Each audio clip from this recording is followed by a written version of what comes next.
Oh, good.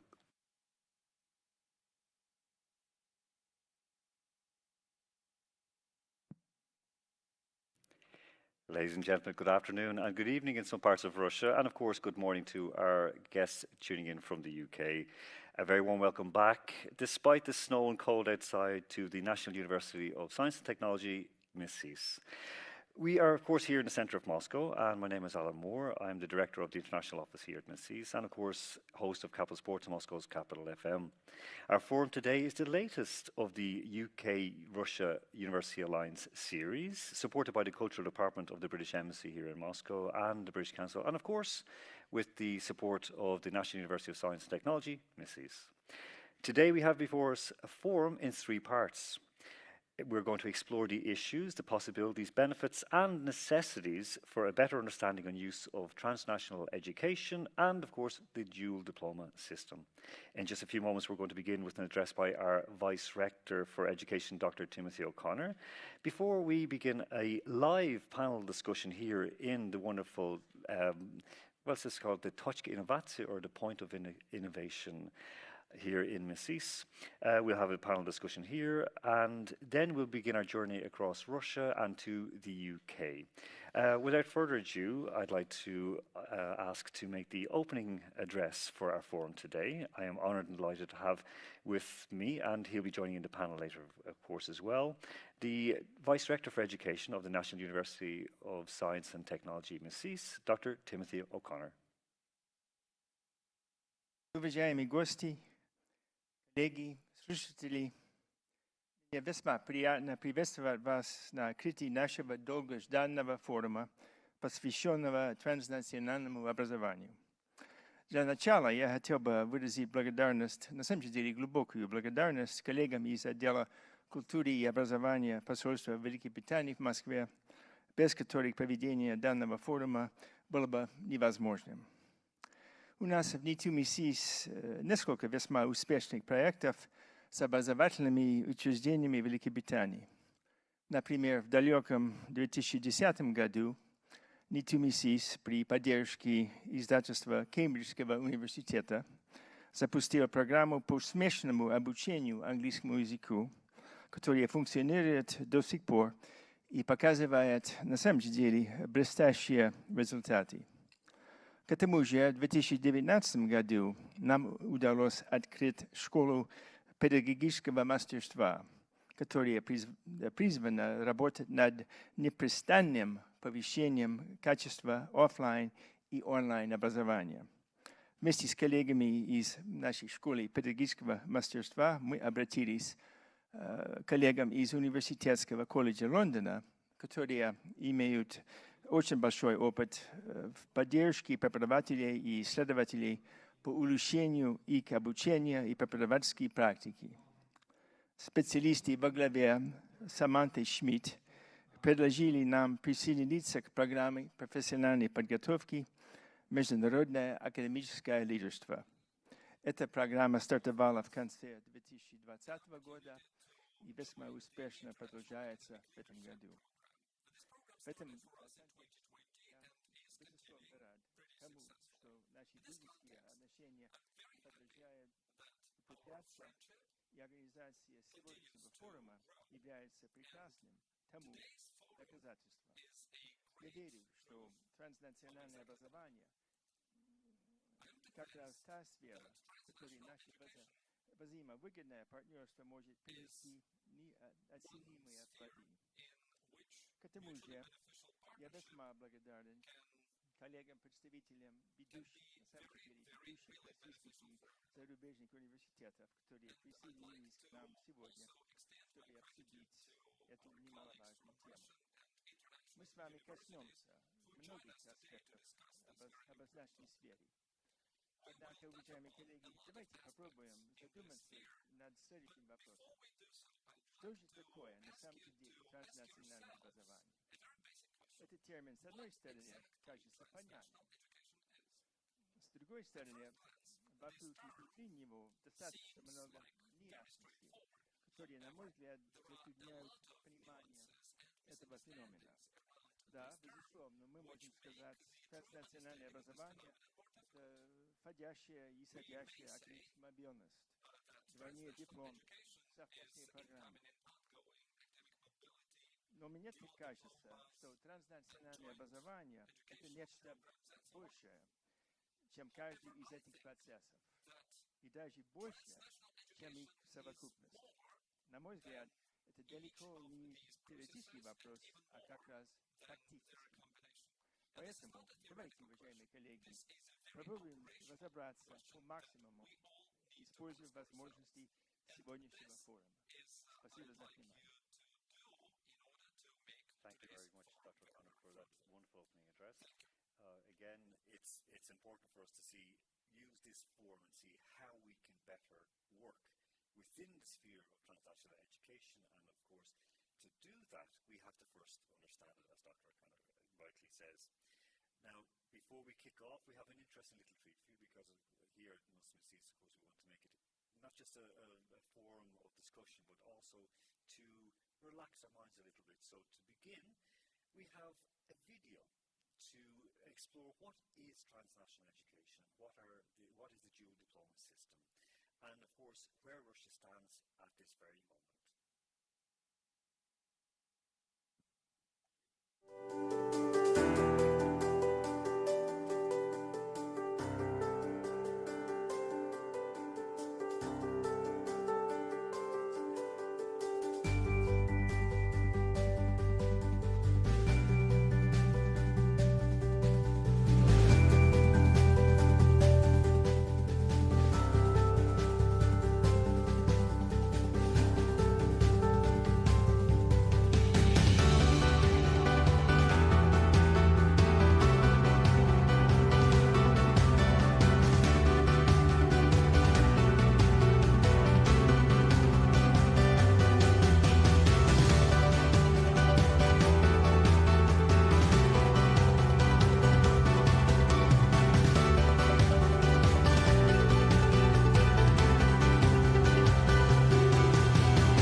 Today's forum here on transnational education and the dual diploma system. I am honored to be on stage with four giants of Russian education, people who are going to really light up our day for us. So if you're in the UK watching this, you can have your morning tea and some biscuits and really, listen to what's happening here in Russian education at the third level, of course. And for those around Russia, I know you're going to enjoy this as well, because there are some very well-known faces here beside me. I'm delighted to introduce to my right, I'll be moving across, Vera Zabotkina, the Vice Rector for International Cooperation, the Director of the Center for Cognitive Programs and Technologies at the Russian State University for the Humanities. A very warm welcome. Thank you. A pleasure and a privilege to be participating in this very, very important discussion. Thank you. And next to her right, and further to my right, of course, a gentleman that it needs no introduction, but I will introduce him anyway. He is Dr. Timothy O'Connor, the Vice Director of Academic Affairs here at the National University of Science and Technology, MISSIS in Moscow. Thank you, Alan. I too am quite pleased to be able to participate in this forum. It's a great panel, and we should have a lively discussion. Okay, looking forward to it. As long as you don't all turn on me, it's okay. And then beside Timothy, we have Yulia Grinkovich. She is the Director for Internationalization at the Higher School of Economics, HSE University here in Moscow and Russia as well. A very warm welcome. Thank you very much, Alan. And it's my pleasure and honor to be the part of this discussion. And I'm looking forward to what questions we're going to discuss further on. Thank you. Okay, and finally, last but not least, of course, we have Mikhail Trotsky. He is the Dean and Associate Professor at the MGIMO School of Government and International Affairs here in Moscow. Mikhail, a very warm welcome. Thank you. Hello there. Okay, now, of course, folks, you can also send in your messages in the chat function where you're watching on YouTube. So please fire in the questions. We have quite a few already sent in, so we will be asking them a little bit later on during this forum and, of course, in this panel discussion as well. I'm going to let ladies go first, Vera. So with you, the first question that a lot of us here in Russia, and not just in Russia, are trying to get our heads around, and it is, what are some of the, let's just say, USPs or unique selling points for dual degrees? Can I start? You can. Yes. First, it's a great instrument to promote transnational education. And of course, we are living in the age of student-oriented approach in education. And this program, this type of program, actually provides students with the new competencies which will help to be competitive at the international labor market. And as you know, OECD has defined the key skills, critical skills for the innovative jobs in the 21st century. And surprise, surprise, the most demanded skills, apart from the skill of generating new ideas, are transversal skills, soft skills, intercultural communication, foreign languages, the ability to generate ideas, but also to communicate ideas to the audience. That's what is lacking now. And such dual degree programs provide students with all these soft skills, apart from their competences in the particular subject area. But we attract students by the idea of raising their competitiveness at the international labor market. That's the most important thing. Okay, so making them more valuable and making sure they get better paid when they eventually finish. Absolutely. Okay. And another thing that due to these programs, the students acquire also the skill of resilience. They acquire drive and the cognitive ability to adjust to new situation. Your cognition is measured by the ability to quickly adjust to new situation and perform under pressure. So that's why. Okay. No, it's very that is terrific, Vera, thank you. I'm going to stay with the ladies. Yulia, to you, what are the USPs for dual degrees? There were so many things already mentioned, but still it's all about opportunities. Being one of the largest universities in Russia, HS University still needs to make sure that the students would become the members of the world community, and this is the option to do so, because this is the access not only to the community of teachers and researchers within one university, but also within all the partners, and also that's a good thing to learn how to work in teams and transnational and transcultural teams as well, because I believe that is the future. Would be all successful only if we are successful members of the transnational and transcultural teams. Thank you. Okay, again, that's a very, very important part. It's like the transfer of cultural ideas and beliefs. So again, perfectly put. I'll stay down that end of the panel, Michal, with you. What, in your opinion, what are the most important selling points for dual degrees? Okay, so you pitch your selling points to your prospective audience, right, to a target audience, prospective students. And actually, we have an open day at my school at MGIMO today, and I've been thinking through those USPs for double degrees as well. And I basically find three pitches that I'm going to make today to my prospective students. First being, well, international exposure, the maturity that you as students are going to achieve by going out, by basically taking courses and spending time in a real, in a university overseas. And this experience, like no other, is going to give you an edge over those who never really studied abroad, who never, tried to adapt culturally to a different, setting, to different traditions. Those who haven't absorbed all of that, and this, I think, is going to be my kind of prime selling point. Then I'm going to tell them it's also about access to jobs, and we have a double degree with a UK, with a nice UK university, Reading University, and I'm going to tell them you will have privileged access to both Russian and UK job markets once you graduate and as soon as you graduate. And finally, my final point, that used to be the first one, but then I thought it's really secondary, but that is about complementarity of our, not just our curricula of the two universities in Gimor and University of Reading, but also of the teaching traditions. So you get plenty of in-person, face-to-face training here at GIMO, especially in foreign languages. And then you move on to Reading, where you become more self-reliant, you do more research, you are more or less by yourself under the guidance of very competent and highly qualified faculty. But you do research in your later years in the program, and this is a perfect match, I would say, something that you are probably not getting if you are only immersed in either Russian or UK sort of culture and educational tradition. Okay, thank you, Mihail, for that. Again, the most important thing that I've heard from everybody so far is students. And of course, here in Miss East, we have the motto student first. So, Dr. O'Connor, to you, what's your take on the USPs for dual degrees? Why should students take part in them, and why are they important for universities? First, I would like to address colleagues in Great Britain.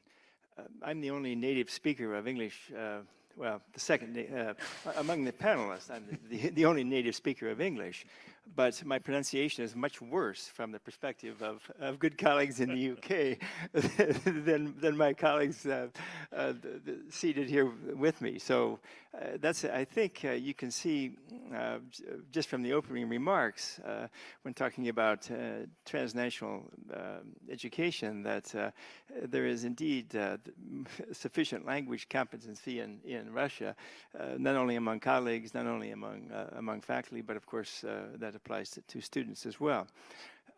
I would like to make 2 points that on which my colleagues have already mentioned.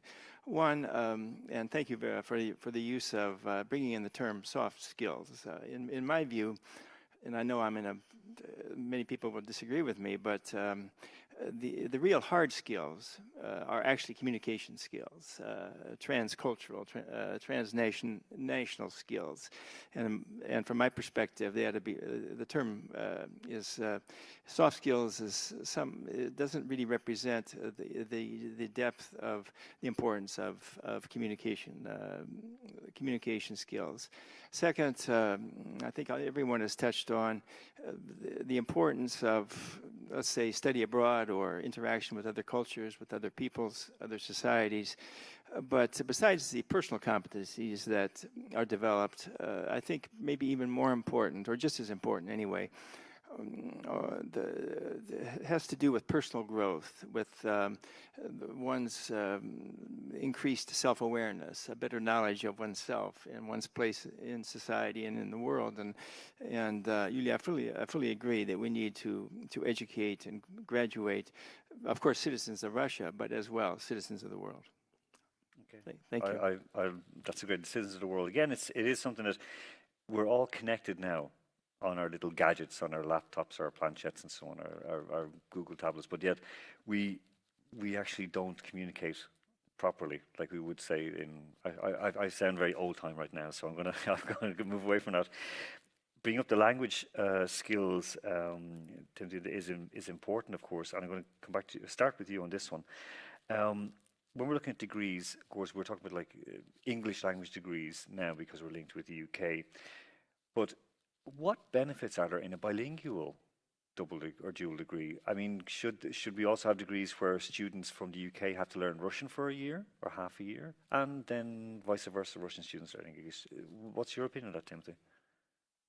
Thank you, Alan. That's a great question, and colleagues from the UK with whom I've interacted, they will remember that I have mentioned, emphasized actually, that we all, and I know I'm speaking for all of us, and there's a great example from MGIMO already with the interaction with Reading, but we are all, and I emphasize all, quite interested in collaboration with UK universities.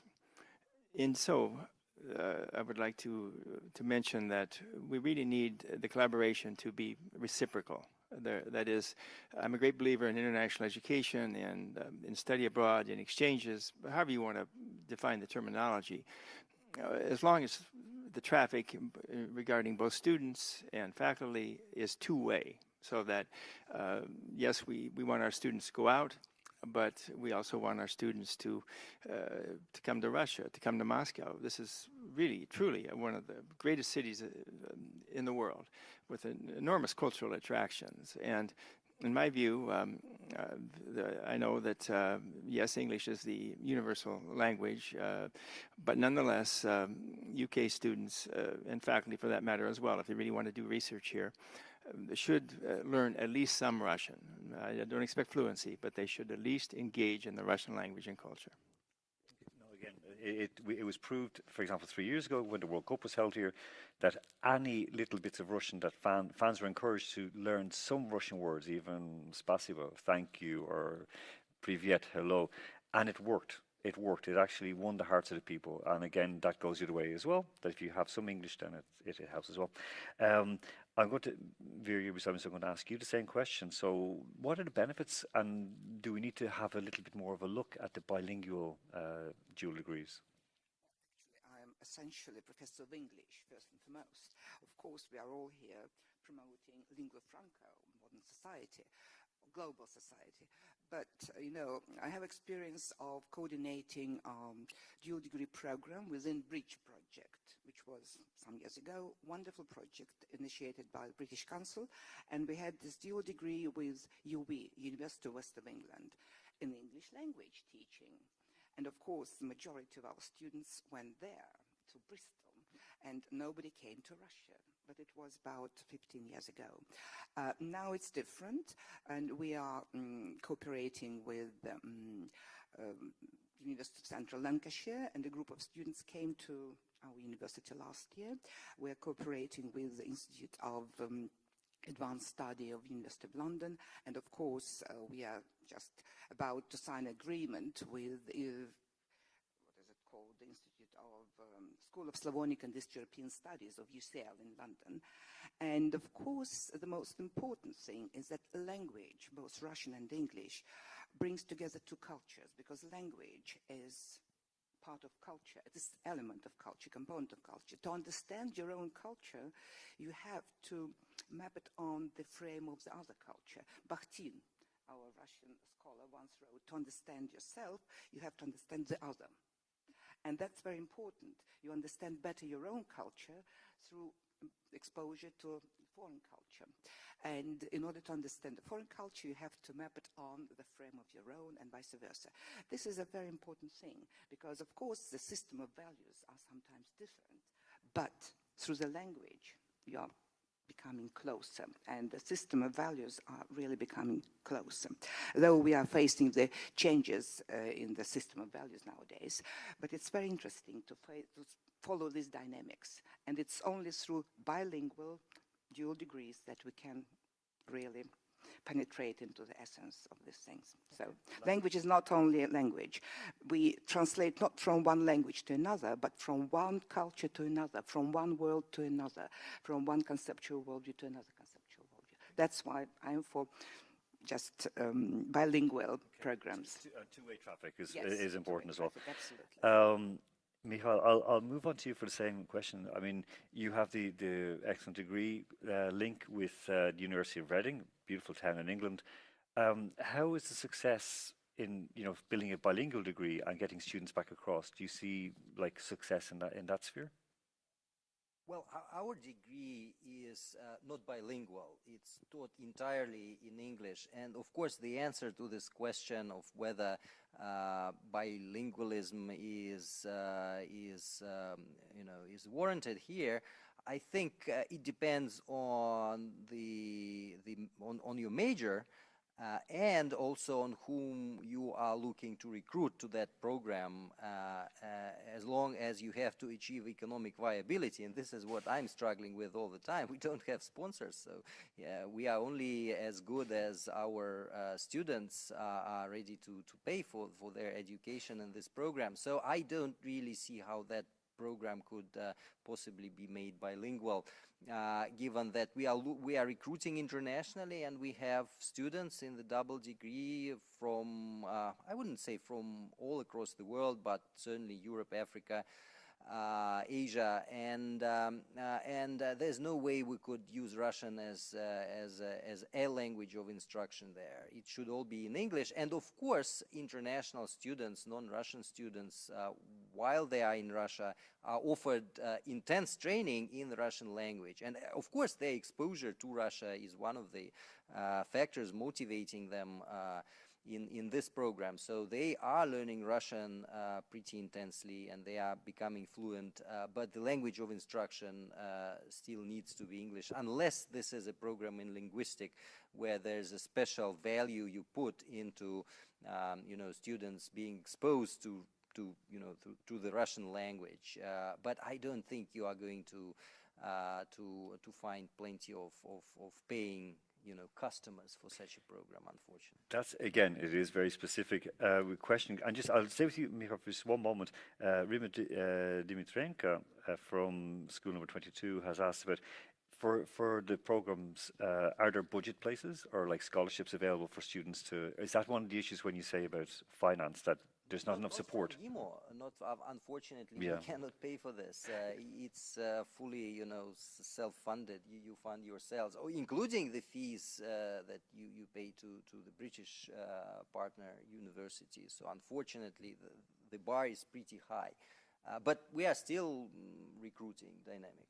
And that's a great thing you bring up, and we'll come back onto that in just a minute. Thank you, Michal, for pointing it out. Same question to you. I mean, should we be looking at bilingual degrees, or should that only be in the sphere of specific subjects? Still do agree, because we cannot strictly speak about bilingual degrees, because the number of students who are able to actually have their degrees in both languages is very limited. So it's just next to impossible to have cohorts that would be enough to do that. But do agree that dual degrees open up the opportunities to be exposed to a different culture, and that's wonderful when the partners agree that they would provide the specific support and provide the specific intense exposure. Then that really works, because this is the bridge that would help to develop those intercultural personal, soft, hard, whatever skills needed that would prove that no man is an island. And this is, okay, so no person is an island, okay, if we put it this way then. But still, that's the case. It's about opportunity. And when you are, maybe I'm a bit going ahead, but still, doing those online, this is a different story. But when you have to come physically, and that's the part of the program, there will be no way you would get exposed. You would have to learn at least the minimum. And then do agree that the language is the mirror of culture. And the less you know, the blurred or whatever, more blurred vision you have. That's the problem. So if you want to have a sharp picture, you have to make an effort. You have to learn the language. That's the case. Yeah. Thank you. Again, it is one of the things that I think some of the questions here I've seen that people are asking, with the languages and, could there be a balance? I'm going to stay with you for that because you answered very well in the last one, and this is a nice segue as well. Because my next question, you thought you read my mind, is there, will distance learning, is that going to be the way for the future, especially supporting this transnational education and dual degrees, or is it kind of a case of Star Trek? For people who know Star Trek, is that they have all these gadgets and science fiction, but at the end of the day, most fights are resolved by a punch in the nose. So do we need, not by punching students, but do we need to actually have face-to-faces?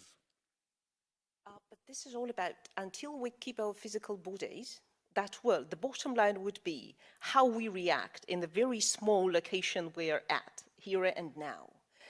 We might have additional opportunities with all extended or whatever realities around, but still the case is what is nice, this distant learning or online opportunities would indeed mitigate the risks of those who cannot afford paying for traveling and extra costs for accommodation and living in a different culture or country. So that meaning would be have more students who can afford being the part or just join this kind of programs. Then comes the question, how then effective that part on learning things about different reality and culture, but I believe that that alone depends on the methodology, because then if you can provide effective space of team working together with students from different parts of the world, most likely the language they would use be English, but still, they would still learn from each other. And this is the case. And we'll still get back, though our personal experience is very limited, but that's the only thing we have and we trust. So until we have within our limited list of things, something that we personally experienced and then completely trust, then it's fine, then it works.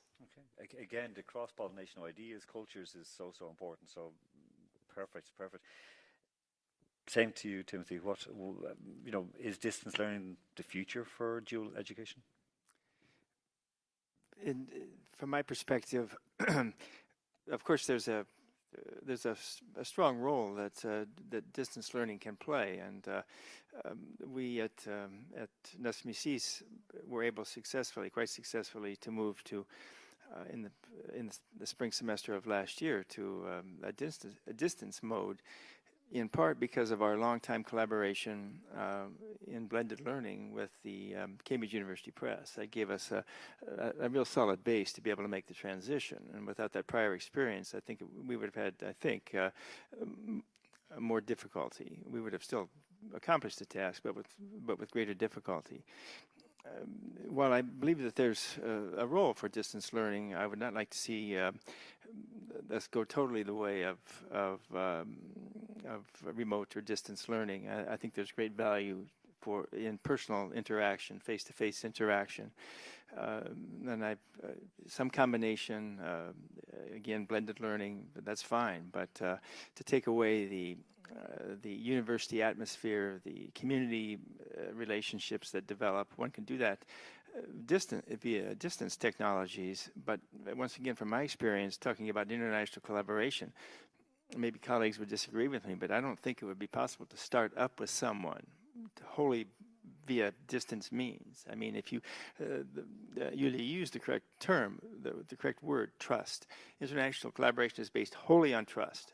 Everything depends on the trust that's developed between the partners, and you have to have regular, from my perspective, face-to-face meetings, understand how each other lives, how they work, get into their skin, so to speak, really to be able to have a long-time beneficial relationship. I'm going to come back onto Julia. Just raise her hand for a moment, because it is the case that Timothy said that you can do all the stuff online. As I heard a joke by a former colleague of mine who's now back in Ireland, and he said that in relationships between universities is like online dating. It's okay, but eventually you have to meet face to face to see do you like each other or not. Julia, you wanted to come back in on something Timothy said. Yes, I do agree completely, because this is how I feel, and this is one of the most difficult parts, that it's difficult to trust the person until you kind of break bread together. So you shared something and in a very physical space. But the thing is, the world is changing. And for example, my son trusts people who he would be playing together computer games more than the ones he met physically, because he kind of experienced more with them together in different situations, though they were not real.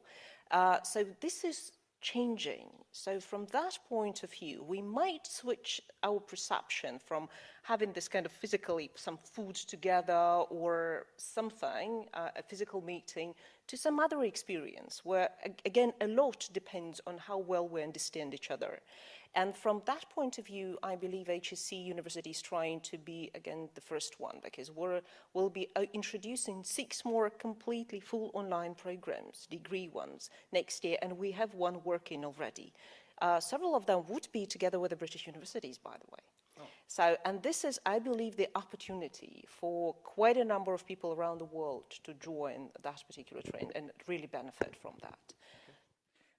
Same question to you. You don't have to raise your hand. I was going to come to you now. I know. I quite agree with both Julia and, of course, Timothy. Trust is important, but trust is also created through eye contact. And when you are dealing with distant learning, there is no eye contact. And the neuroscientists say that we are just becoming talking heads. Without eye contact, there is no understanding, there is no trust, there is no emotion. And more than that, they say that not all the brain areas are activated without eye contact. So from the point of view of emotion and even intellectual activities, it's more beneficial and it's more natural and it's more trustworthy to have it, of course, in real life, on site. But I agree that online education can save costs. Sorry, online education can save, of course, costs. That's important thing. But I would also like to add that we have several bilingual programs, not with the UK, unfortunately, but with Freiburg University in Germany. It's both Russian and German in literature. With Bologna University, it's Italian and Russian. With France, with Sorbonne, French and Russian. And I must tell you that this is one of the opportunities for British-Russian cooperation. So we do have a lot of students, maybe more even from Germany and France coming to us than going to Paris, because not many students know French. They say, no, we're not going to Paris. But with Britain, it's different because everybody knows lingua franca. So anyway, I'm supporting the idea of bilingual, blended programs, blended dual degree. You cannot just build trust without actual eye contact. Okay, I'm just one more, because you know, again, we're not bashing the French, by the way. So just there's not this UK. I mean, there's a.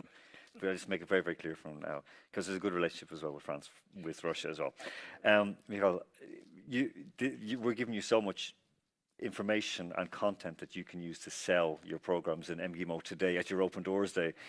What's your point of view on that? Like, I mean, because you have a very successful program, a lot of students signing up for a very high bar to jump to get into that program. Is there a good sense, or is there a sense that maybe it could lessen the costs and make it more accessible to students to go like distance?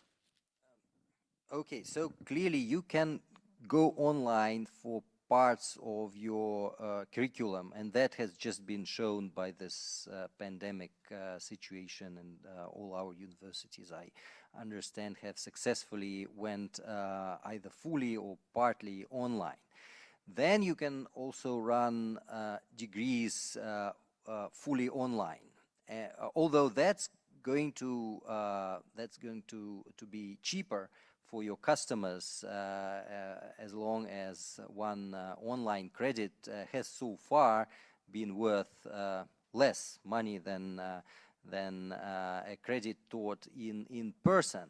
But then my my analysis as of late has been that distance learning isn't giving us the edge in terms of transnational new opportunities for transnational education as much as we may have expected. And we've been experimenting with offering, really rich courses to online, free of charge, to our partner universities, and just almost anyone who would be willing to join in. And that could have been a great opportunity for all those future Russia hands, for example, all across the globe, just to tune in and listen to top-known experts, internationally competitive in Russia, discussing a number of issues lined up in a course. And then we are not registering enough interest in this kind of opportunity. And this is not only the case of our program. I've been hearing the same from a number of colleagues. So attempts to offer more online, as long as the opportunity is there. We've all learned to do that, right? So why not go out and offer more content, really premium content, very valuable from my perspective. And there's very little interest among those out there to go beyond their mandatory curriculum and take up more courses. And it might be that they are just lazy. Which I am not ready to concede, because I think there are plenty of super motivated and bright students all across the globe, go to Ivy League, but even they are not interested. And I think it may actually go to the heart of what they want to get, for their money, or what they want, what they consider their degrees to consist of, right? So additional material or even skills delivered to them, even by highly competitive, top-notch professionals and faculty, is not enough to excite them for some reason. So is this content kind of oriented approach, or even soft skills oriented approach sufficient? And we might be on the brink of some kind of transformation of education, and I would like to catch that wave. I'm not sure if we are well prepared, but this phenomenon of low interest in really superb courses offered free of charge gives me a pause and makes me think of what is actually going on and how much distance learning may be useful in the future in terms of expansion. I'm going to stay with you, Michal, for the final kind of round before we move back along the panel. Question came in from Roman Raikin from the Altai State University. He's the Prorector for International Development.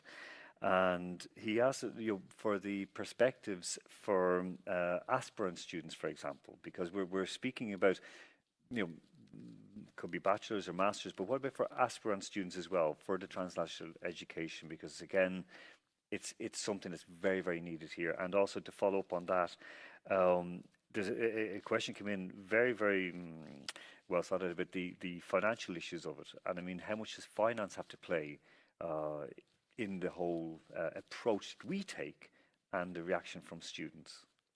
Okay, so I might be going a little bit beyond my mandate as an undergraduate school dean, but I do know that NGIMO has a double degree doctoral program, if that is what we are talking about, with the University of Reading. And I think they just had one or two first defenses, actually, before international committees. And two people defended their PhDs at the same time at NGIMO and Reading. Again, and it's very attractive, of course, if your command of English is good enough, and the bar is very high in social sciences, of course. I think this is a great opportunity, but then the financial side is very tricky. So if you may have parents who are able to pay for your undergraduate degree and to send you to the University of Reading for a couple of years, in a doctoral program, the real catch is to make an agreement whereby each university is not going to charge doctoral students for the coursework. And if your partner is amenable to that, so if our partner is amenable to that, again, a little bit exceeding my mandate, but I would surmise that NGIMO would be willing to sign such an agreement and to enter such a deal.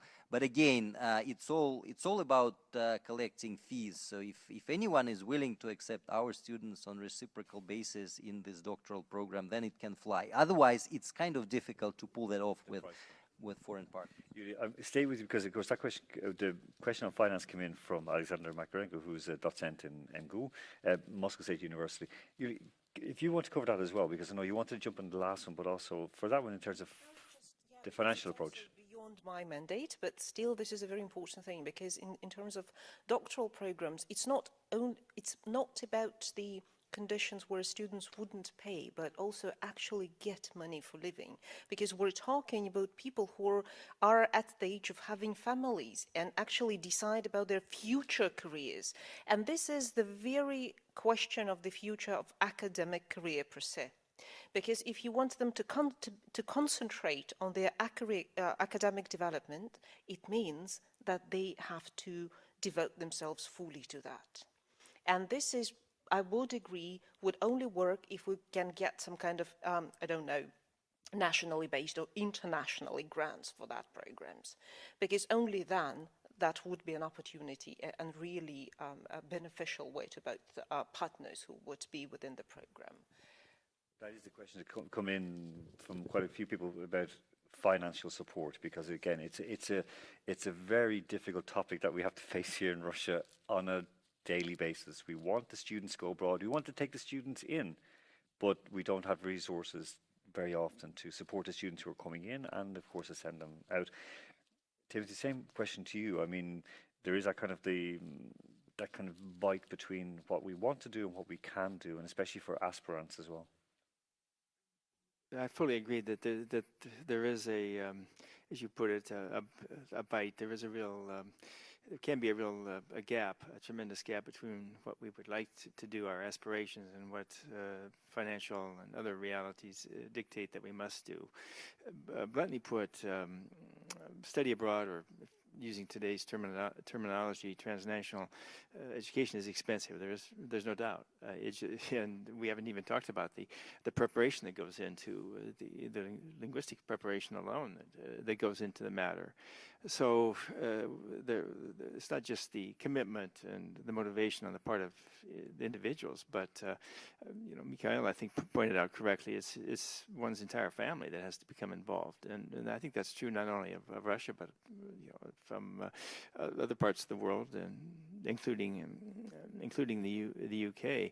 When talking about researchers, scholars, then Yulia, I fully agree with you. They're clearly adults. They have families, beginning to have families, and how do they, on the one hand, support their families decently, and yet at the same time engage in scholarship and engage in research, especially at the highest level. And if you add, Mikhail, I fully agree with you. If you add the, let's say, the added-on value of transnational education, if you wish, hard skills of cross-cultural, cross-national communication, that adds years, adds expense, and it's a tremendous commitment. So unfortunately, at the end of the day, even though I would like to see many more Russians travel abroad for study, as well as have many more foreign nationals come to Russia, my experience has told me that study abroad is not for everyone. We need to work to get to that point, but the finances alone are really daunting. Versen. I could give an example. Can you hear me? Yes. I could give an example. We have a double degree or dual degree with Freiburg University in Germany at the level of PhD. Very successful degree, but of course everything's financed by Deutsche Forschungsgemeinschaft. It's a German research foundation. If we could think about setting up some kind of scholarship program between Russian Science Foundation, which is big foundation really, and maybe some British foundation, such as Council for Arts and Humanities, or some other bodies. In this case, it'll be feasible. Otherwise, I'm afraid it'll be too costly to our students, PhD students. But this is a very important aspect. actually, joint research, joint degree. We had a project with several universities in Europe, including Birmingham. Birmingham was our coordinator of the project CHIBO, Children Born of War. And this project presupposed the contact of PhD students, yes, but everything was paid by European Union. Sorry that Britain is no longer, but our suggestion is that we should try to fund or to establish some scholarships. Maybe not many, but there should be some foundation. Thank you. Okay, we're on the final lap on this, and just a couple of quick questions on this. I'm going to start, Vera, I'll start with you, and we can move across then to Michal on this. In terms of, because one of the questions that came in terms of what we need to do to set up to get a fully functioning and a well-functioning dual diploma, what do Russian universities need to do? What do we need to be able to offer students and, more importantly, partners? First, of course, it's not only student-oriented, of course, programs. A lot depends on the teaching staff. And here I should say that Russian universities should learn from British universities quality assurance system, the best quality assurance system in the world. I'm sorry, I don't want to insult any other country, but the best quality assurance system, of course, is British one. Everybody recognizes that, even at the ministry level.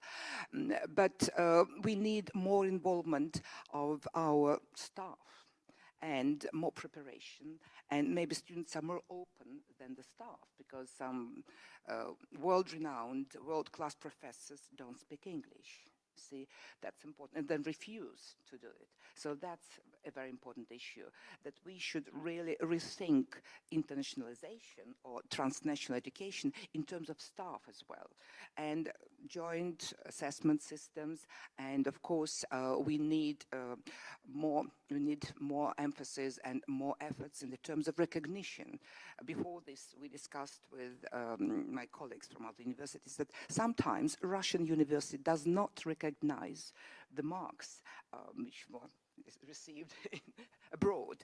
And there should be, before we start any dual degree program, there should be an integrated syllabi. Integrated. This is very important. Okay, so we need to recognition. upskill our Yes. recognition and stuff. That's Yes. one of the questions that came in as Yes. well.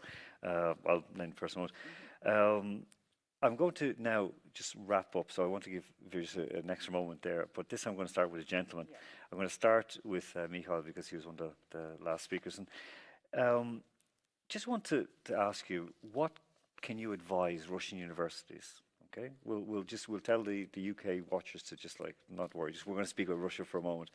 What do Russian universities need to do to be set up properly? We've heard about the staff. We've heard about, the quality control system. But how can we make the most of transnational education, using MGIMO's experience, for example? Well, you certainly can attract students on short-term visits, year abroad, semester abroad, and that also opens up opportunities for sending your own students to universities globally. And GIMO has a vast network of agreements, hundreds of agreements with universities globally, and it's been making the most of transnational education for years now. But generally build a competitive curriculum, make sure you offer enough courses in English. Basically, forget about other languages, just focus on English, and then I guess you'll arouse interest internationally in at least in exchanges. But if you are successful, if your curricula are accepted and mapped and assessed highly enough, then you'll be able to attract partners who'd be interested in building double degrees. And then the second component would be, of course, the number of paying customers whom you are going to recruit. But my advice would be just compete globally, make it, a tradable program. Try building a tradable program in the international market. And that involves plenty of things, management, of course, as well, but mostly the quality of your faculty and the number of students whom you are going to attract. So there are students out there, there are prospective students out there who are completing their IB degrees, A-levels in Russia, for example, who have an opportunity to go out to a British university and join a British university right away. That's what they were aiming for. And try and divert them towards your own institution. Be competitive. That's the only way you can make the most of those students.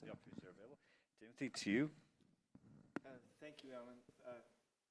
One word, concentration.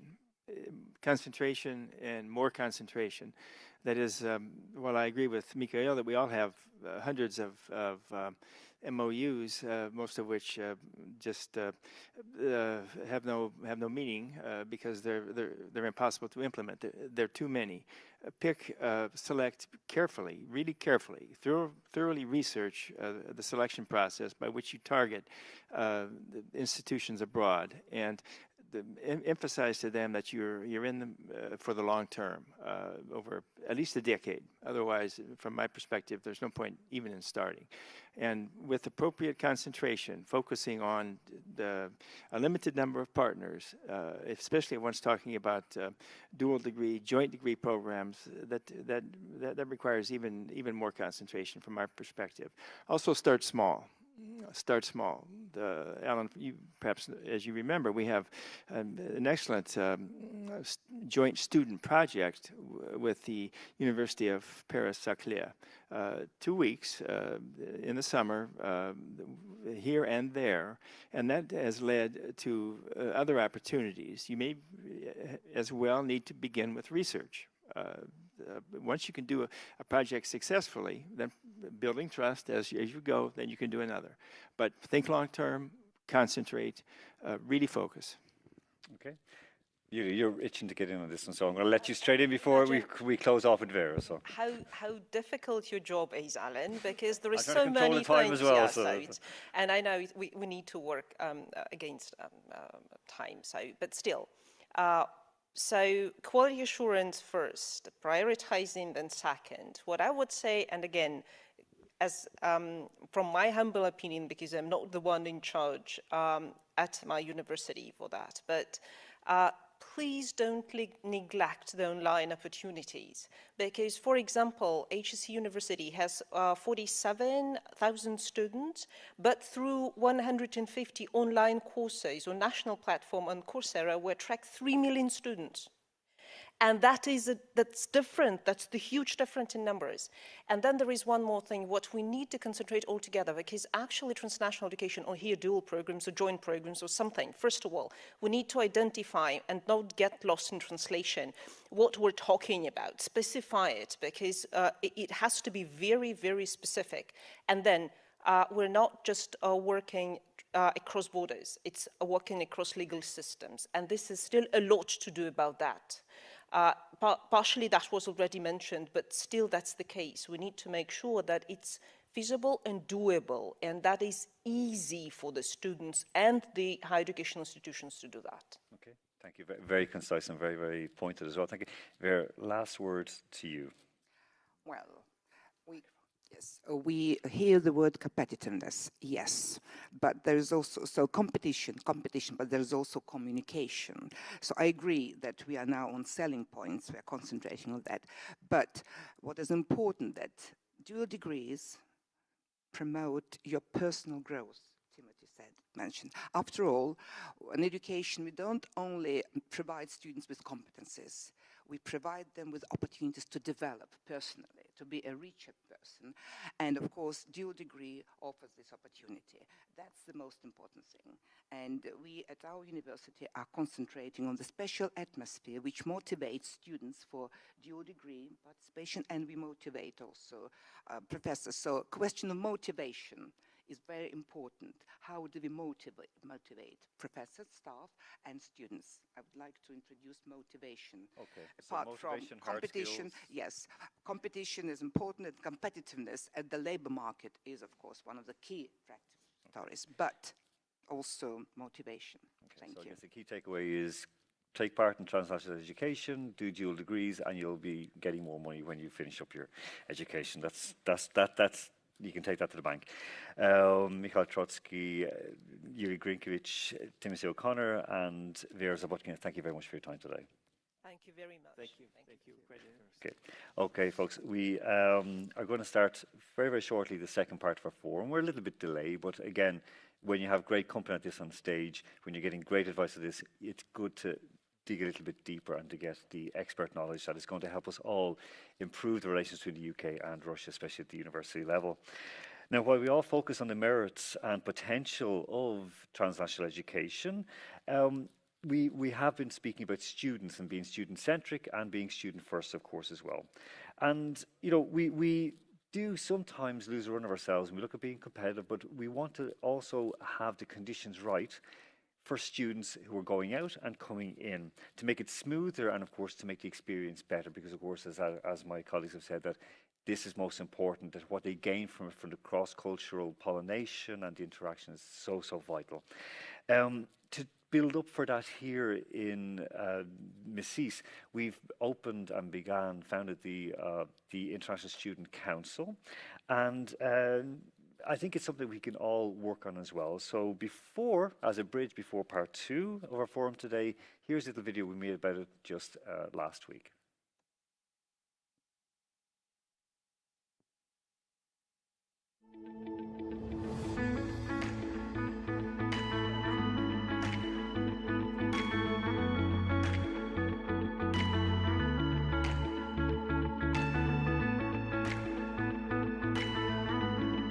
Hi, my name is Correa. I'm from Angola. I'm a head of African Union student. To me, it's important to recognize our union, our culture, our organization, and promote the responsibility among students. Hello, my name is Tuan. I'm from Vietnam. I think it's important that our voices are heard. Hi, my name is John. I'm from Namibia. I think it's important to have International Student Council as it gives an opportunity to students to develop leadership by organizing and creating activities. I'm Eduardo Moreno from Venezuela, the leadership of the Latin American people here in Missis, and I think that joining to the council will help us to build a career in the university. To be a truly international university, there needs to be a platform for the voices of the international students to be heard. We here at Missis have formed the International Students Council, a forum where our international students can gather to share their concerns, to share their ideas, and to help us shape and drive the destiny of our university.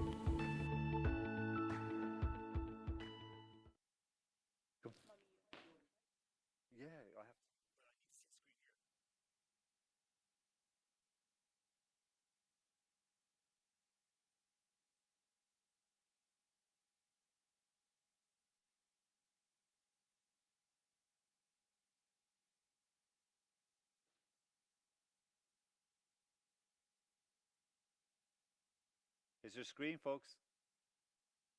Ekran, yes? Chaz? Okay. Welcome back, everyone. I hope you enjoyed. I hope I'm looking at the right camera.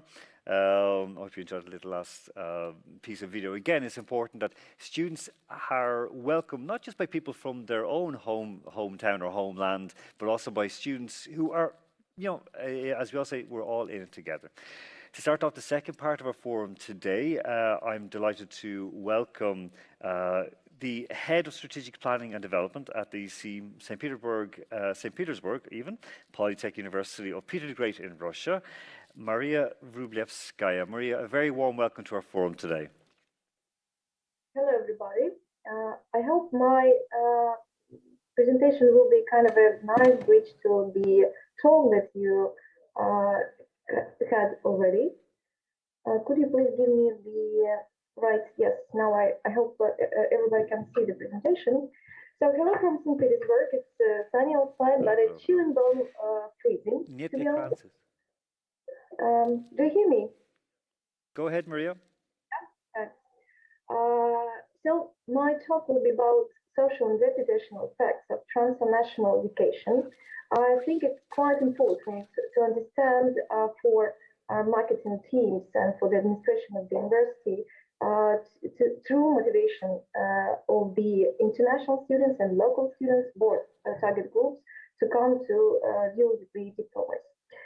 To begin with, I would like to share some findings from our, I would say, desk research about how the international rankings of universities are correlated with the number of the dual degree programs. As you see on the chart, mic is off. Okay, okay, good. yeah, as you see on this chart, there is a nice picture saying that those universities who would like to be and to achieve the ambitious goal to become top 50 university is increasing the number of dual degree programs. And those ones who are already in top 50, they somehow do not have so many double degree programs. I suspect because they are quite self-supporting and quite demanding to be a partner. That's why the number of dual degree programs are quite less than of those ones who are struggling, fighting to become a leading university in this sense.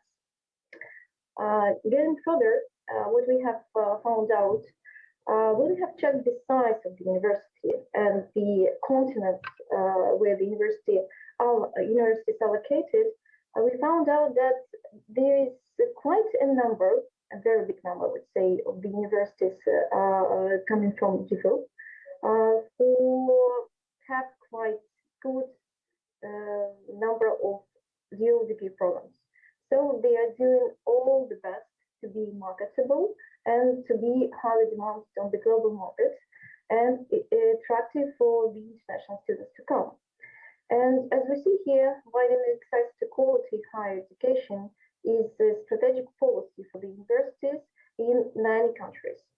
But it's quite interesting that those universities which are located in English-speaking countries offer less dual degree programs to compare with Europe.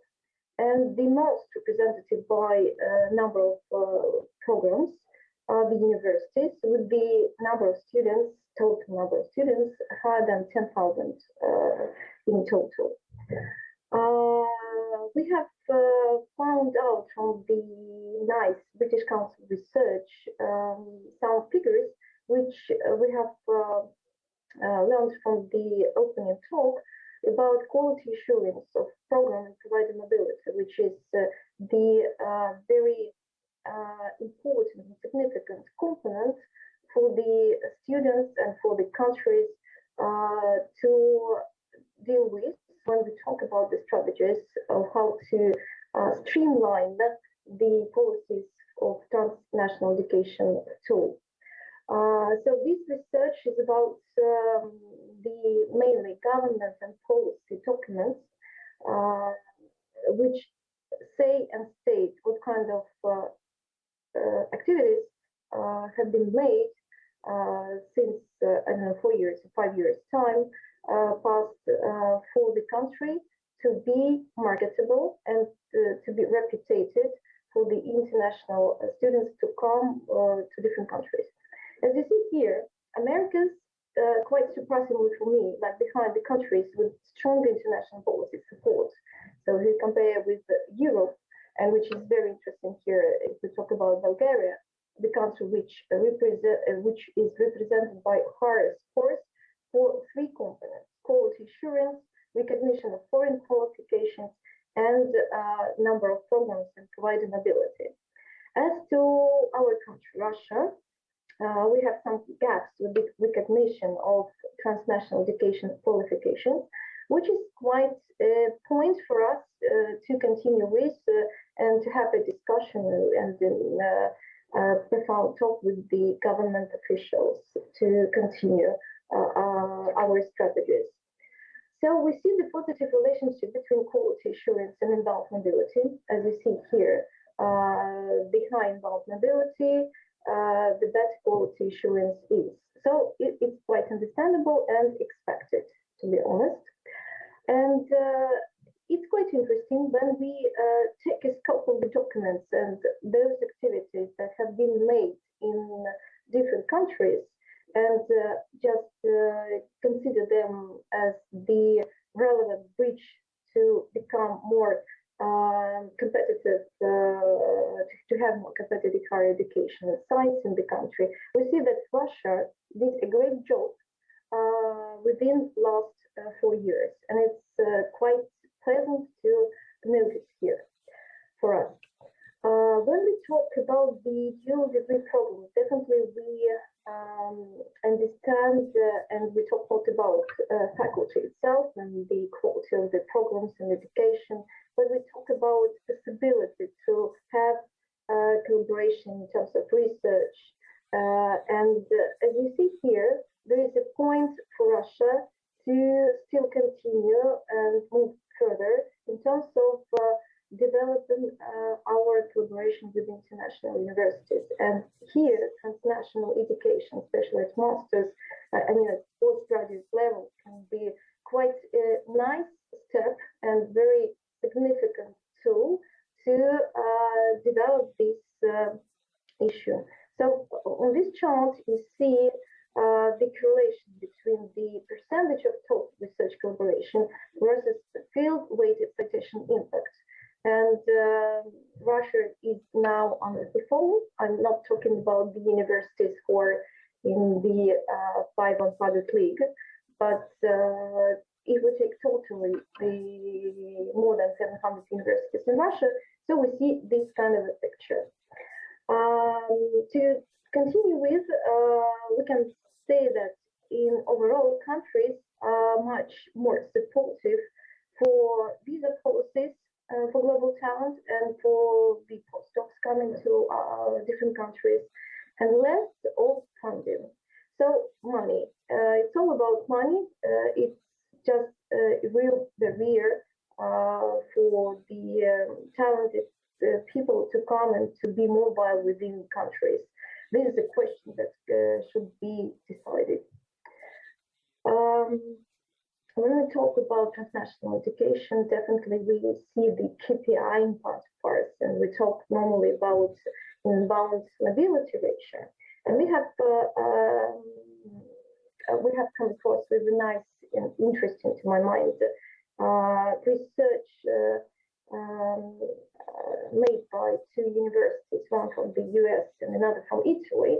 The countries have quite an average inbound mobility ratio, and checked the target audiences of the transnational education and find out the true motivation and understanding, perception of the dual degree programs themselves.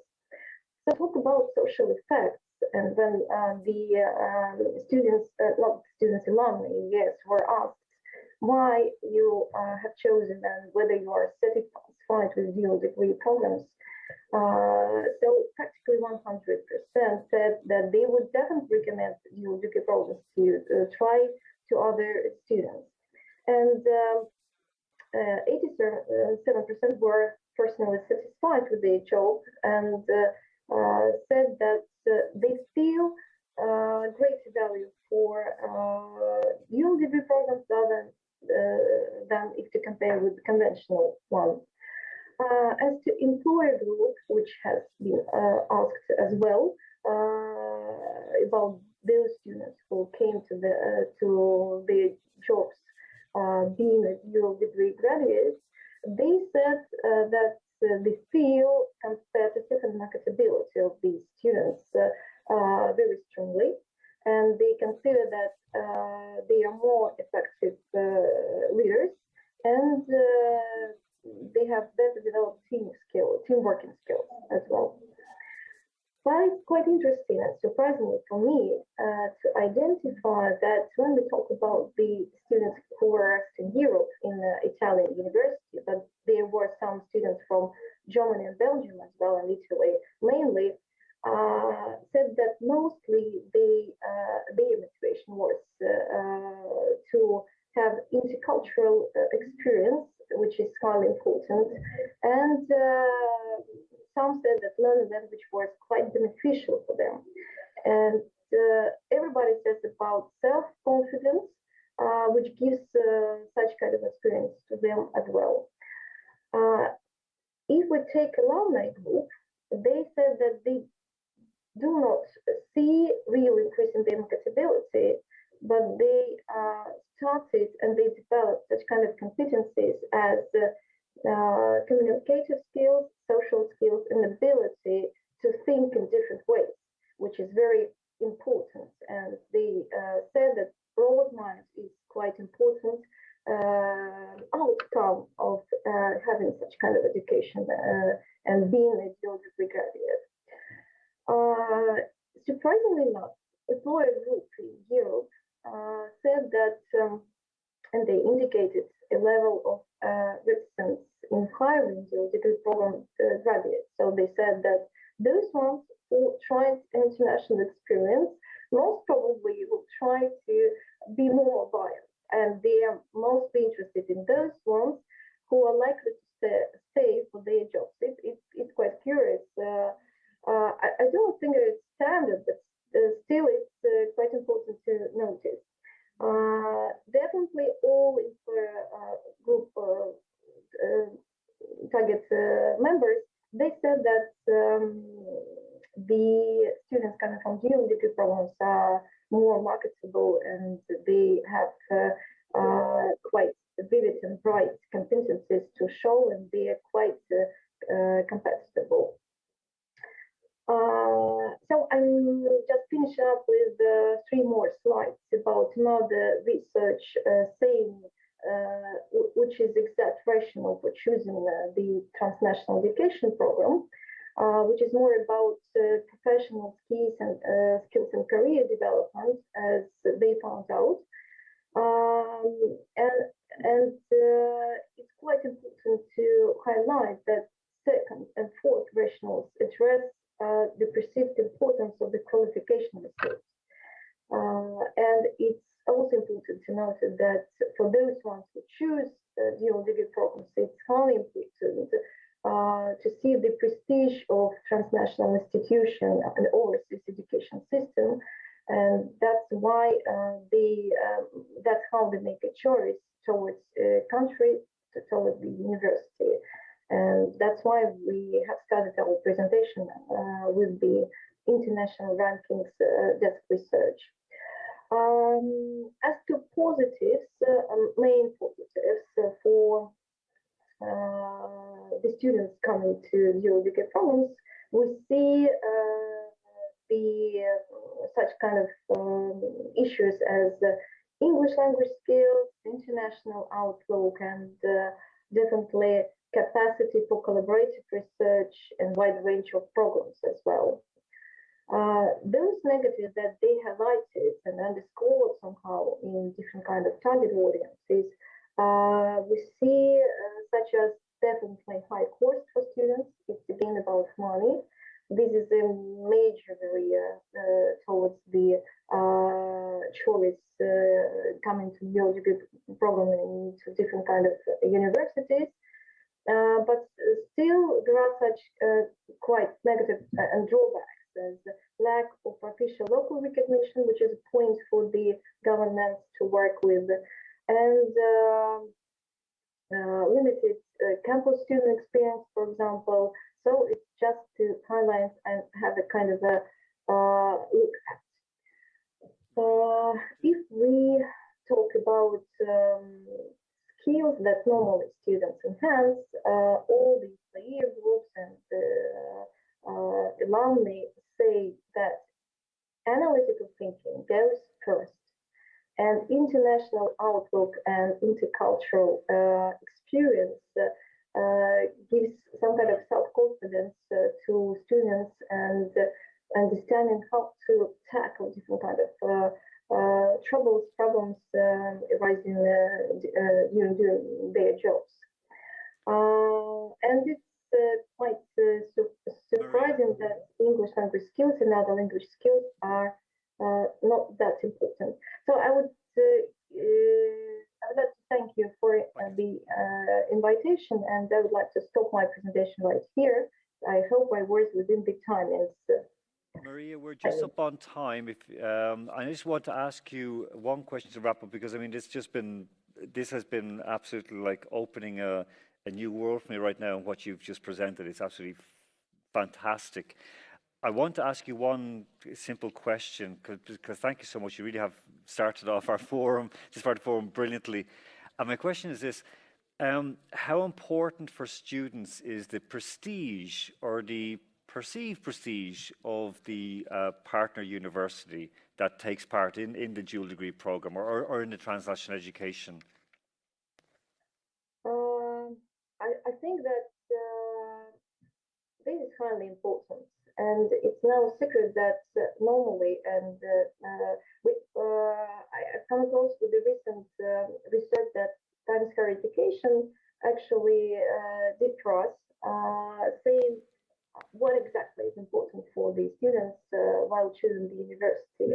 And the prestige and the place in the international rankings are quite important. It's always in top three motivation tools for them to come to choose the university among all the competitors around the globe. That's an absolutely terrific. Again, it's something that students always they are now more aware of it, because as you mentioned, a key thing and one driver is career development. So that's brilliant. I know that's going to please a lot of people to say, yep, we're doing the right thing. Maria Ryblavska, thank you so much for your time today. Thank you very much. Have a nice day today. Thank you. Okay, and we're moving on now to the UK, and we're going to speak with the Academic Director for Global Partnerships in the Vice-Chancellor's Office at Keele University up in the Midlands of the UK. A very warm welcome to our forum today, David Law. Good morning, I hope you can hear me. Loud and clear, David. Very good. Okay, so a colleague I think is going to show my slides. I hope that is correct.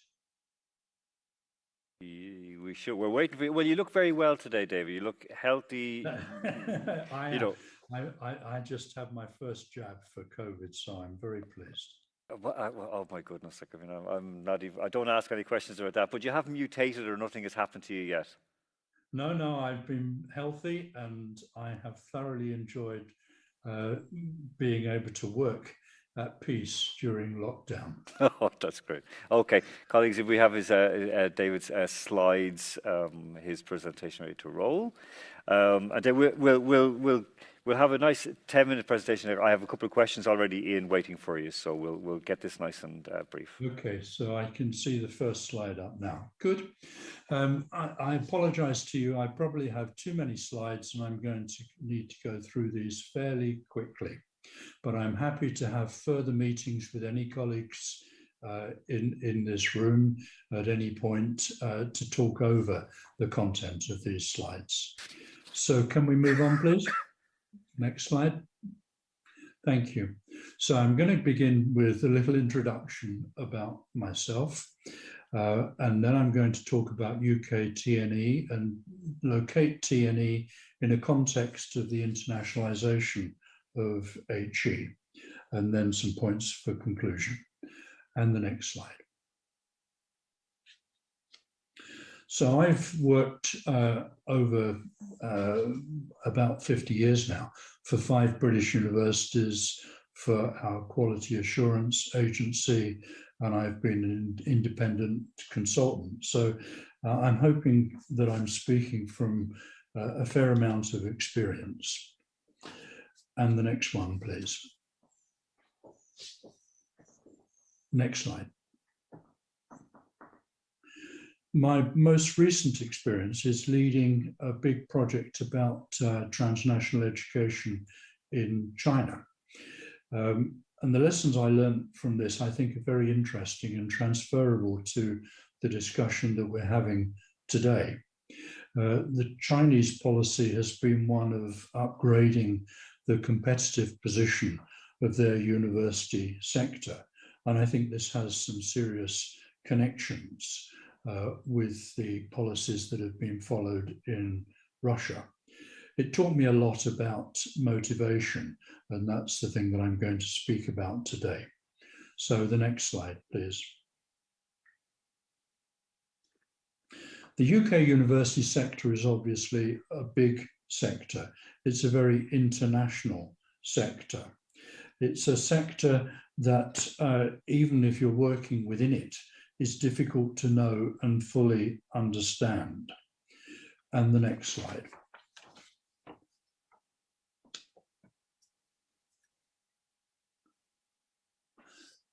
So one way I think in which we do try and understand university systems, wherever they may be in the world, is in terms of their positioning in world rankings. And at the top of the British system, we have the Russell Group universities, currently 24 members. Several of those members are very prominent in the top 100 of world universities. But I think it's fair to say that it's an inadequate definition of the UK sector simply by describing it as a set of clubs. Only about 60% of British universities belong to one of these clubs, and actually my university is not a member of one of these clubs. The next slide, please, on the Russell Group. So the Russell Group is a group of universities that colleagues in this online meeting will know well. The Russell Group clearly is an important force within British higher education. But in terms of transnational education, as the last speaker was suggesting, it's not necessarily the universities at the top of the tree that are the most involved in transnational education. I don't think Oxford and Cambridge have transnational education projects. They, of course, have international collaboration of all sorts, but they do not deliver programs to students through TNE. Now I'm going to talk about my own university for a moment. If you can show the next slide, please. So as I mentioned, my university is not one of the clubs, and doesn't have a big transnational education presence, but that presence is growing. And in particular, our dual degree in international relations with the Beijing University of Foreign Studies is one that we are proud of. And the next slide. This is just to show you where we are located. And of course, location is extremely important to the fortunes of a university. Universities in big cities tend to be higher ranked than universities that are not in big cities. But the universities that are in rural locations often have a great deal to offer students, as I'm sure Kiel does. And the next slide. Rankings, I think, is a difficult subject in some ways. There are many excellent universities that are not highly ranked in world ranking terms. They offer first-class education, excellent education to students from all countries, not just their home country. So now we move on to TNE with the next slide.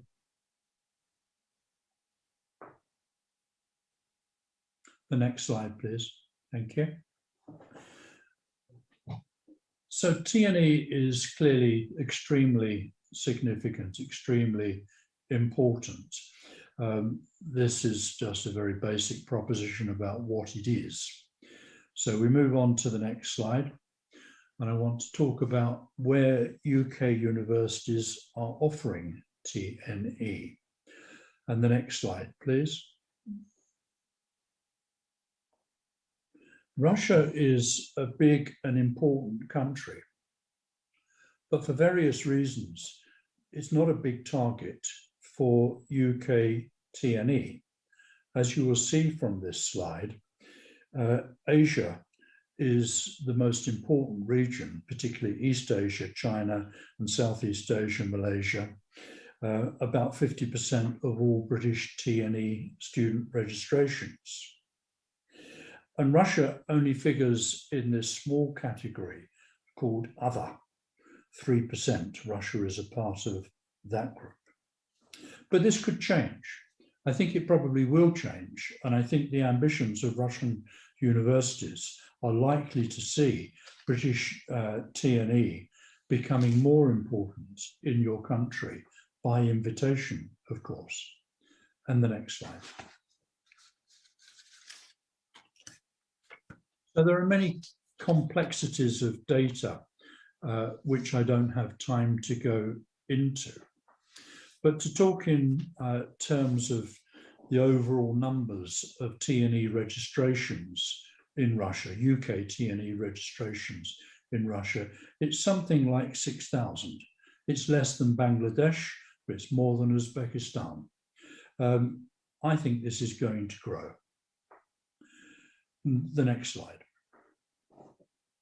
Here we have a map from one of the Russell Group universities showing the locations of that university. This is a university which has overseas branch campuses, but it has many relationships, dual degree programs, transnational education in various parts of the globe, but interestingly, not in Russia.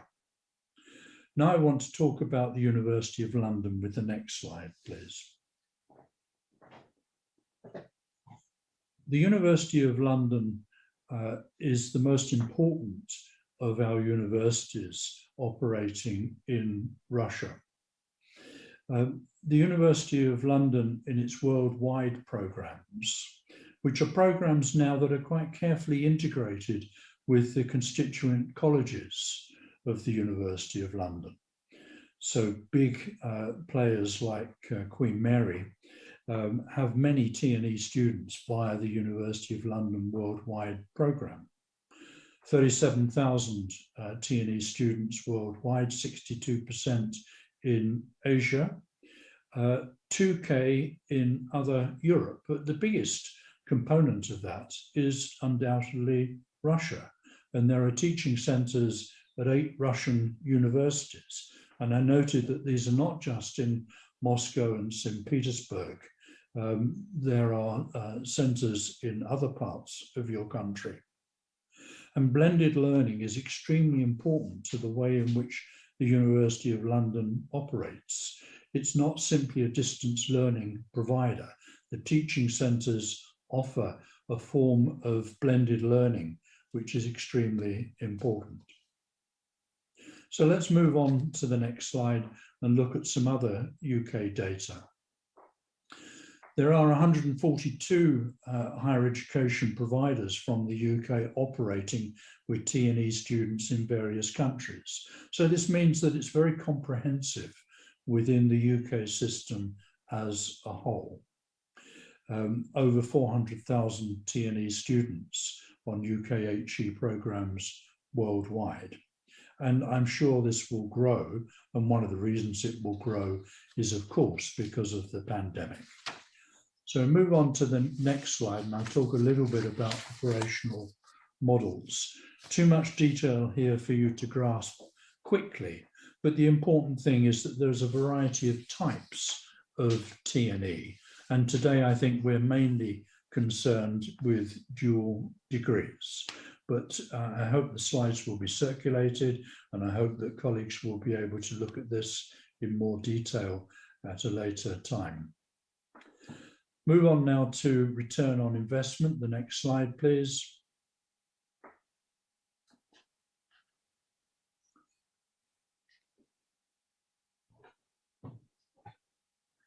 I think it's reasonable to assume that this must be profitable activity for UK universities. But I do think that there is a concern that is quite widely shared in British universities about whether we are calculating our costs carefully enough.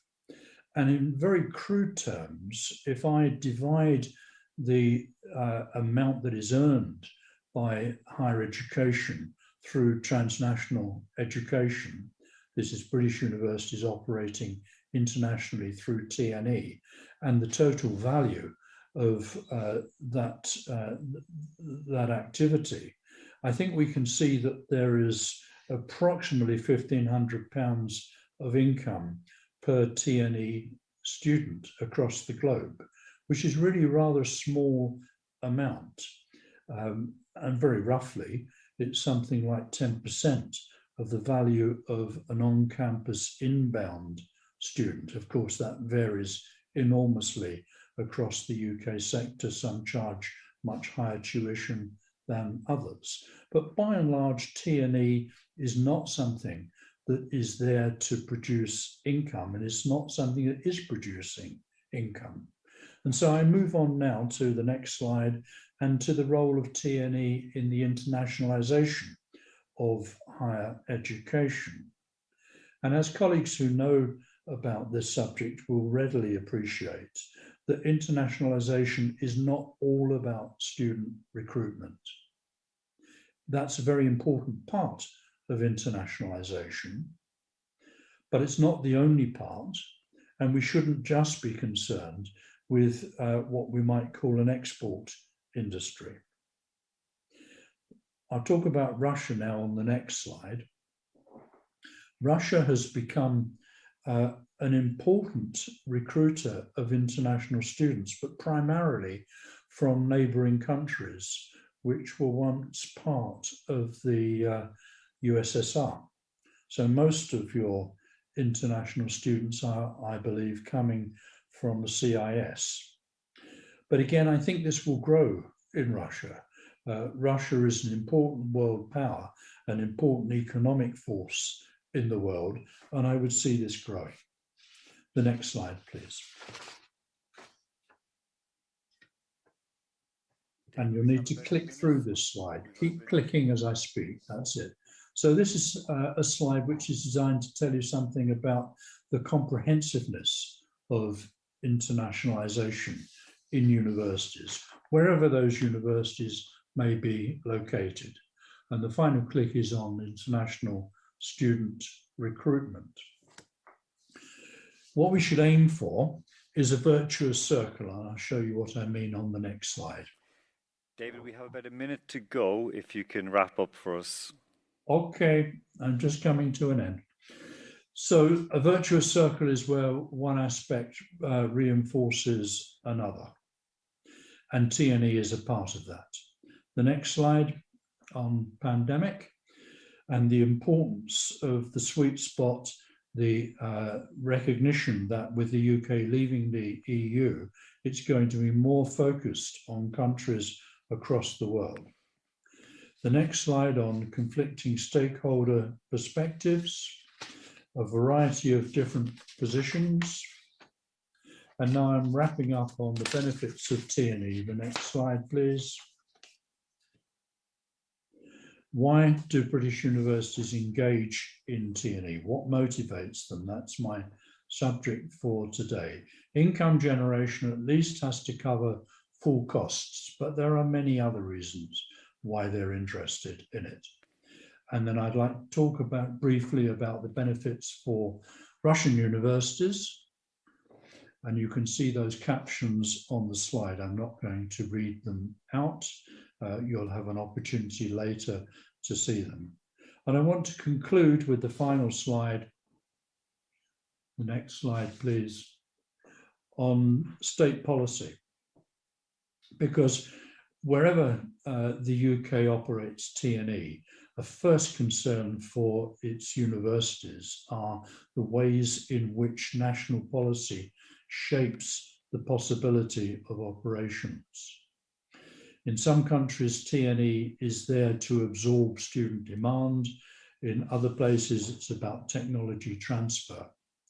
And a key issue, I think, for any national system is the way in which it is possible to upgrade universities in world rankings through TNE. It's quite clear to me that over 25 years, the Chinese system has done that. And I believe that Russian policy is also oriented in this way. And the final slide, please.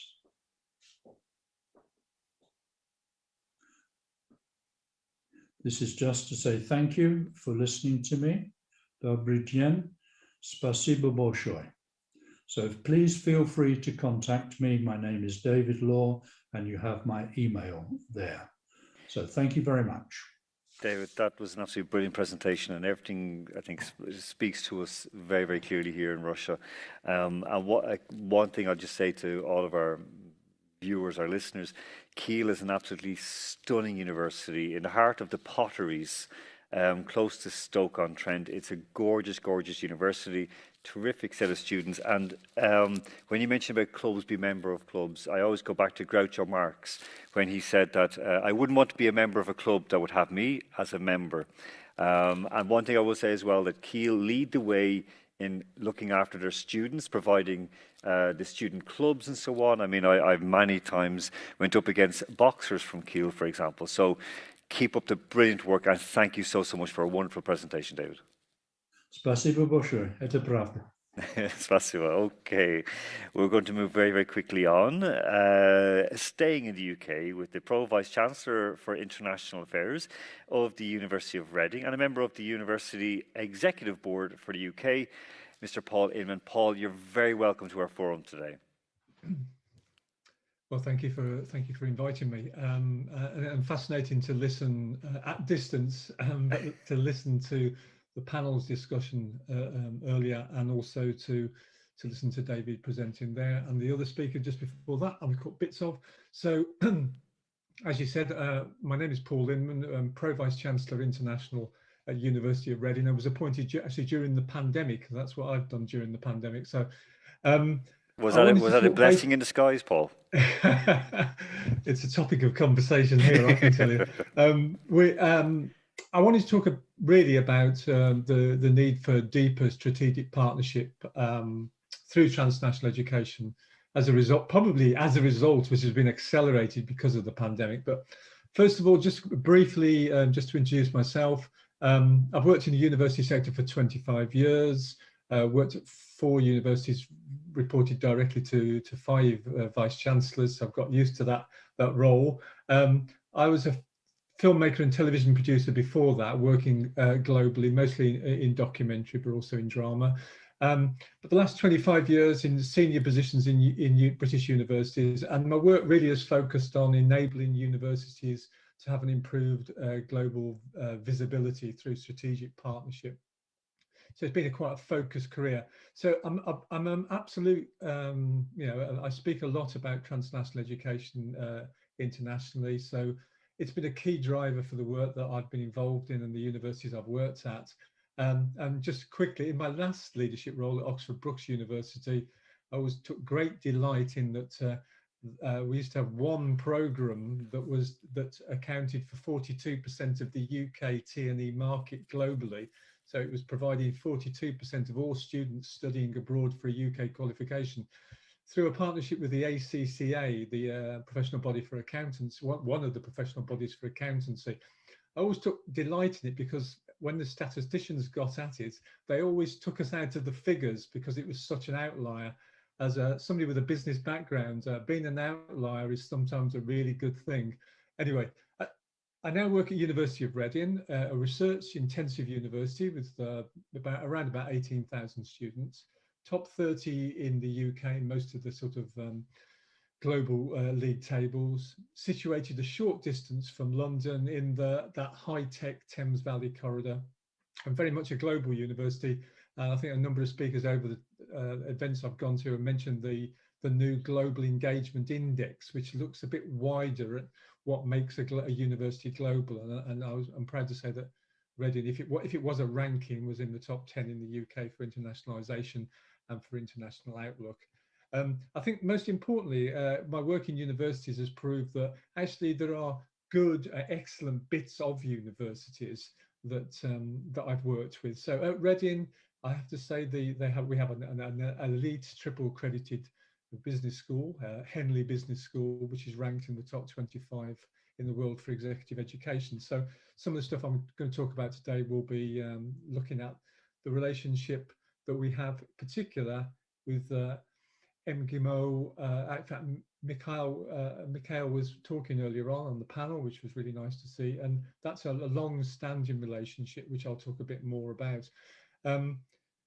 Henley's got around half of its student population are from overseas, but I think what's kind of interesting, almost 2/3 of their international students don't study in the UK. They all study overseas, abroad. So without around about 2,000 students studying at one or more of our international kind of overseas campuses and partners, Henley's one of the world's pioneers of delivering transnational business school education. We also have a presence in Europe, in Denmark, Finland, Germany, key partner with the British Army around the world, in Nigeria, Ghana, and a physical presence in Henley, South Africa. And of course, let's not forget that in terms of in Russia, during the immediate breakup of the Soviet Union, we helped the International Management Institute develop its first MBA.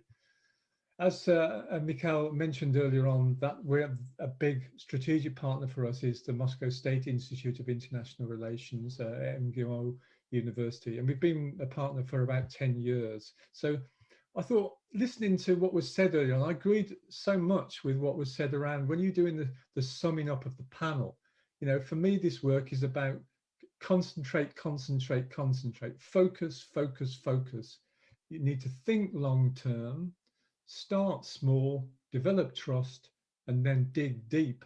So, and then by all means compete, of course, we all compete, but compete globally in partnership. So what I thought I'd do, which was a bit different maybe from what some of the other presenters are going to do, is I just quickly focus down on the timeline, which is the partnership timeline between University of Reading and MGIMO University. Just let's have a look at how that developed just quickly. So there's an MOU drawn up in 2013, you know, so 7 or 8 years ago. And I agreed again with one of the panel members was saying earlier on, you know, universities collect MOUs. Most of them really just sit on shelves. They're just a statement of a moment in time, of intent. But really, it's important with this kind of work is to decide who your deep strategic partnerships, where they're going to be. And that, you know, if you do a lot of this work, you think about particular parts of the world, not necessarily countries or regions even, but cities or parts of countries that you're going to work with, and looking at the fact that you will be judged by the company you keep. So for us, you know, we looked around, and in terms of in Russia, MGIMO, a perfect partner for us, cosmopolitan in outlook, forward-thinking leadership, and there was a nice match for us and that we could work together. So since 2013, we almost immediately chose, used Henley Business School as in terms of a strategic partner with MGIMO. And in 2015, we'd already then set up our first MBA study visit, was established with the Moscow Institute of International Relations with MGIMO.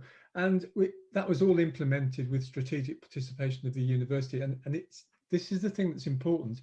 Sometimes a lot of this work is done locally within the university, but to get strategic success, you have to have the buy-in at a senior level within the university, and you need leadership there.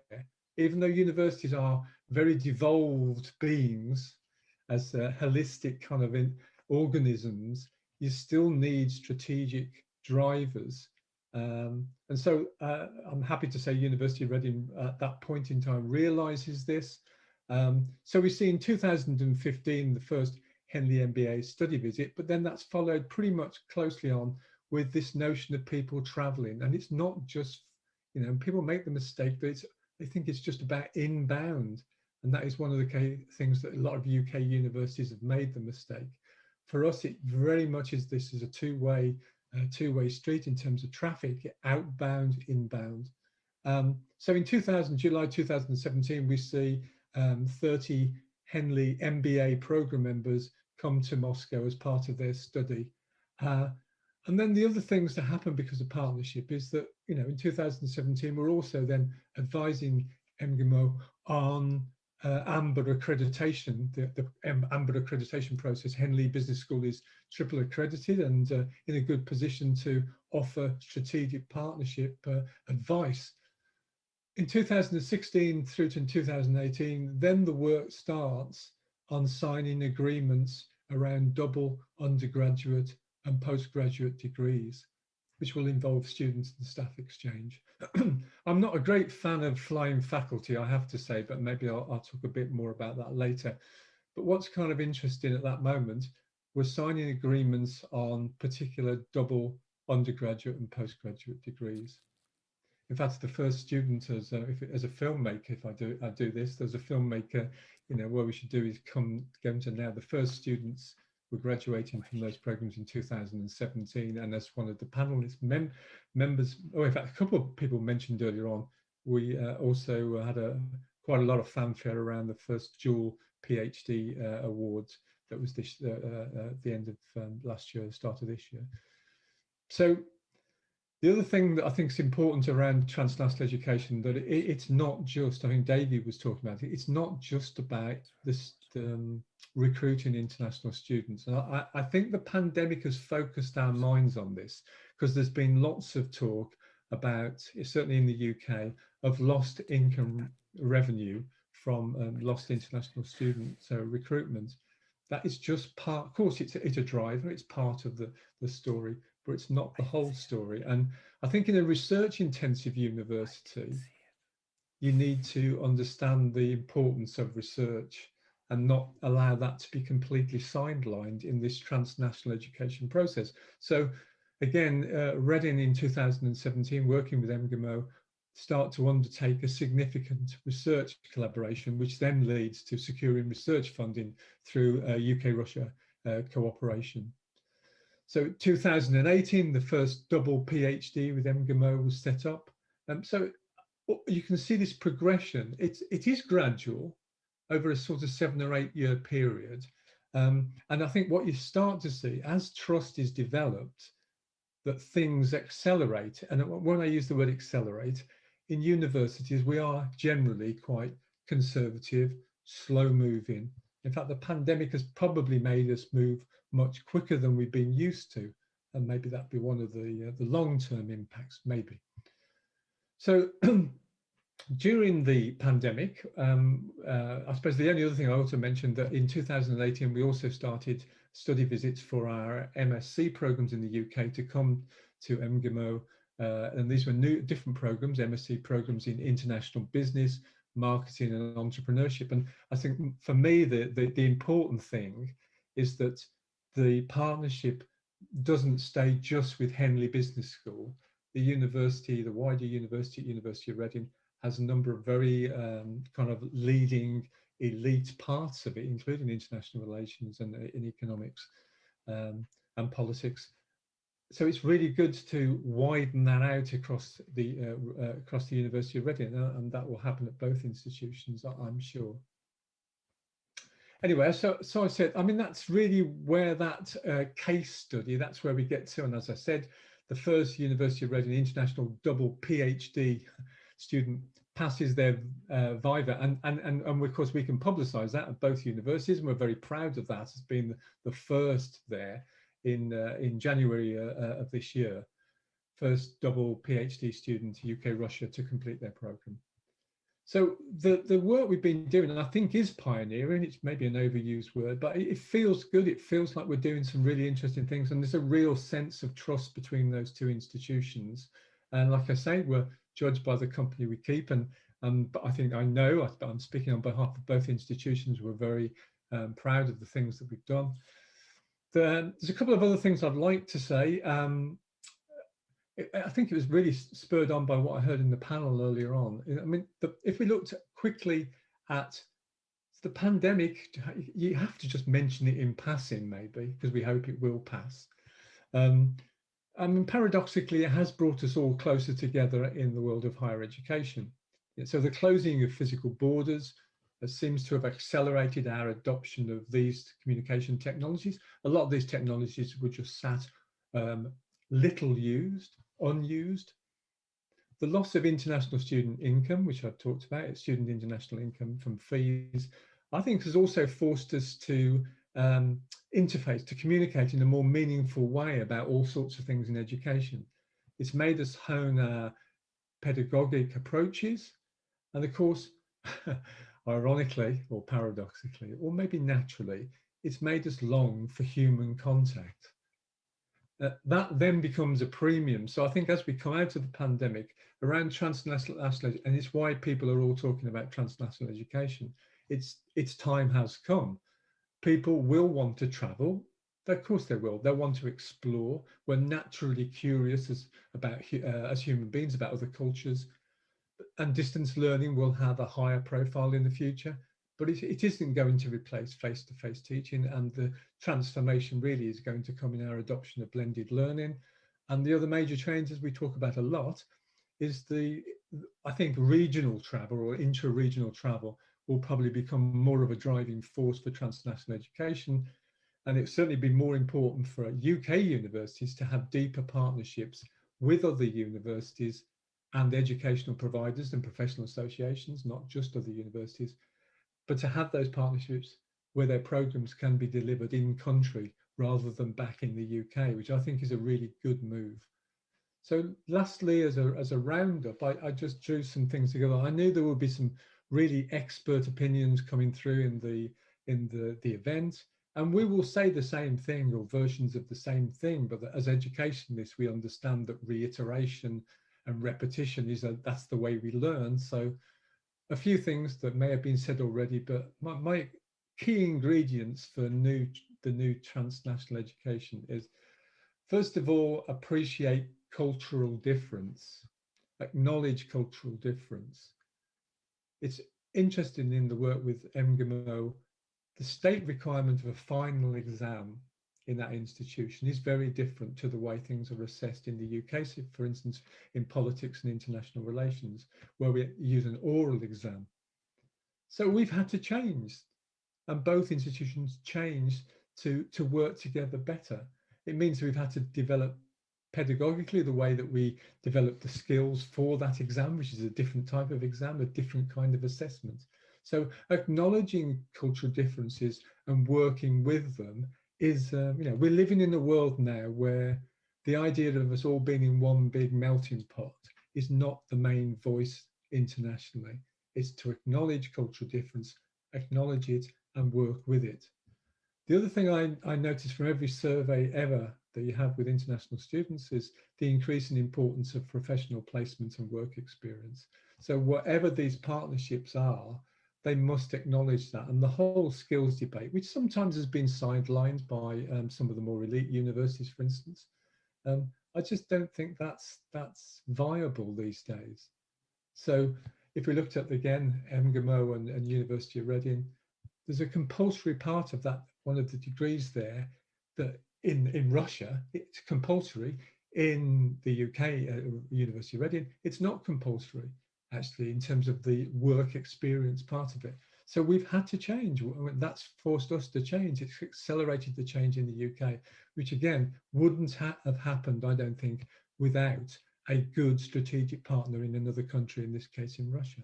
So we have MGMO to thank for that. The other thing to do, I've learned, is that you need to, the importance of language, and again, panelists have talked about it early on. There's a crisis of language study in the UK in terms of modern languages. It's a massive transformation going on there. Fewer and fewer people wanting to study modern languages in the UK, which is potentially really problematic, as most of us in universities realise. Partnerships need languages. MGMO, for instance, requires the students to study 2 languages. That's not the case in the UK. So it's, again, changing the way that we're having to do things. The importance, for instance, of Mandarin, as that has changed as the development of China has happened, that universities now are putting in dual joint honours degrees with Mandarin. So we'll see similar things happen wherever we're doing strategic partnerships with, and their languages are important. And also, students do want to study languages when they travel. Sort of coming to the end, really, that you need to align timelines in partnership. And again, this is one of those things that universities ache over, because they have their own internal processes that say this is the only way it can be done. I like partnerships because they're disruptive. They disrupt some of the way that things have always had to be a certain way, because that's the way we've always done them. Transnational education is disruptive in that way, and it forces us to change. So aligning the timelines so that modules can be taken and that people can move seamlessly from one country to another, from one program of study to another, is really, you know, it's an aspirational thing, and we have to do a lot of work on that. Having a strategic partners and enabled us to do that. So partnership is, if it's anything, it's a two-way street. It's a reciprocal relationship.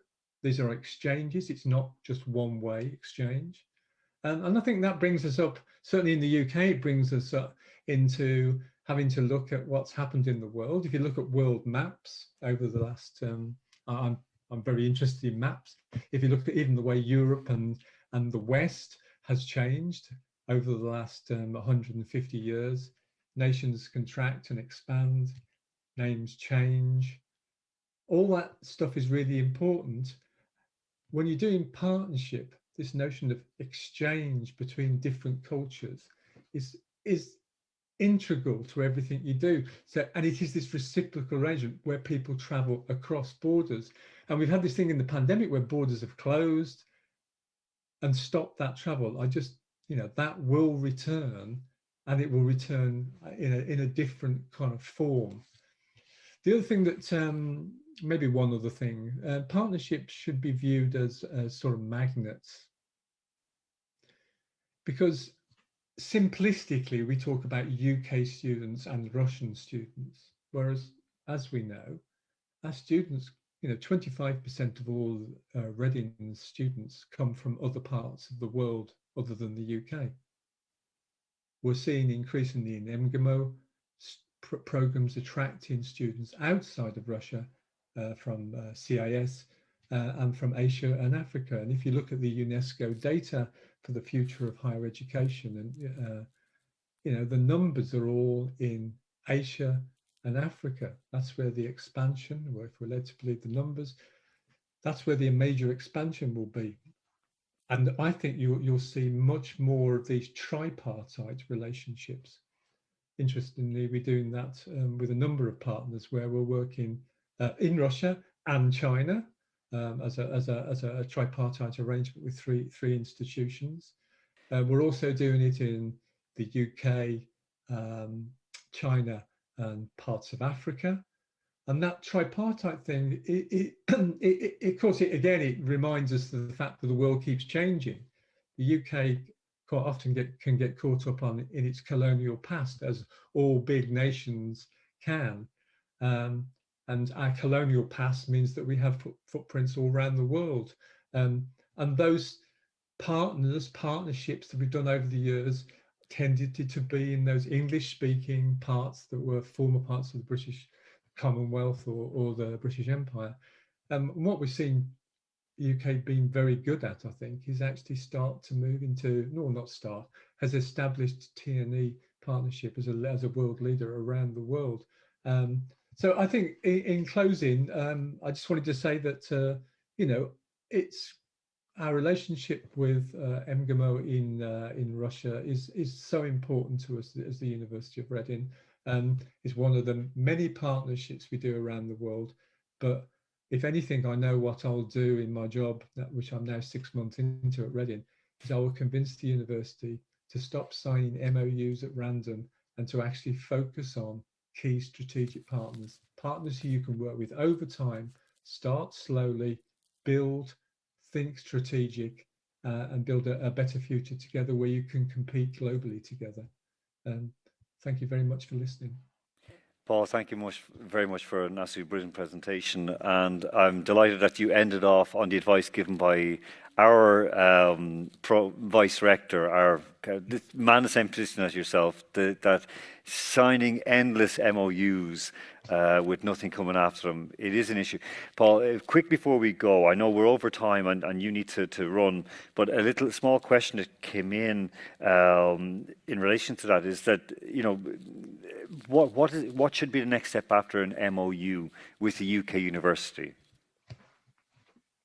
It's funny because outside of the pandemic, I'd say get over and see each other face to face, eye to eye.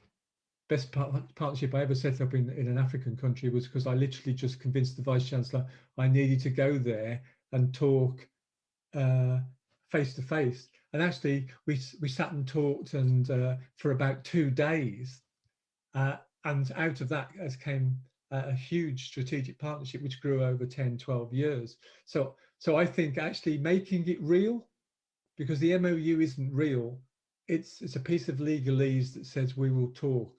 If you transferred that into the language of everyday life, you know, you would say, you'd leave a text message to say, fancy getting together and doing some work together. If you just left it at that, it would go nowhere.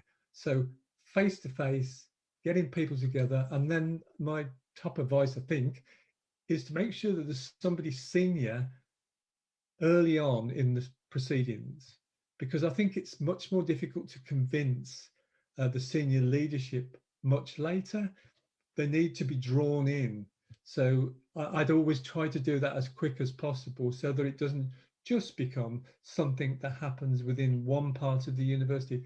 You know, in the past, it was that it would do that for many, many years before you then strategized it. I think the times have changed. And I think the technologies we're using now enable us to accelerate some of this thing much quicker. And it is paradoxical because we're not actually in the same space. I've done meetings with 350 people around the world in about 2 months. You know, that would have taken me, I don't know, 3 years. So that's probably what I'd say is the answer. And that journey would definitely be worthy of a movie, because, and I think maybe you could put Hugh Grant in your role to play that role. So I'm his body double. Thank you. Okay, I won't even go any further on that. Listen, thank you so much for a brilliant presentation, and continued success in your relatively new role in Reading. Thank you. Okay, and now folks, we're moving back here to Russia for our next presentation, and we're actually moving further out past, we're flying over Moscow, going all the way out to Western Siberia, out to the Tyumen State University, where waiting for us right now are Faina Zolotavina and Irina Liman, and they are both with, as I mentioned, Tyumen State University, which is one of the leaders here in Russia. Ladies, we are ready and waiting for your presentation. И перелетаем напрямую в Западную Сибирь, в Тюменский государственный университет, где нас уже ждет Фаина Золотавина.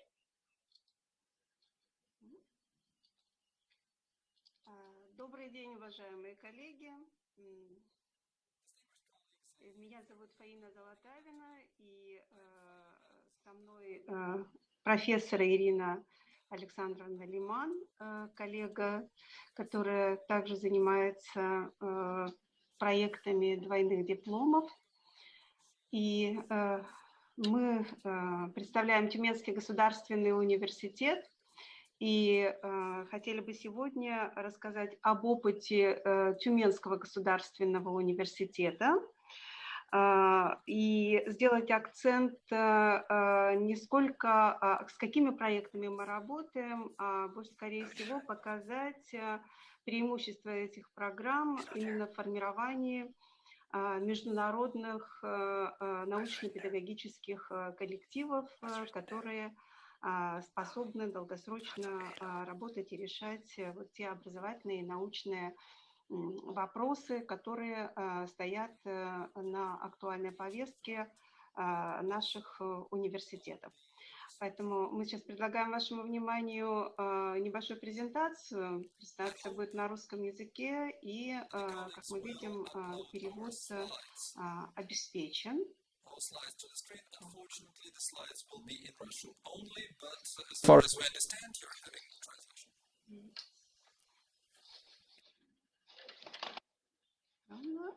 Секундочку, техническая проблема.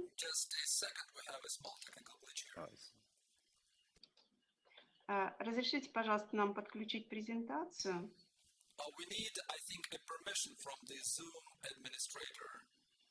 Upload our presentation. Okay, we see it on screen, so I guess we're ready to roll.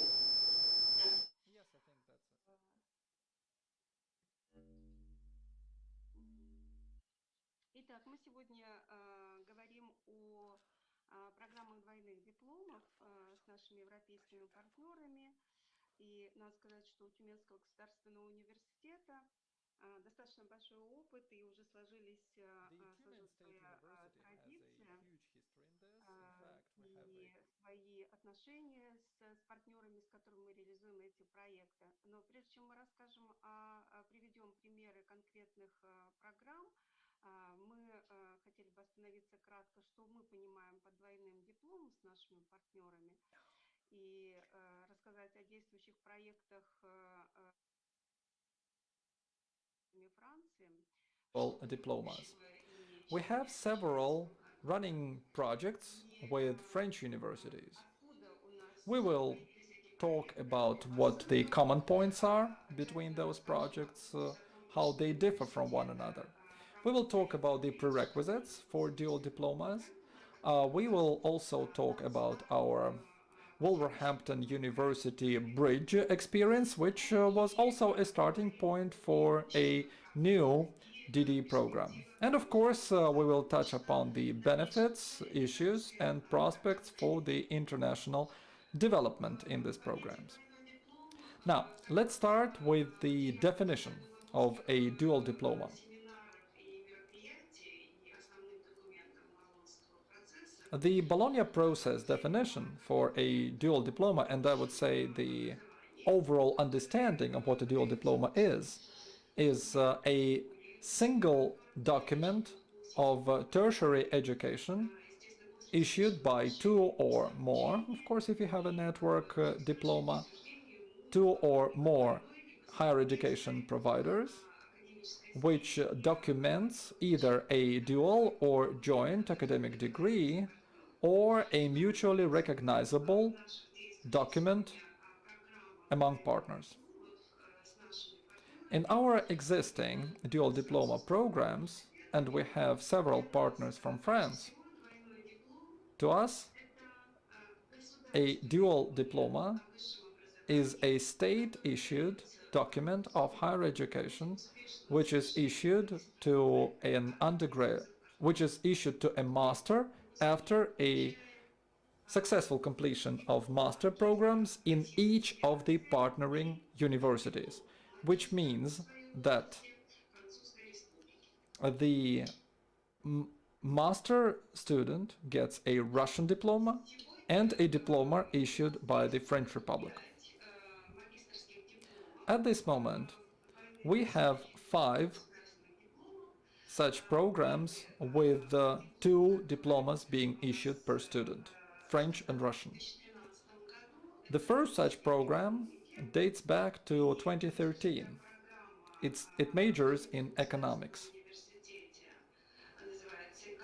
The name of the master's major in the Tumen University is called Economics and Legal Regulation of Business and l'Économie de la Firme et des Marchés, Conseil économique et contrôle organisationnel at the Lorraine University in France.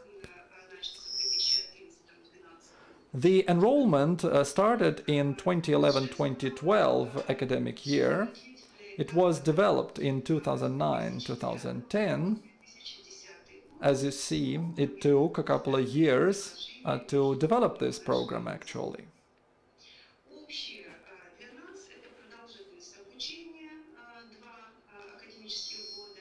The teaching term is 2 academic years, and the scheme can be described as 1+1. The student spends 1 year in their home university and 1 year in the host university. The additional courses in both parts of the programs are Russian language for academic purposes and French for academic purposes. For each university teaches their part of the program in their respective language. The next program we would like to talk about, it's the same, Lorraine University. It actually built on the success of the first program. This is public law program. You can see the name at the Lorraine University, Droit public, collectivité territoriale et coopération transfrontalière. In our university, it is called also territorial administration and law in public authorities.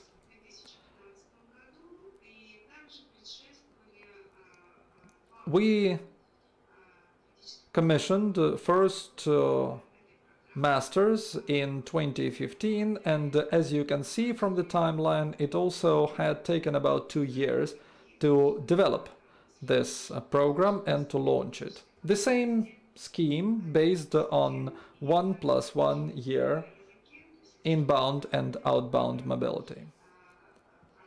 The language scheme is also the same as in the first program I talked about.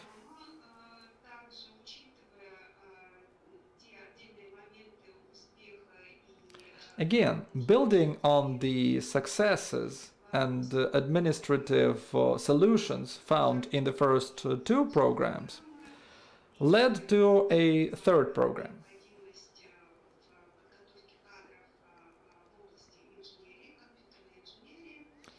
This program is already technological, computer engineering. So we went to Strasbourg University. I'm sorry. This is the next slide, and this slide is dedicated to the management program with the management Grande École at Strasbourg University, and also we took the economics and legal regulation of business from the TNE University and took a different program from the Strasbourg University. Also, again, development had taken 2 years, and this was a pretty big dialogue, and a lot of colleagues have already touched upon that during today's forum.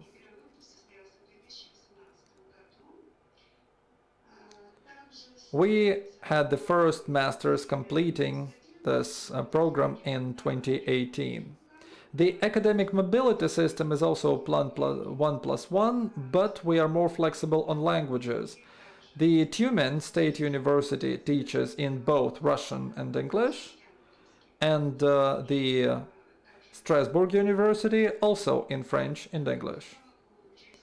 There is an additional course within this program for both faculty and students. French, English, or Russian, they can pick one for academic purposes. And I have already announced the fourth program. It's our joint program with the Faculté de Physique et Ingénierie at Strasbourg University for mathematics, physics, and calculus mechanics. Everybody knows, in Russia at least, that the Tyumen State University is a core university for the petroleum sector. Petroleum sector in the region is preeminent, so the Tyumen State University is very much specialized in that. Together with partners from Strasbourg, we developed, and this program has proven to be very successful, this program which is called Calculus Mechanics in our university, and it's called Mécanique numérique et ingénierie, computational engineering, at the Strasbourg University. And it's based on applied physics, mathematics, and computer science.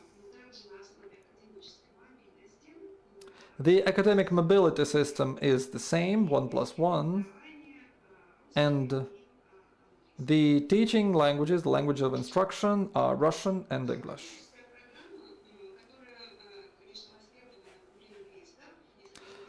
And this is a master's program for linguists.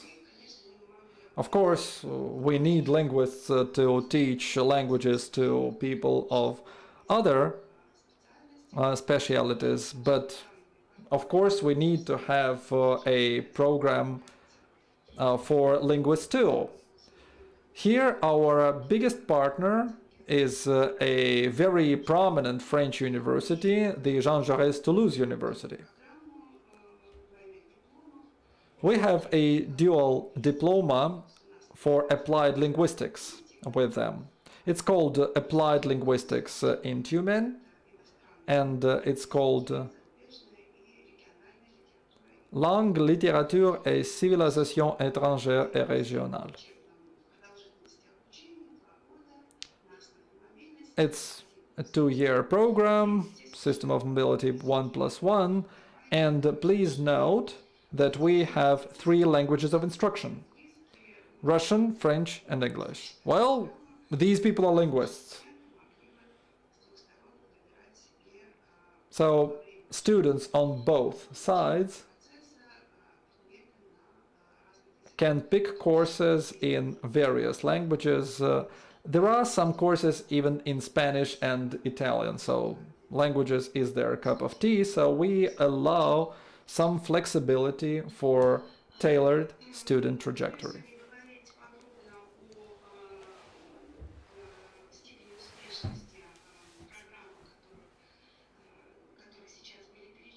Of course, it's not for us to say whether these programs are successful or not. What we would like to underline is that we have built them upon the same template, more or less. We have seen what works, and we have tried to replicate it. And it is very important that these programs were built on one prerequisite: long-term cooperation with these universities. We've been cooperating with Strasbourg University since 2002, Lorraine since 2006, and Toulouse Jean Jaurès 2006 too. It started as a faculty-to-faculty thing and a researcher-to-researcher thing. We had joint conferences, joint seminars, winter schools, summer schools, various pretty narrow topical meetings, and joint applications for Brussels Plus or Stasis EU programs, and applying for grants from the Russian Ministry of Education and Science, mobility grants from France, and so on and so forth.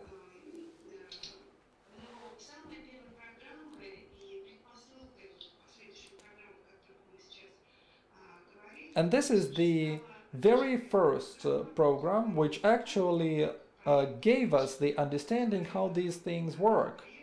This is a program with Wolverhampton University as part of the bridge program, and Irina actually was coordinating it on our side, so I'd like to pass the floor to her. Good morning, distinguished colleagues. This is how we cooperated with Wolverhampton as part of bridge program. Well, the most important thing is that it is an MBA program, right? Why MBA? It started, as you see on the slide, the development started in 2005, and there was very little experience in master's programs at all at that time. So for master's programs, we had to start with an MBA. In Russia, this program set a very high bar for providers and for students alike.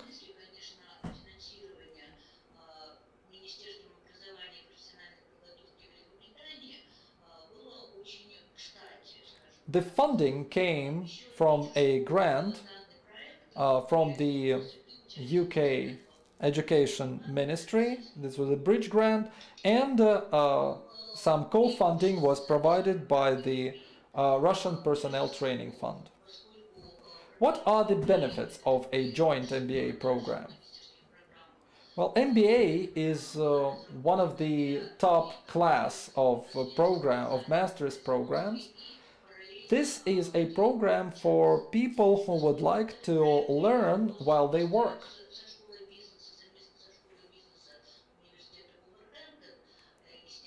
And since we had a business school on the other side as a partner, that business school actually set a very high bar on language skills.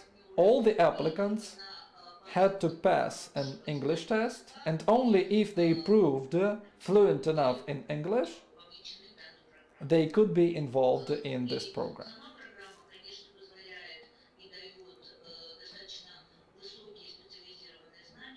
The program itself is very rich on specialized knowledge, which gives the students an opportunity to look back at their practical operational experience, to have a different look maybe, and to change how they approach business management right there in their companies.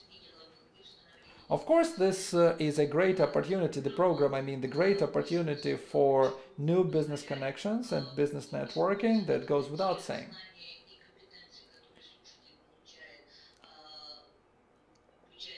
The most important thing, though, is that the knowledge and the skills obtained in the program can be used and operationalized right away.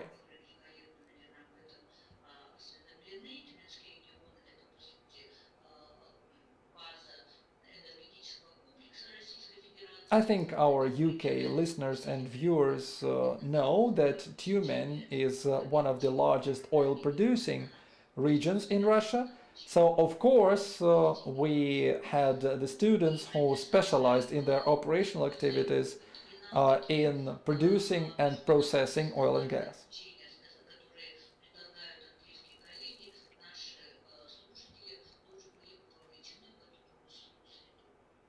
And it was very important to involve them in such a creative environment, which Wolverhampton University was absolutely great at. This was the first DD program for us, and it made us change our, at that time, pretty conservative approach, and we had to really change our philosophy, I would say, behind the program. We had to work in modules to make sure English faculty could travel to Russia and teach face-to-face.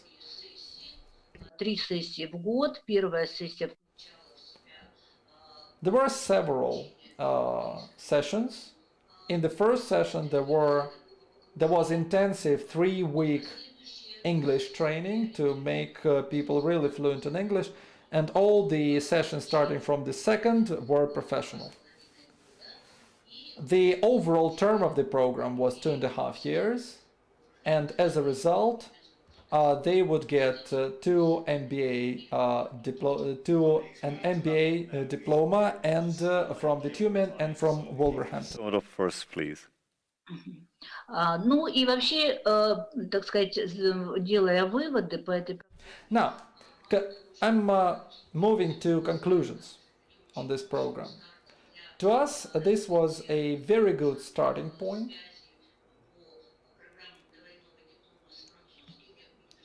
We built on this program when we started discussing our DD programs with French universities afterwards, and it has also proven very instrumental in bringing us closer to Norwegian universities. Our university has a very good cooperation with Nord University,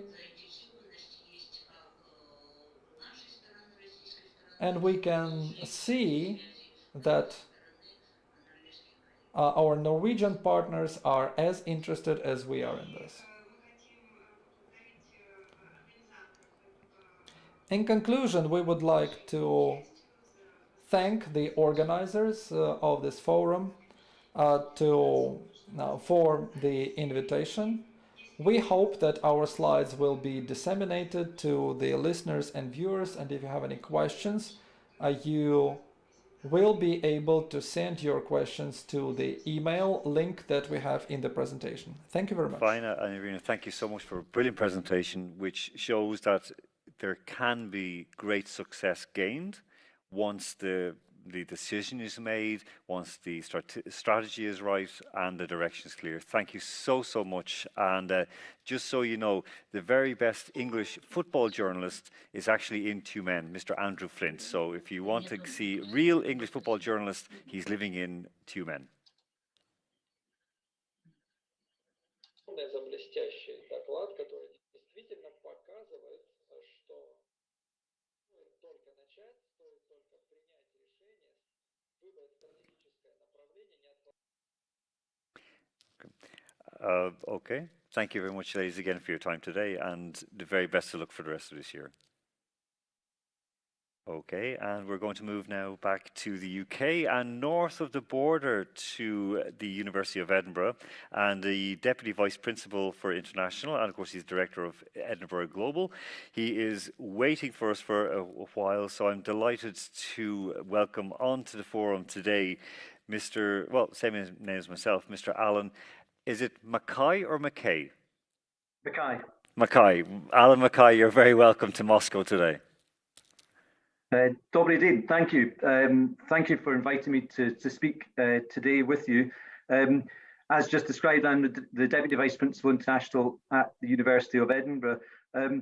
I wanted just to say before I start that the University of Edinburgh has hundreds of years of collaboration with Russia, dating back to the time that Princess Ekaterina Dashkova, a leading light of the European Enlightenment, spent time in Edinburgh with Adam Smith and many others, and stayed at Holyrood Palace as her son studied at the University of Edinburgh, and who went on to become the first woman in the world to lead an Academy of Sciences.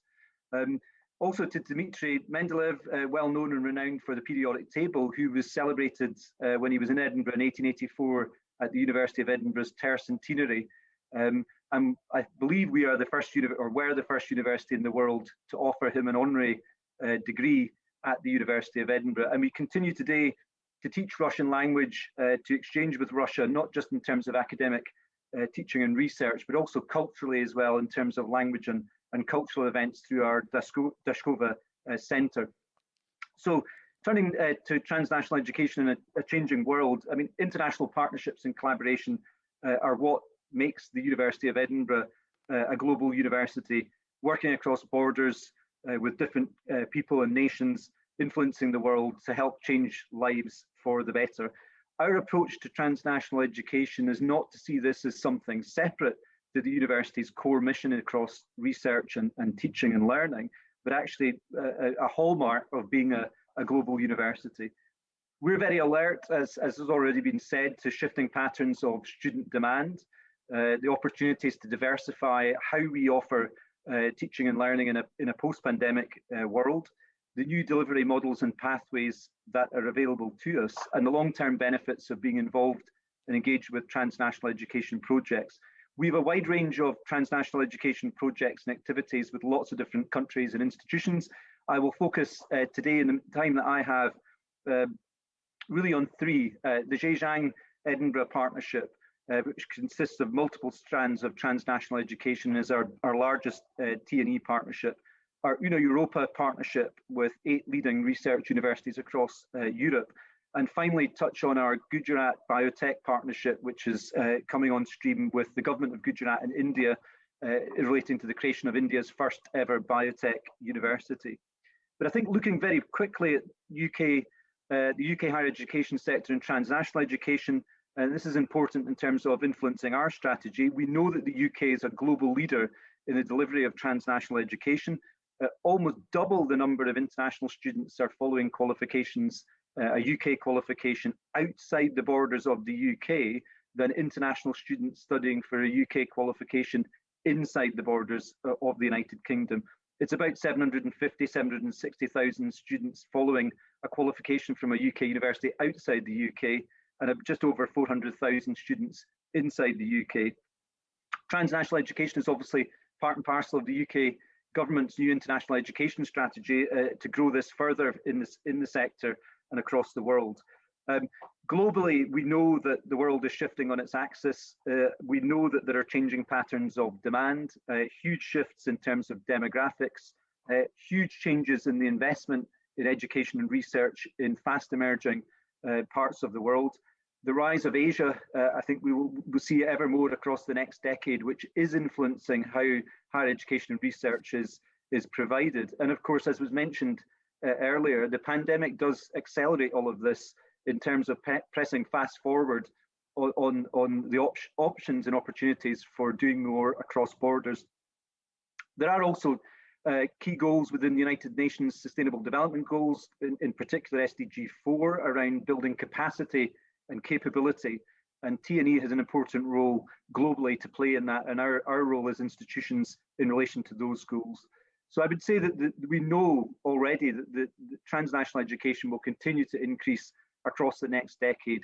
Asia will play a lead role within that in terms of the large-scale education systems of China and India, but there'll also be much higher levels of intra-regional mobility, where students are looking for options that are much closer to where they live, or maybe in the next country to them.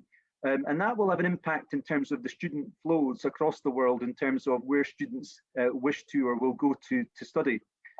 So I think that will become it's an important trend that's developing there in the background. We know already that China is a very large host of international students, and it will increase further as domestic system expands and rises further. So I think these big changes in terms of demographics across the world and economic development will mean that there'll be huge surges in demand from parts of the world that have challenges perhaps around their domestic education capability. And there are opportunities there for us to work together, not just bilaterally, but multilaterally, to increase quality, assist with economic development and cooperation, and particularly around the response to global challenges.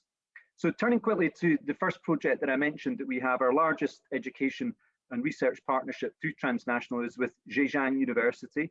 Zhejiang is an elite C9 university in China. It's located in Hangzhou, which is the capital of Zhejiang province, and it's one of China's most oldest and prestigious universities. The international campus that we have our joint institute with Zhejiang is based in the city of Hainan, which is about 50 miles from the main campus and about an hour southwest of Shanghai. Close to the city of Hangzhou, which has about 10 million people. On the international campus with us, there are other institutions, the University of Illinois Urbana-Champaign in the United States and Imperial College London. And at the moment, there's about 400 plus students on the campus, but they're coming from not just China, but 50 other countries. So I think it's very important that we think about who we reach through transnational education. The joint institute that we have for collaboration across teaching and research was opened in 2016, and that's focusing on undergraduate teaching. The discussion started in 2011, so it took five years to bring that through from discussion to delivery. I think by 2018, 7 years later, our partnership had expanded into a new joint biomedical translational research centre, which opened. So looking at increasing our research collaboration, research commercialisation and industry links because of the science park that's next door to the international campus. We now have fully fledged 2 dual award undergraduate programmes with Zhejiang at the international campus, China's first ever biomedical science and biomedical informatics undergraduate degrees. We now have, as a result of the increased collaboration, a unique dual award 4-year PhD programme in integrated biomedical sciences. And the international campus in its entirety is completely bilingual. All programs that we teach are in English, and it's got an increasingly international staff and student base. So at capacity, our undergraduate degree programs with Zhejiang will involve teaching 600 students, undertaking a research-led 4-year BSc honours programme.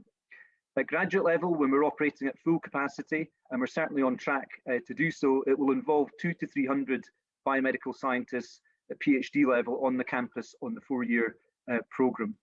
I think the key reflections, some of which have been touched on earlier, and I'll come back to at the end very briefly, Zhejiang have been an excellent partner. They've had a shared strategic ambition and vision in terms of what they're doing around the international campus as a pillar of their international strategy. The facilities, the support, the students are world class in terms of the students that we're admitting to these programs. And we're on track to meet those figures that I talked about in terms of our partnership, in terms of the students on site. I think in terms of good quality partners, just over the last couple of years, Zhejiang, already in a very strong position within China, has moved 50 places in the QS World University Rankings. And I think that's an indication as to the opportunity of working with high quality partners in different parts of the world. And there's new opportunities to extend and grow our partnership further. The second project I wanted to cover today very briefly was our membership of the Una Europa, the One Europe Alliance. That's an alliance of 8 leading European research universities as part of the European Commission's Erasmus programme. The 8 members are Free University in Berlin, Bologna in Italy, Edinburgh obviously in Scotland, Helsinki in Finland, Krakow in Poland, KU Leuven in Belgium, Complutense in Madrid, and Paris Sorbonne in France. And the focus for this is to create the European University of the future. And if you allow me to just read very briefly from the mission statement, by 2025, 50% of Una Europa students through this alliance will benefit from international mobility. 2 million Europeans will benefit from educational and civic engagement programs. Our joint research activity will have increased threefold between the universities, and we will run several joint degree programs. So the students and staff across our 8 partners in the alliance will move across joint programs, move across our campuses, and this is really multilateral collaboration across 8 cities, 8 different countries, 8 different universities. In total, it represents 500,000 European students, 70,000 staff, and over 300 research groups. So this is pooling very significant power across teaching and learning in terms of a European dimension to our transnational activity. We will have 4 joint award programs in phase 1, a joint Bachelor in European Studies, a joint Bachelor in Sustainability, a joint doctoral program in Cultural Heritage, and a joint massive open online course program in the societal impact of artificial intelligence. This is a huge win for students and staff of each of the constituent member universities and countries, not only for mobility, but the way that we will use this to enhance our teaching and collaborative research output. And already we're seeing the opportunities around innovative curriculum design, allowing students to move seamlessly between different partner institutions in terms of the credit that they gain for doing so. The third project that I wanted to mention today is our involvement in the Gujarat Biotech University. This is the newest transnational partnership for the University of Edinburgh, directly with the government of Gujarat in India and the Department of Science and Technology, to create the first ever biotech university in India. Gujarat, as you may know, is a state in Western India, a population of just over 60 million, one of the most advanced technological and industrial bases in India, and the majority of India's biotech is hubbed out of Gujarat. It represents, I think, on the pharma side, about a third of India's total pharmaceutical production, and healthcare is also expected to grow to $100 billion by 2025. There is a very warm investment climate and support as a gateway for India through Gujarat and the new national education policy in India to encourage greater internationalization and cooperation with India and different countries across the world. So our School of Biological Sciences will work with Gujarat and the government to deliver postgraduate research, curriculum development, industry engagement, and innovation across life sciences. Both the university and Gujarat see this as supporting the ambition of Gujarat to assist with economic, education, and research development across biotech. They are providing the facilities. The state government has already enacted Gujarat Biotech as an autonomous state university, and the University of Edinburgh will deliver the 2-year medical, plant, animal, industrial and agricultural biotech programs with a strong research element running through those. Again, it's taken 5 to 6 years to get to the point of signing the agreement to progress this. We will have that live within the next year, 5 taught postgraduate master's programs in biotech and a PhD program. We will work with Gujarat to recruit faculty, admit students, and further develop a program of staff for the faculty at Gujarat Biotech University to visit the University of Edinburgh and have short research visits for students too as well. And that again offers opportunities for the industrial commercialization of research and the innovation links there too. So in finalizing and hopefully beginning to gain back a bit of time, and I think some reflections in terms of these three very significant projects for the University of Edinburgh is that there is huge demand. There is demand for this. This is a core part of what we do across our academic mission in terms of teaching and learning. It's not something that's an added bolt-on. It runs through what we do. As was said earlier, this must, in terms of TNE engagement, involve bottom-up faculty support. None of these projects are top-down initiatives. They are bottom-up and then supported at a senior level within the university and commitment at all levels.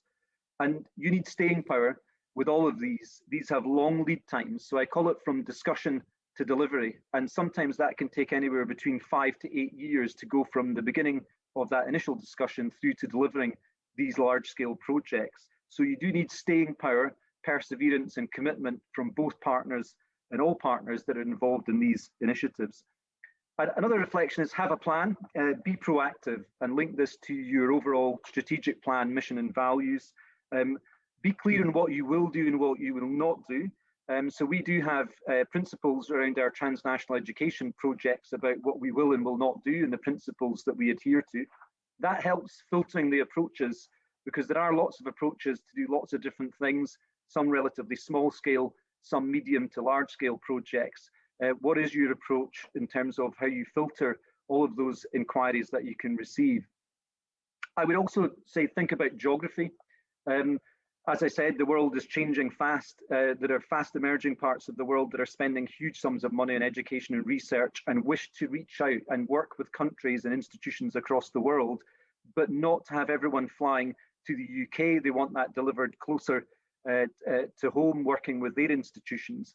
So you need to think carefully as a long-term plan in terms of what does that mean for both the academic geography, if you like, which disciplines, it's not just science, technology, and medicine there's a lot of demand in those areas, but what does that offer to other parts of your institution in terms of the arts and humanities? So thinking about the diversity of the academic discipline areas, as well as the physical geography in terms of which parts of the world you're engaging with now and in the future.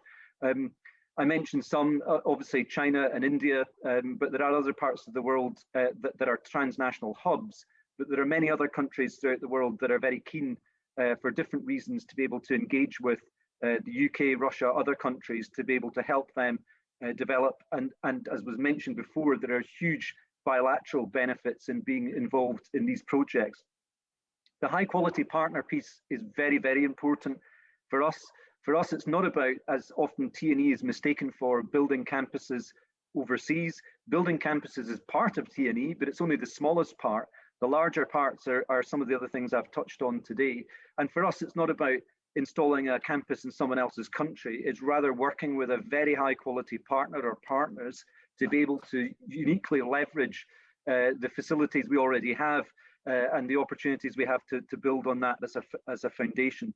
And I think the other part of one further reflection would be, particularly in straitened financial times in a post-pandemic world, is making sure that these projects are sustainable in the long term, that the financial model must be sustainable and work for all partners involved. And it takes considerable commitment to get from the discussion to the delivery stage, but it is worth it if you have a supportive internal system of services, of policy, of regulation, and you may need to change some of those to enable some of these things to work. We have done that. If the regulations didn't fit the project, well, maybe we need to revisit the regulations and change them. And I think we've also benefited from supportive government departments, ministries of education that are willing to work with us in both countries that may be involved to be able to change up some of the approaches at a national level to allow these projects to go ahead and work. So I think there's a lot obviously there that I've covered in terms of 3 major projects that we're involved in. These are just projects that I've given personal reflections on in terms of the University of Edinburgh's experience. I hope very much that the UK and Russia can find more to collaborate on, either bilaterally or multilaterally in different parts of the world, in all of what transnational education offers to us. So I will hopefully slightly ahead of, or get back on track in terms of the time. I will finish there, and glad to take any questions if time permits us this afternoon. Spasibo большое. Alan, thank you very, very much for an absolutely brilliant presentation. Extremely interesting, especially as you said, about altering or tweaking the regulations to fit potential projects, so to be able to be flexible and to address that. One very, very quick question before we go away, because we are over time. It's not your fault. You've been bang on time. It's my fault here for not controlling it. So it's this Alan's fault, not that Alan's fault. Alan, one little small question that came in was, in terms of the with Brexit, is that going to, do you believe, going to affect the development of further development of transnational education within the UK in terms of access to funds and so on? So I didn't quite hear all of the question there. Sorry, it was about access to funds for transnational education in the United Kingdom? Yes, in terms of after, in the post kind of Brexit sphere, do you think there might be maybe limitations being placed on institutions like the University of Edinburgh and so on? No, I think quite the opposite. I think that institutions, including mine, will look at ways in which we can build on the successes we've had thus far and the learning that we have had. And I think that affords new opportunities as transnational education across the world continues to rise. I think the post-pandemic world will, and what we've experienced across the last year or so has pushed fast forward on some of the drivers here to be able to have this, offer a new ways of delivery models, recognizing and learning from what we've gone through in the past 20, 30 years in terms of transnational education. I think there'll be more support within university governing boards and within countries, and you see that in the United Kingdom through the new international education strategy that very specifically talks about the need to grow transnational education further. Despite the fact the UK is already one of the global leaders in terms of providing courses beyond our borders, whether that's digital, whether that's overseas through partnerships or a combination of both. So I think we will see more. I think universities will be encouraged to do more. I think there's huge opportunity to work with, as opposed to single entity institutions.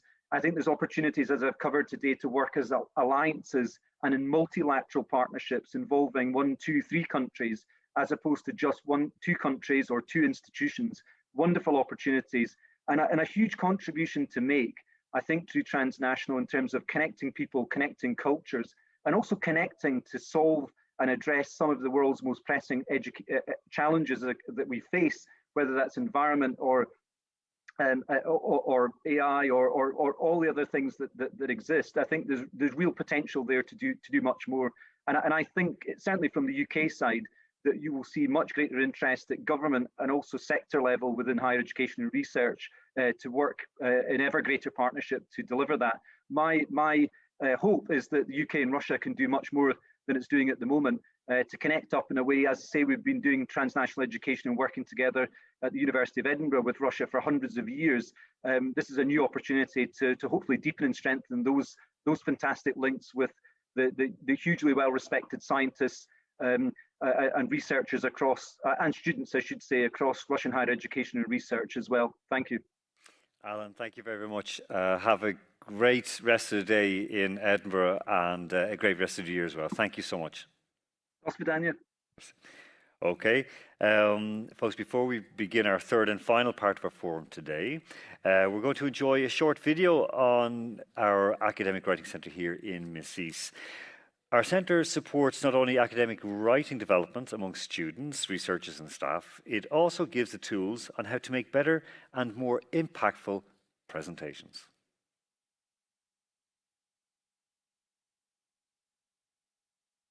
Students participate in international programs for a myriad of reasons: to gain first-hand international experience and new perspectives, to foster personal and professional growth, and of course, to showcase for future employers their credentials as a global citizen.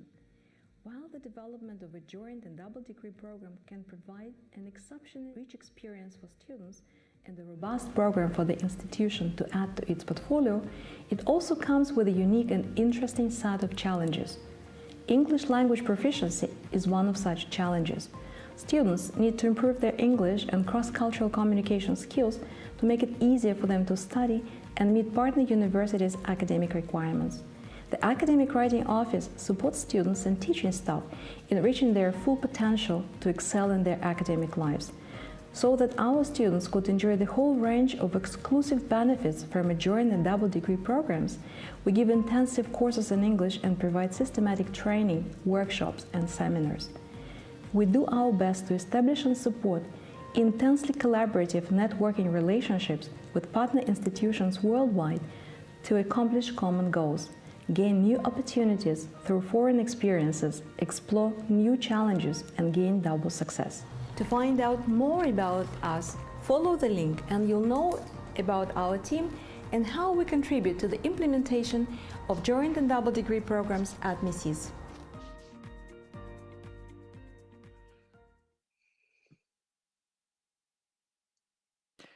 Welcome back, everybody, and we're delighted to open up our third and unfortunately final session today with a thought and innovation leader.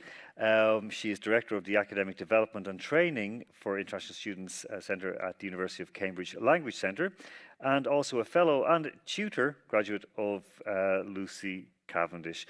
Karen Otwell, you're very, very welcome to Moscow today. Thank you very much indeed for that very kind introduction. I'm not sure I live up to the epithets you've given me. Let me just share my screen so you can see the bits that we'll be talking about then today. Excellent. Well, it's a great privilege to be invited to talk to you today. I personally have celebrating now, I think it's 12-year relationship with working with colleagues at MISIS, not in the form of transnational education, but certainly with colleagues in the English sector. And I've been very impressed by the range of work that's been happening both at MISIS and indeed across Russia. But looking at it today then, as you noted then from my title and the wonderful video you just had about the Writing Centre then at MISIS, my role is very different to former colleagues who have spoken today, from the Pro-Vice Chancellors and the people involved in then kind of transnational education and setting these up at UK universities. My role at the university, as you see then, quite a long title, is but supporting academic knowledge and training for international students at Cambridge. Predominantly postgraduates, we have around 65% are international students at the university.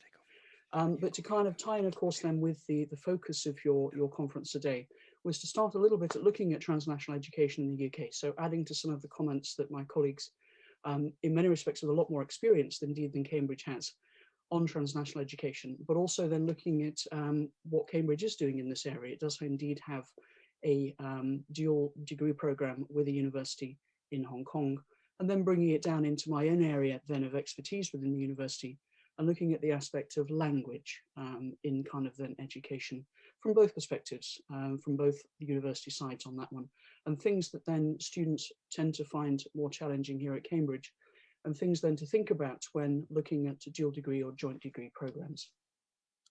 So just a few notes then on indeed then transnational education in the UK.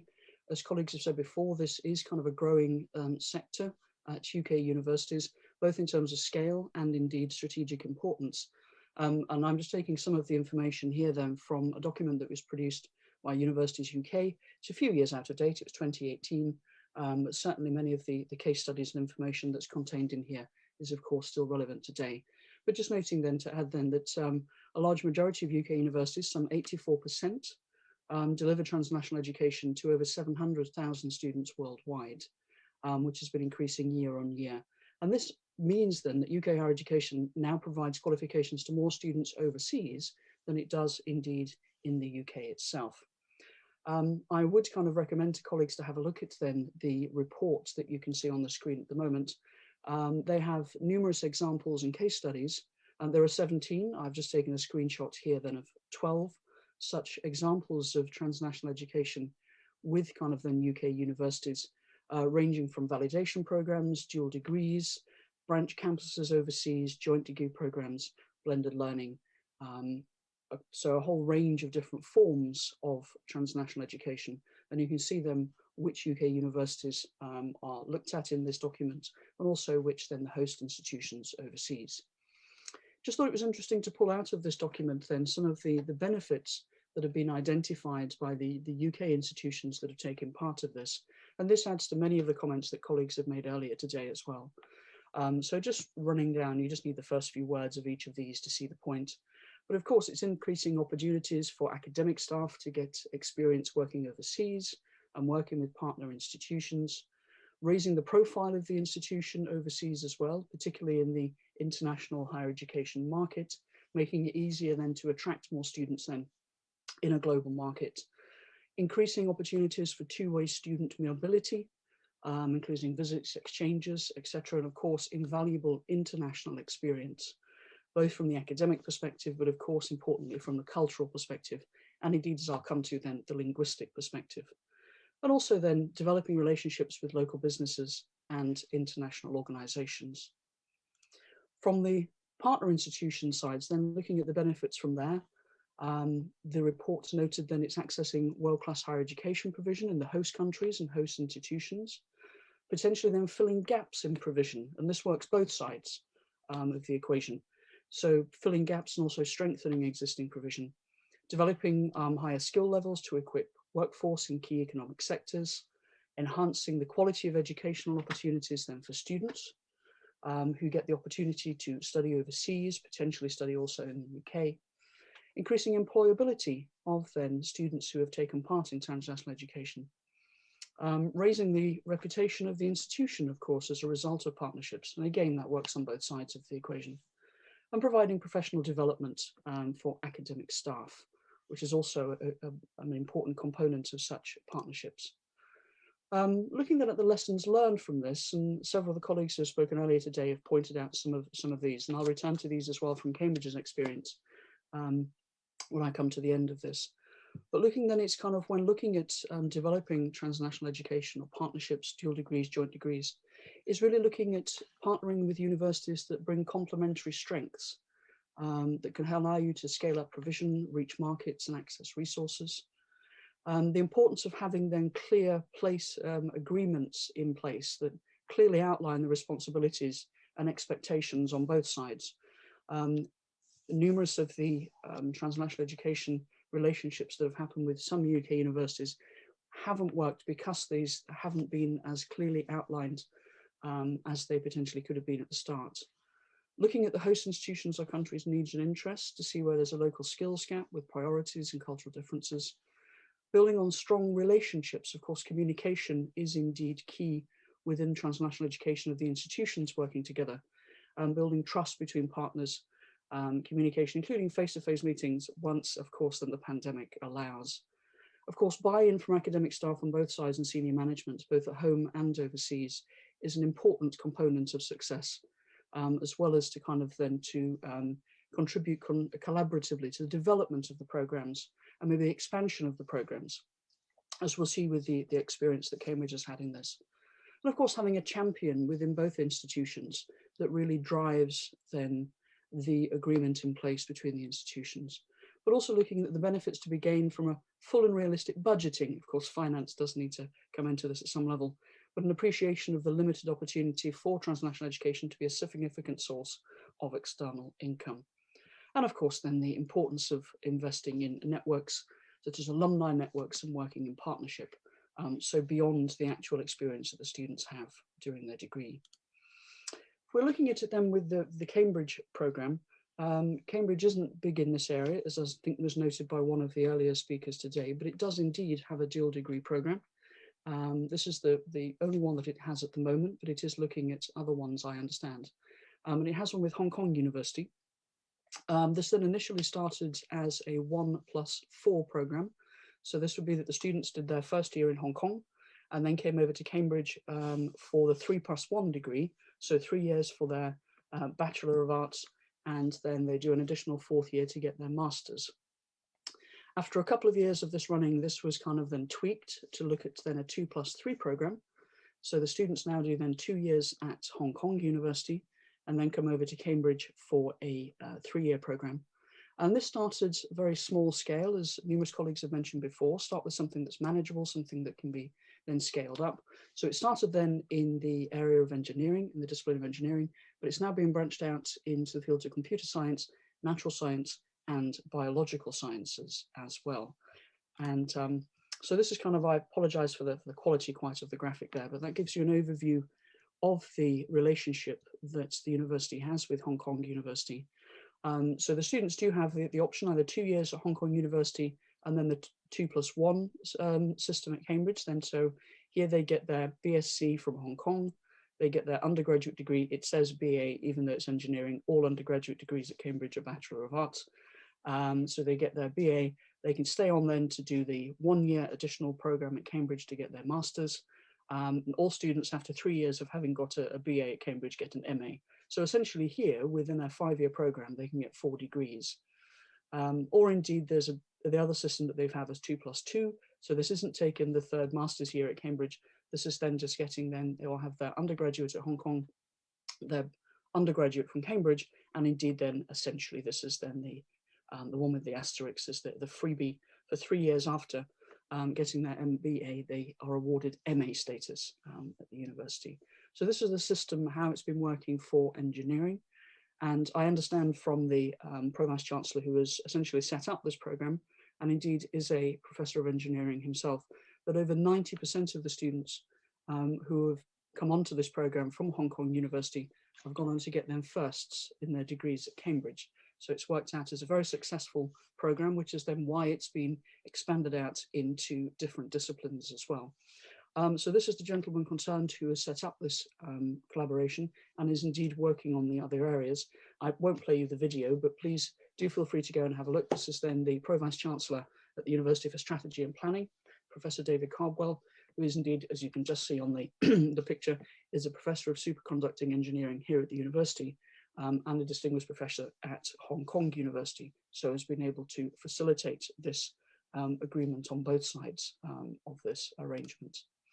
Looking at it then coming into essentially the area in the university where I work and support students is of course then when coming into the UK for any degree program, so at a degree level or above, then students need to evidence a proficiency in the English language. And this is then a snapshot taken from the government website, looking at then the requirements for student visas coming over to the UK. And it's highlighted up there as the knowledge of English. And as some of you may be aware, then we have then what's called CELTS, so Secure English Language Tests.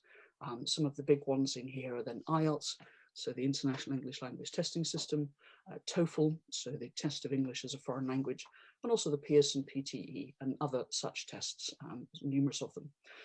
As you noted at the bottom here, if they're studying with a higher education provider, which of course Transnational Education in this platform would be, then the university can also provide its own kind of level of assessment to check that the students have got the necessary competences and wherewithal to do the degrees that they're coming into. And I'll go into this in more detail in a second. Looking at it then with levels, looking from essentially a visa compliance issue from the UK, degree level or above is equivalent to CEFR, so the Common European Framework of Reference, level B2, which if you're kind of knowledgeable with IELTS is around a 5.5. So we're looking at kind of upper intermediate is then the minimum standard when looking at that. So this is in many respects an administrative, I'd say obstacle or hurdle then that students would need to do from a visa perspective for these things. But I'll look at it more from an institutional perspective of working them with postgraduates and undergraduates at the University of Cambridge. And as I said, on our postgraduate side, we have around 65 to 70% of our students are international. And at the undergraduate level, it's around about 20 to 25%. And of course, then what you just saw on the government website was their knowledge of English. Now, of course, then proficiency in the language is, of course, vital. It's the basis building stone, foundation stone for what they're going to be doing in their disciplines. But from the perspective of working at the institution where I do, and indeed with talking with colleagues across the UK who work in similar roles to myself, as I say, we're all in the same boat, as it were, just at different parts of the river perspective. is then looking at it, the key aspect that really needs to focus on is academic literacy. Because when you're studying through the medium of another language, be that English, be that Russian, be that any other language, it isn't just the proficiency in the language that's important. It's how you can use that language within a particular context. And here it's then the academic. Academic, of course, subsumes numerous different subcomponents to it, disciplinary aspects, epistemological concerns, and many others. And of course, all of these then manifest in language, but it is something that is far broader and far deeper than purely linguistic proficiency. My own research in this area at the university is really looking to how better support students, because of course language is a key component of what they're doing, but they're not coming here to learn English, as it were. They're coming to do the research or get a degree in whatever field they're coming into, be it in astrophysics, engineering, history, whatever that might be. But the language is, of course, then the vehicle for them to achieve that. And I'll say that one of the main difficulties, if not the most evident difficulty that students face when coming to this university, I've noted, isn't so much a lack of proficiency in the language. And I appreciate that Cambridge is very fortunate in that area of the levels of proficiency that we set for entry to the university. But this instance is this issue is going to be at other institutions as well, is that it isn't simply a lack of proficiency in the language, but it's the main difficulty is that not understanding how different languages or different cultures, and that's why I've used the word culture here with rhetorical culture and disciplinary culture, different cultures communicate in different ways.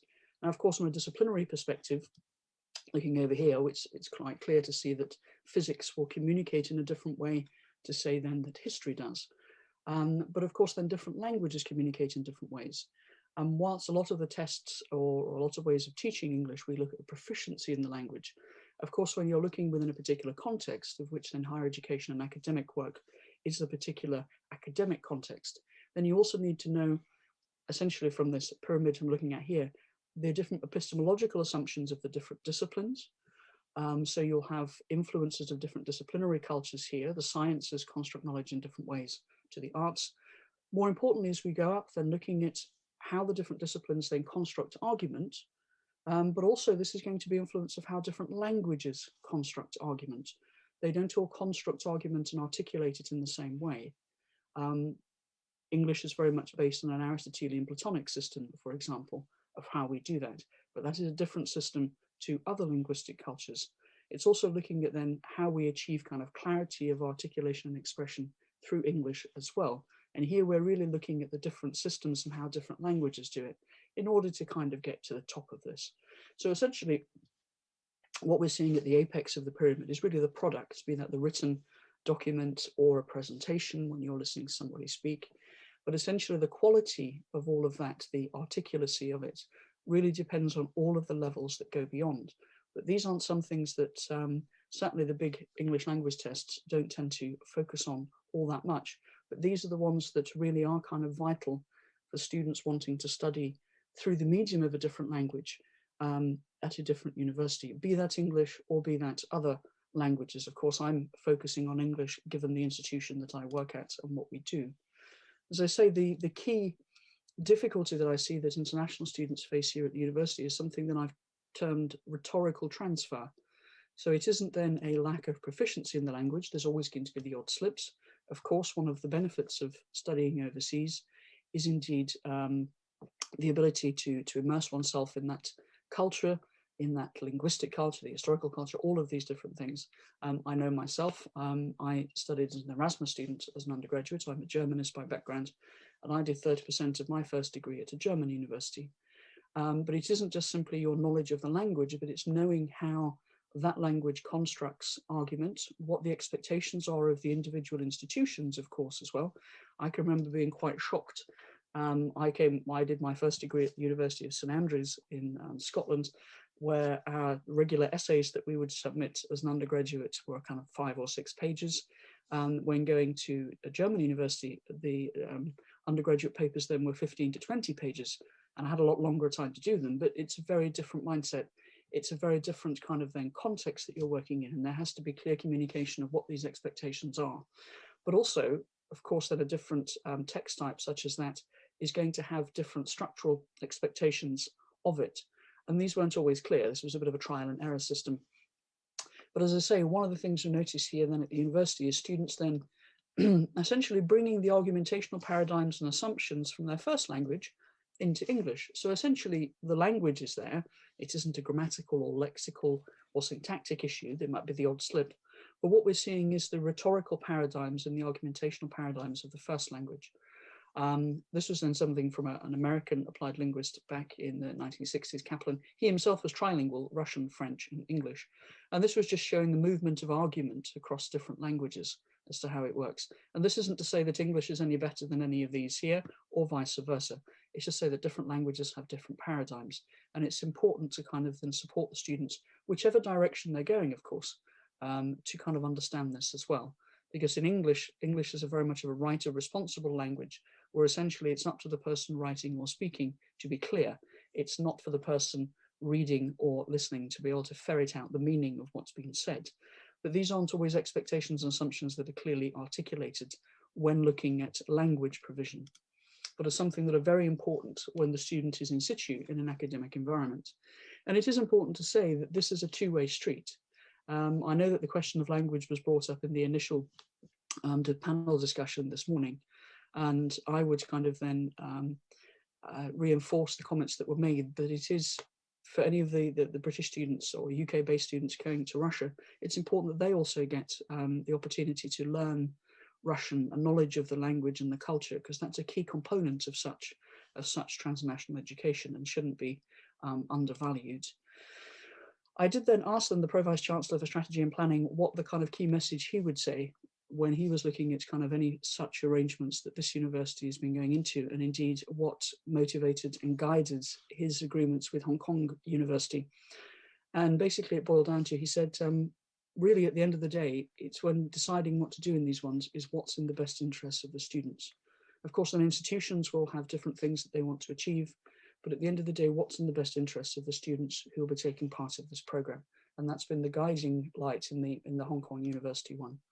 And the three things he said at the end of this were, as kind of guiding kind of principles of setting up transnational education and having such agreements, is really reiterating what several colleagues have mentioned before, is that it is hard. These things are difficult to do. And it is a lot of hard work on both sides to make it work. But when they do work, then they work exceptionally well. It is then a lot about collaboration, which was picking up points then mentioned in the report on transnational education. And that the vital one, which also links in quite nicely then with the concept I've been talking about of language, is that open, clear communication is key between the two institutions as to what they're trying to achieve, how they're trying to achieve it, and indeed then to support the students the best on the programme in both institutions. Thank you. Karen, thank you very, very much for your presentation. And again, as you mentioned, it is a two-way street or even a two-way road.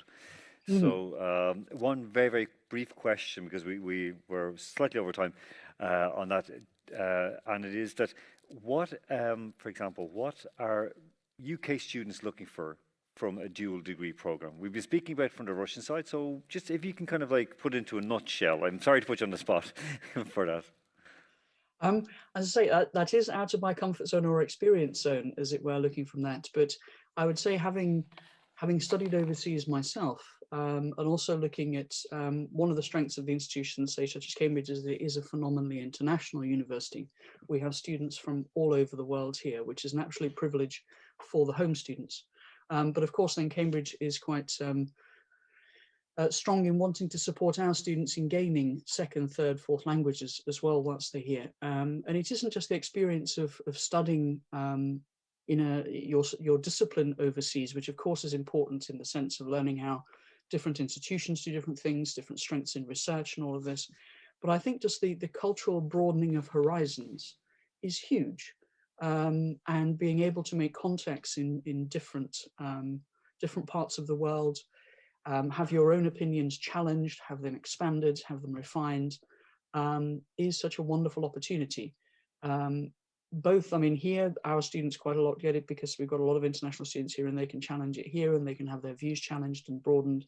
But there's nothing better than actually spending time overseas in a different culture, going through the educational system that's in there, speaking the language, hopefully, as well, to varying degrees of fluency, but getting to really know that culture, that history, and that people. You can't really put a price on that. That's a wonderful thing that such things as transnational education can engender.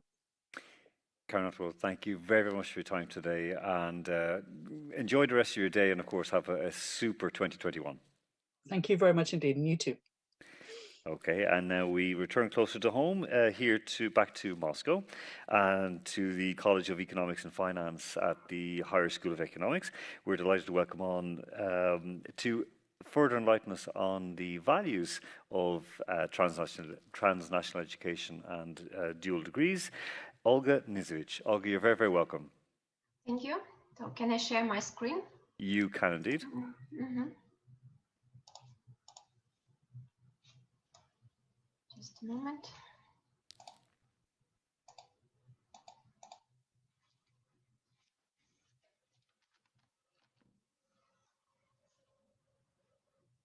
Okay. So my name is Olga Nizovic, and I'm here to represent the International College of Economics and Finance of HEC University. And in my talk, I'm going to discuss how partnership opportunities and ambition for academic excellence in economics and finance can be used to drive a build-from-scratch college, the International College of Economics and Finance, or ICEF. And I'll tell briefly about ICEF degree programs and how they have been developed in partnership with LSE and the University of London. Okay. Some words about ICEF. ICEF was established in 1997 within the National Research University Higher School of Economics, or HEC, through a partnership with the London School of Economics and with financial support from Russia's largest banks and financial institutions. The ambition was to set up a tertiary education institution with degree programs in economics and finance, which would be the best of their kind in an international perspective.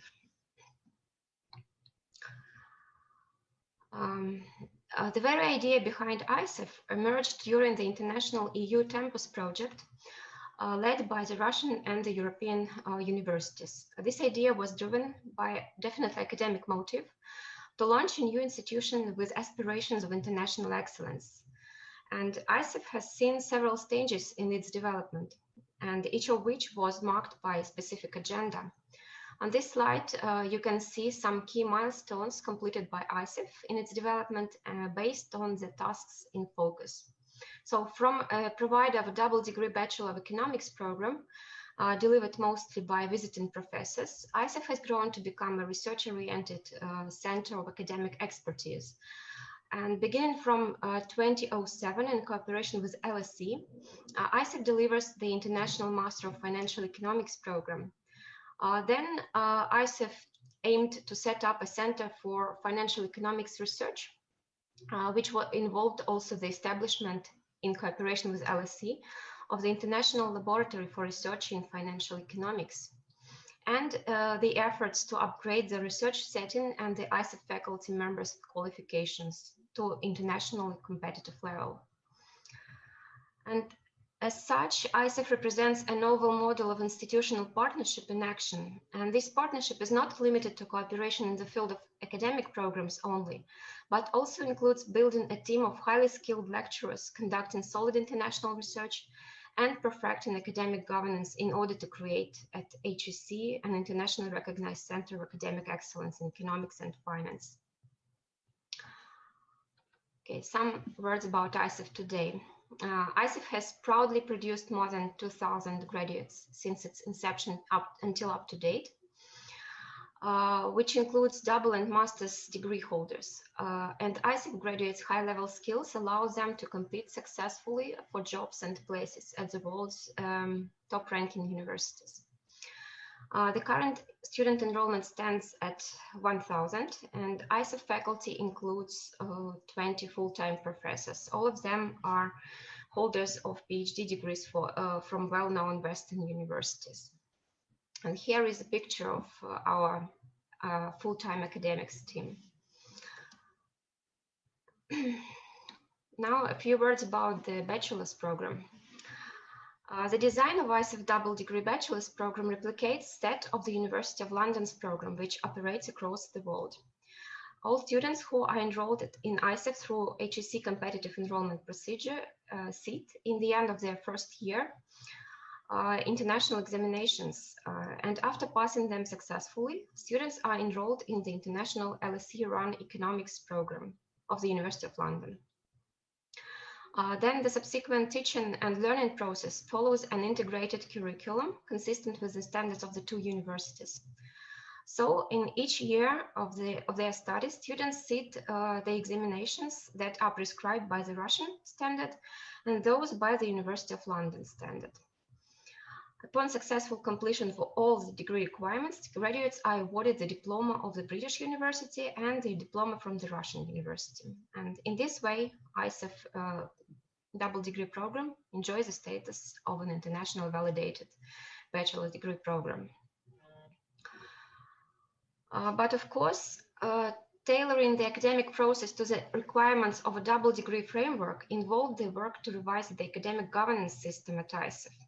And this work was aimed to design and implement an integrated curriculum which would meet the standards of both universities, revise teaching methodology and furnish guidance materials in response to the increased students' individual work hours, revise knowledge testing schemes to meet prescriptions of the international examination systems, recruit faculty through internationally practiced procedures under the supervision of ISEF International Academic Council, which is the governance body participated by both the universities. And an advanced academic setting and intellectual culture, same as in the world-class universities. And this process to align this degree program with international standards faced a lot of challenges, and I will name some of them as an example. The work to design an integrated curriculum was challenged by differences between the academic frameworks used by Russian and the universities abroad, including LSE. And to achieve this structural and content alignment, a series of course units needed to be introduced, which had never been taught before by Russian universities. And also the existing course units were to be redesigned in such a way that to allow a cardinal reduction of the academic load and the overall number of course units. However, the resultant curriculum appeared to be more versatile than any of the partner universities. It incorporates the Russian traditions of scholarly education and Britain's profound focus on professional expertise as a prerequisite of quality economics teaching. Also, greatly challenging was the process of part-time lecturer recruitment from among domestic candidates. Its procedure was to follow the international standards and to be participated by experts from LSE.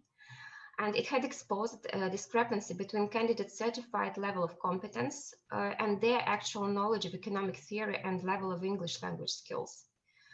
About 30% of those who applied failed to meet the eligibility criteria.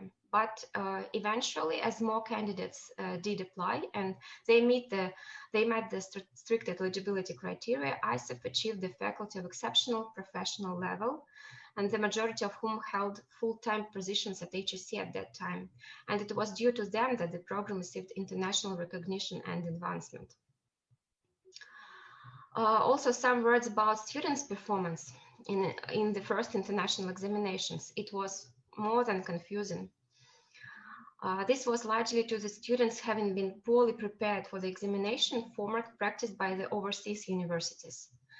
But then ISEF revised its internal examination procedures to align them with the internationally accepted ones, and also re-examined were also methods used in teaching calculus. And as a result, the performance had improved dramatically.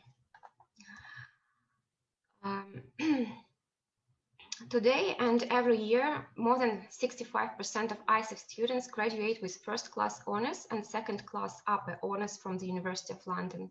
And their number is growing.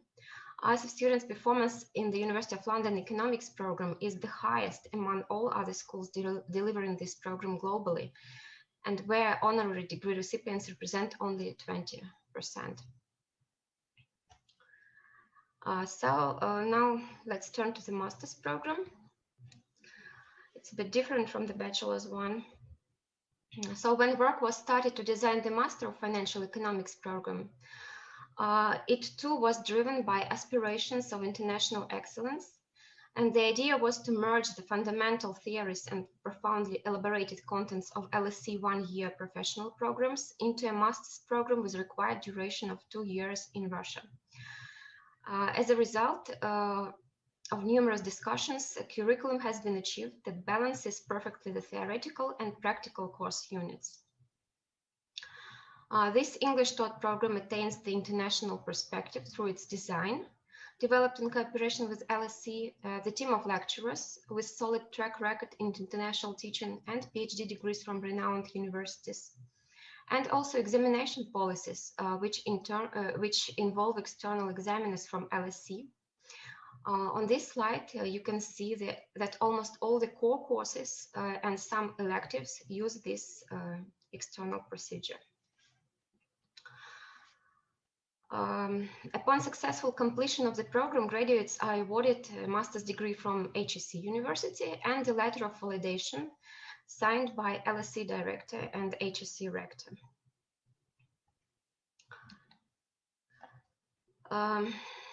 In the beginning, the program experienced the shortage of enrollees with academic background sufficient enough to meet the enrollment requirements.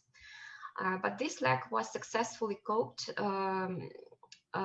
with after the inception of the VTB awarded scholarship program, followed by tuition-free places and portfolio competition as an admission track. The intention to launch an international level master's program implied recruiting a faculty with international qualifications. So the other challenge was the shortage of lecturers with internationally recognized credentials.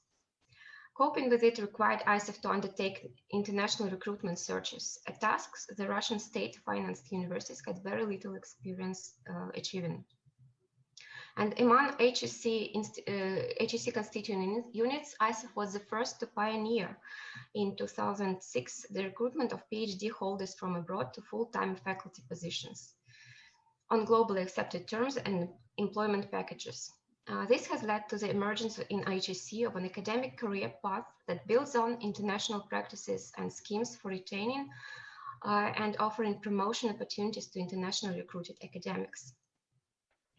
And of course, at the beginning, there were a lot of legal, administrative, social, and financial barriers that hampered the international recruitment process at ISEF. And to overcome these barriers, ISEF had revised its faculty selection regulations in such a manner as to align them with both the international demands and the Russian legislation.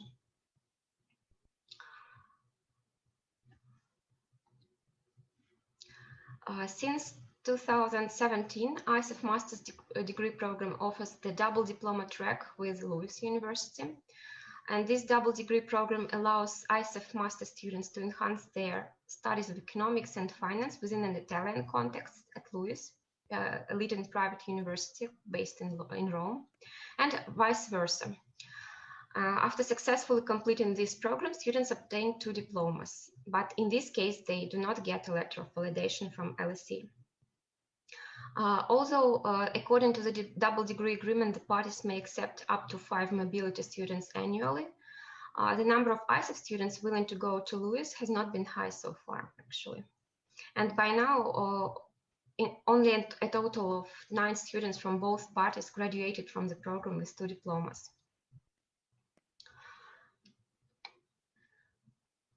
So the high demand in ISEF graduates in global labor and further education markets is the testimony to the fact that the degree programs offered at ISEF enjoy international recognition.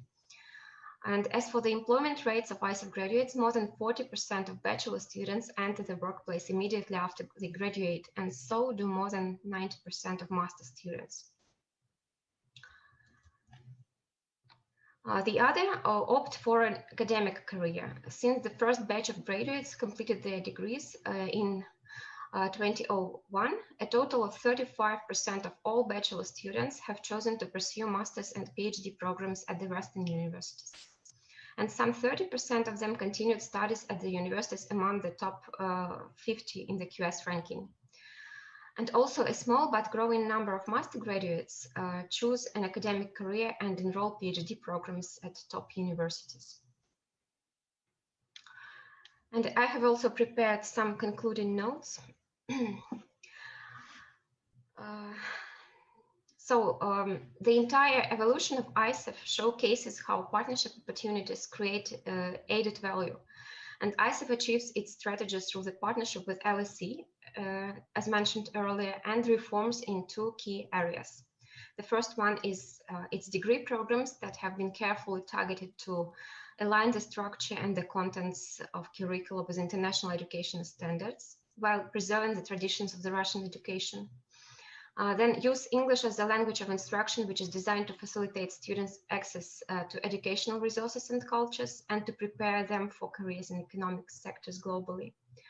Also, to implement an integrated quality assurance system to meet the program requirements of the two universities and incorporate both internal and external elements.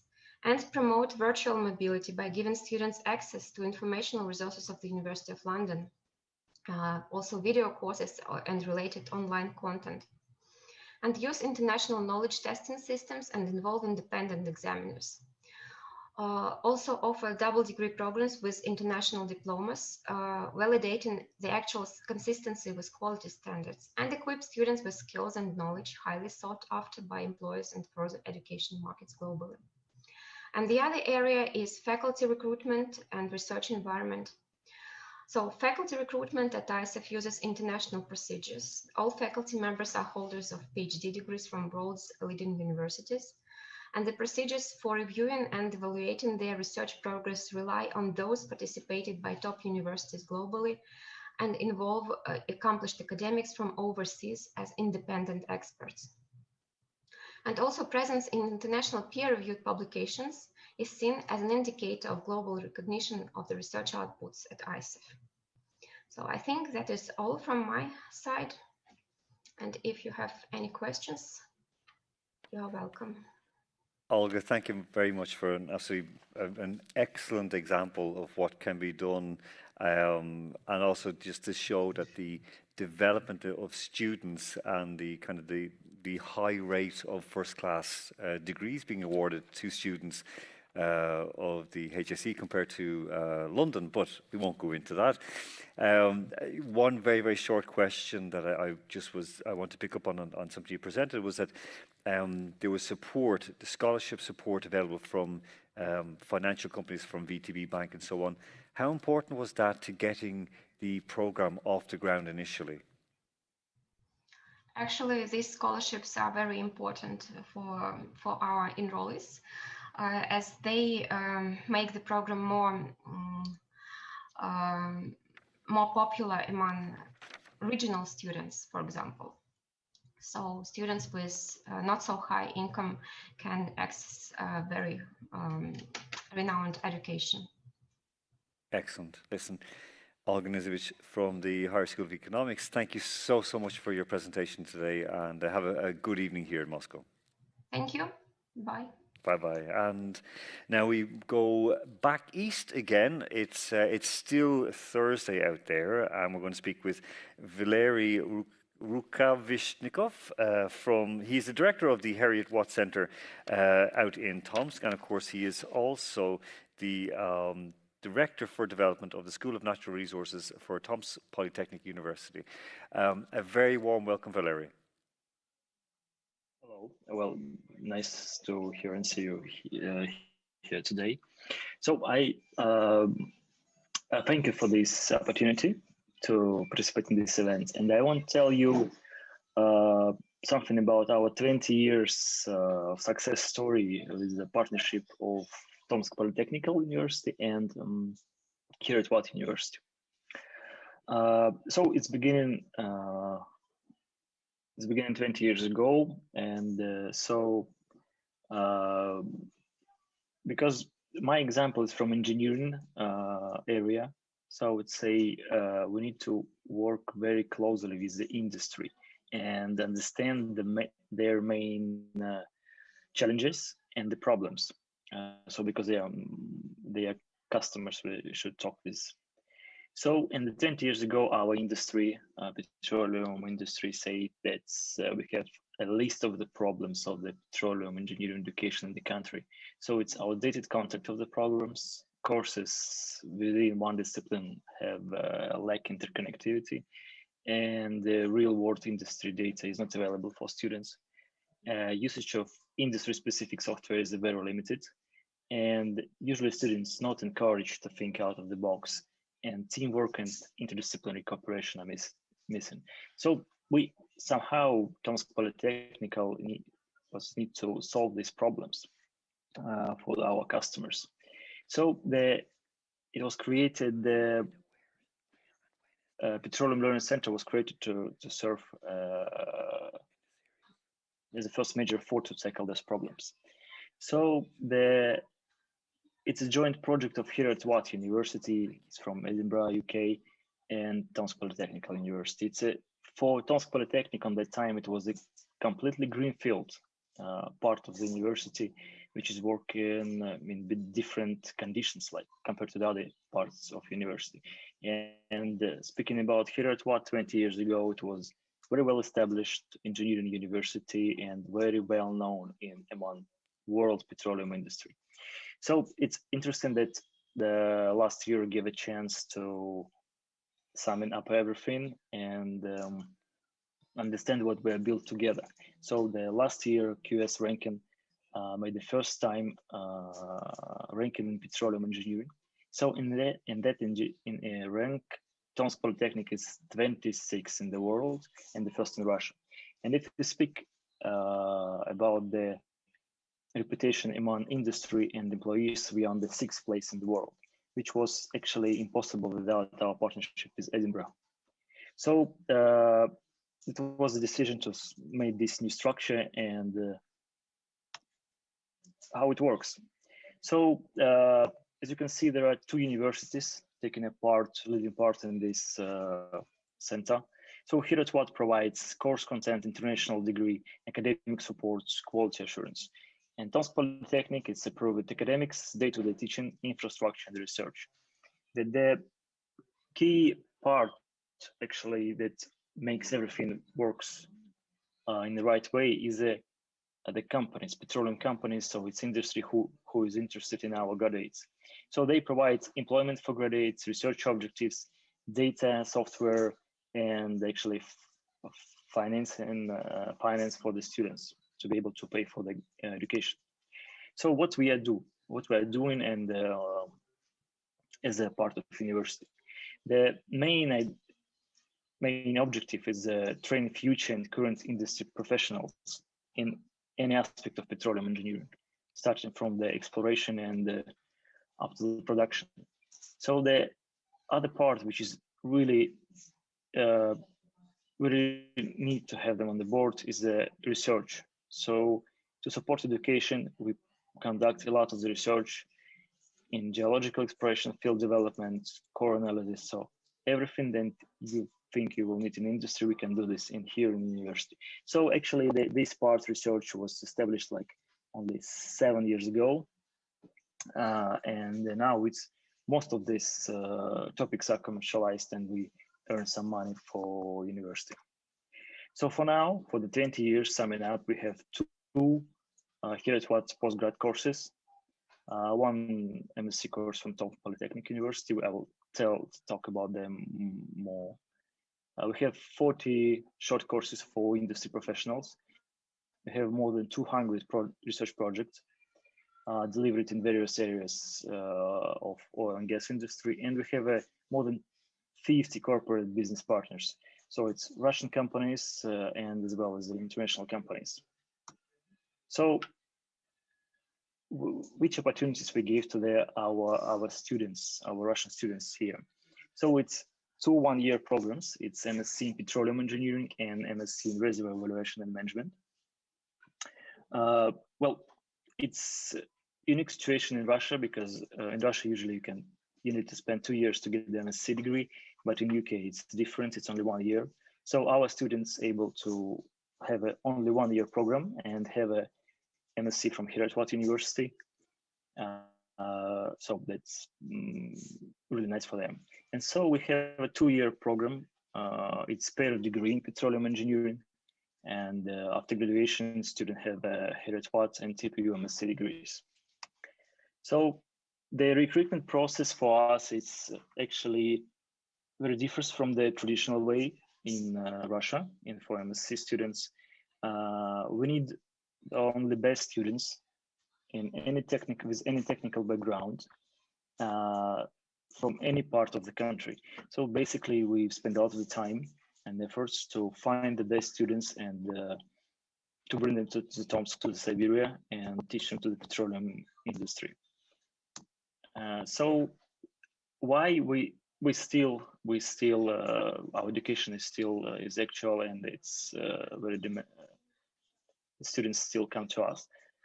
Well, we have some core values,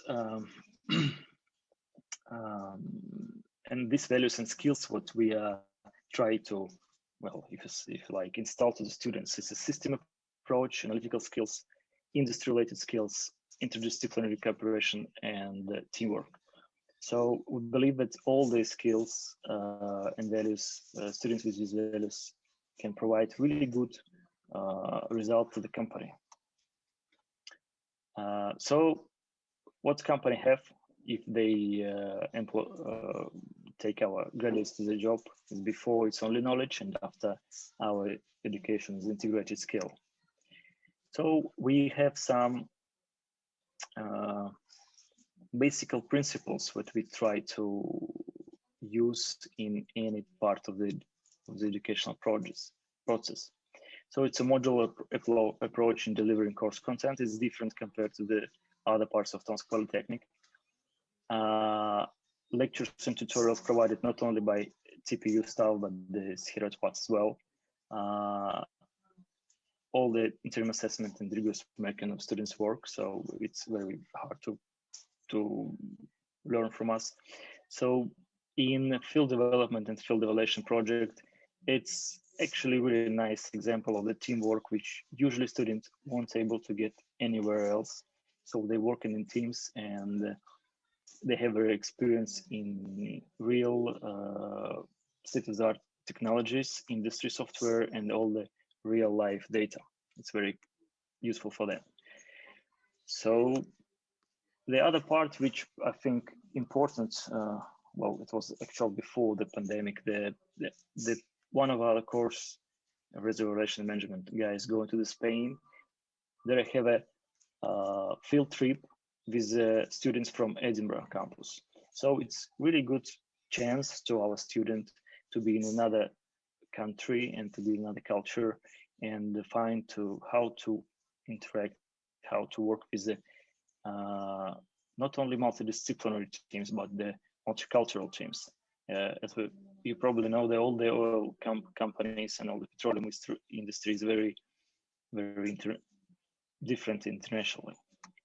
So, and the result to the graduates is a comprehensive knowledge and skills in various disciplines. Graduates are capable of performing unsupervised applied research, and actually they are adopters of new practices and technologies, and they empowered with teamwork skills.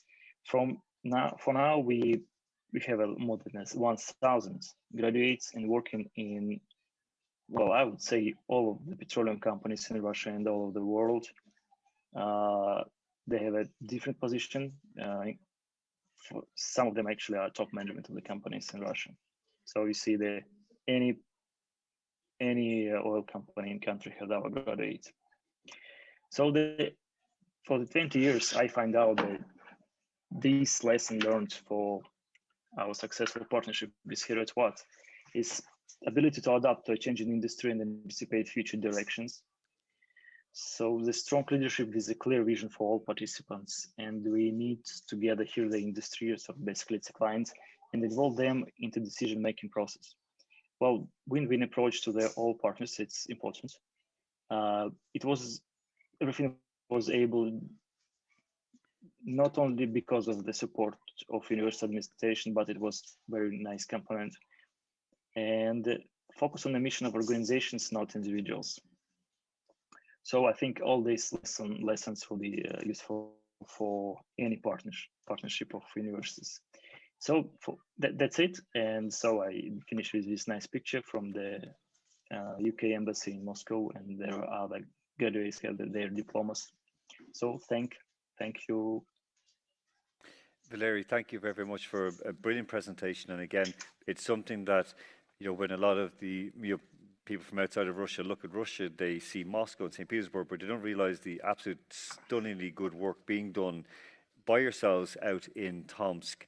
And just one short, wee question for you in that, how important was it finding the right partner to make this work, and how long were you searching for that partner, as in Harriet Watt? Well, it was a key for success, actually. Harriet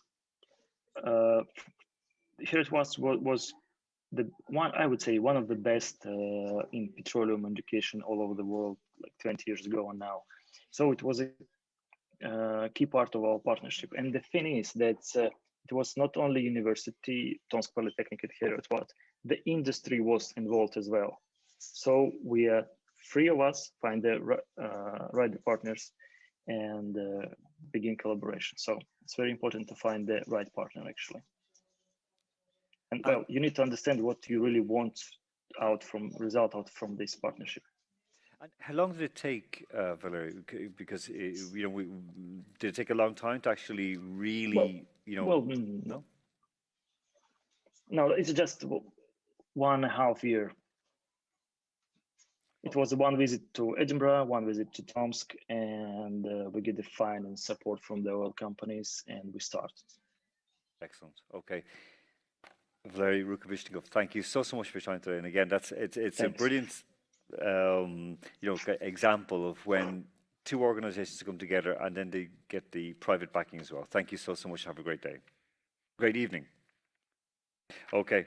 Now we are moving back to the UK. So we're kind of flying around the place in the ether, and delighted to be joined by Adam Doyle and Barry Collins. They are from both from the University of East London. Gentlemen, the stage is all yours, and a very warm welcome to Moscow. Thank you so much indeed. Thank you very much for allowing us to be invited to speak today. My colleague Barry has not been able to join on the link, so I think he's going to be trying to come in. So whilst I'm waiting for him, I'm going to see if I'm going to be able to see if I can try and get him to come in right now. Otherwise, I'll begin the presentation without him. So just trying to see what's getting sorted out there.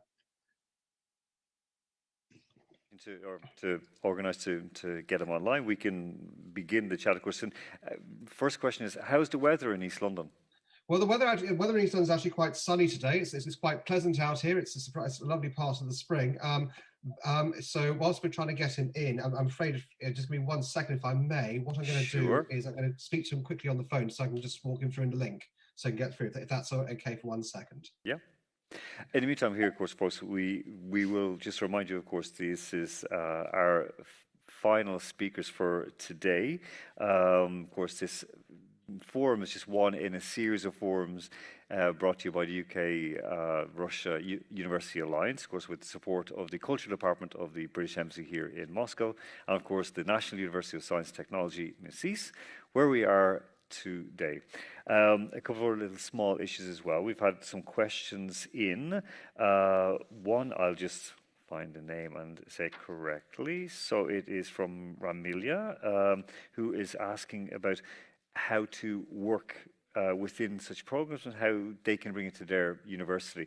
I think, as most people have been explaining, is that if you pick a program or a strategy that you want to work with, and then you go find your partner and work from there. And as was explained by Valery in our last call or last presentation, that even though the initial, of course, was over the phone or over Skype or over emails, then actually going to make that introduction is an important step to take. One other small point that was raised, a question that was asked here, and I'm just trying to find it here below me. Yes, it was from Elvira from Ranghis. Elvira has asked, she's a senior science researcher in Rangheath, and she's asked about a question about control of the education, also franchising, in that sense of where we can network and link with other universities. And just to recap, the question was answered off stage, or I should say off air, and it was basically that once you set down the rules and work within, for example, if it's with a UK partner, working within what will be perceived as a higher international standard of regulations, that will then lead or give more credence and support to your program as well. A question there was no name, just it's from the, again, Altai University, so hello to Altai, good you're still with us this hour of the evening out there. And it was about the price, and I think price and costs, I should say, of diplomas and degree programs. Yes, it is something we face here in Russia. It's something that we have to deal with quite regularly, even here in Misis. I know only this morning I was speaking with one student about the cost of having to go abroad to take part in a dual degree program like we have here. And one way to sort of supplement that is, of course, to look for funds, for grants and for money. And, of course, government support is where we always look to first, but also then, as was shown by the Higher School of Economics, private enterprise. And also here with Tomsk Polytech, also private enterprise. Because if you do that, if you do look for private enterprise, it then is creating a career path for your graduates. So something that was discussed, I'm looking here to my right, but there's no one here right now, just a bottle of water and a couple of flags.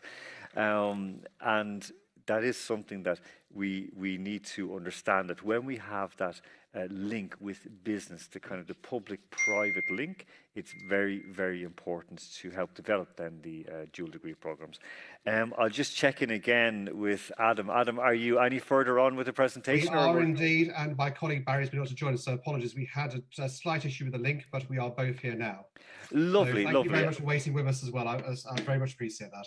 Great. Listen, and of course, when I see the name Collins and Doyle, I immediately feel like you guys are from my neck of the woods, because I'm Irish and they're both Irish names. Absolutely. So I'll let Barry introduce himself. My family, despite the accent, are from Killarney, County Kerry, in the southwest corner. And well, I'd say speak for Barry. Barry's from Cork, so he's the next county along. Oh my goodness. And don't penalise me for that, you know? No, listen, Barry, I'm from Dublin, but I'm not going to hold it against you. Cork is a fine republic. It should be given its independence. It should be cut off and sent into the Atlantic Ocean. I'm very happy with that. Very good, very good. So where are you based? I'm based here in Moscow, in Misis. So I'm director of the international office here in the university. Unfortunately, I haven't been able to get home because of COVID, of course. I was home last year, as you guys would know, for GA Congress, because I work with the Gaelic Games Europe, the European organising federation for Gaelic Games in Europe. So I was delighted to get home. And of course, I have to say, some of the best times I've spent, I have been in Cork for archaeology. I've never been. I apologise in advance, Adam. I have never been to Kerry. Never.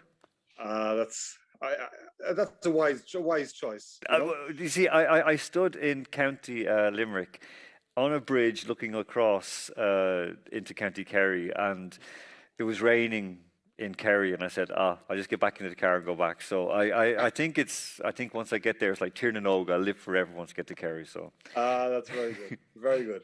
Gentlemen, the stage is yours, so you can. And so you run Gaelic Games in Russia, is it? I do indeed as well. Yeah. Fair play. That's fantastic. I didn't know there were many Gaelic Games played in Russia. That's phenomenal. Two clubs. One here in Moscow, the Shamrocks, and one in Ulyanovsk, the hometown of Vladimir Lenin, called the Simbirsk Celts. So we're growing little by little, you know. Well, do you know Lenin spoke with a Dublin accent? He spoke English with a Dublin accent. I'm delighted to hear that. His English teacher was from Rathmines, and he spoke English with a South Dublin accent.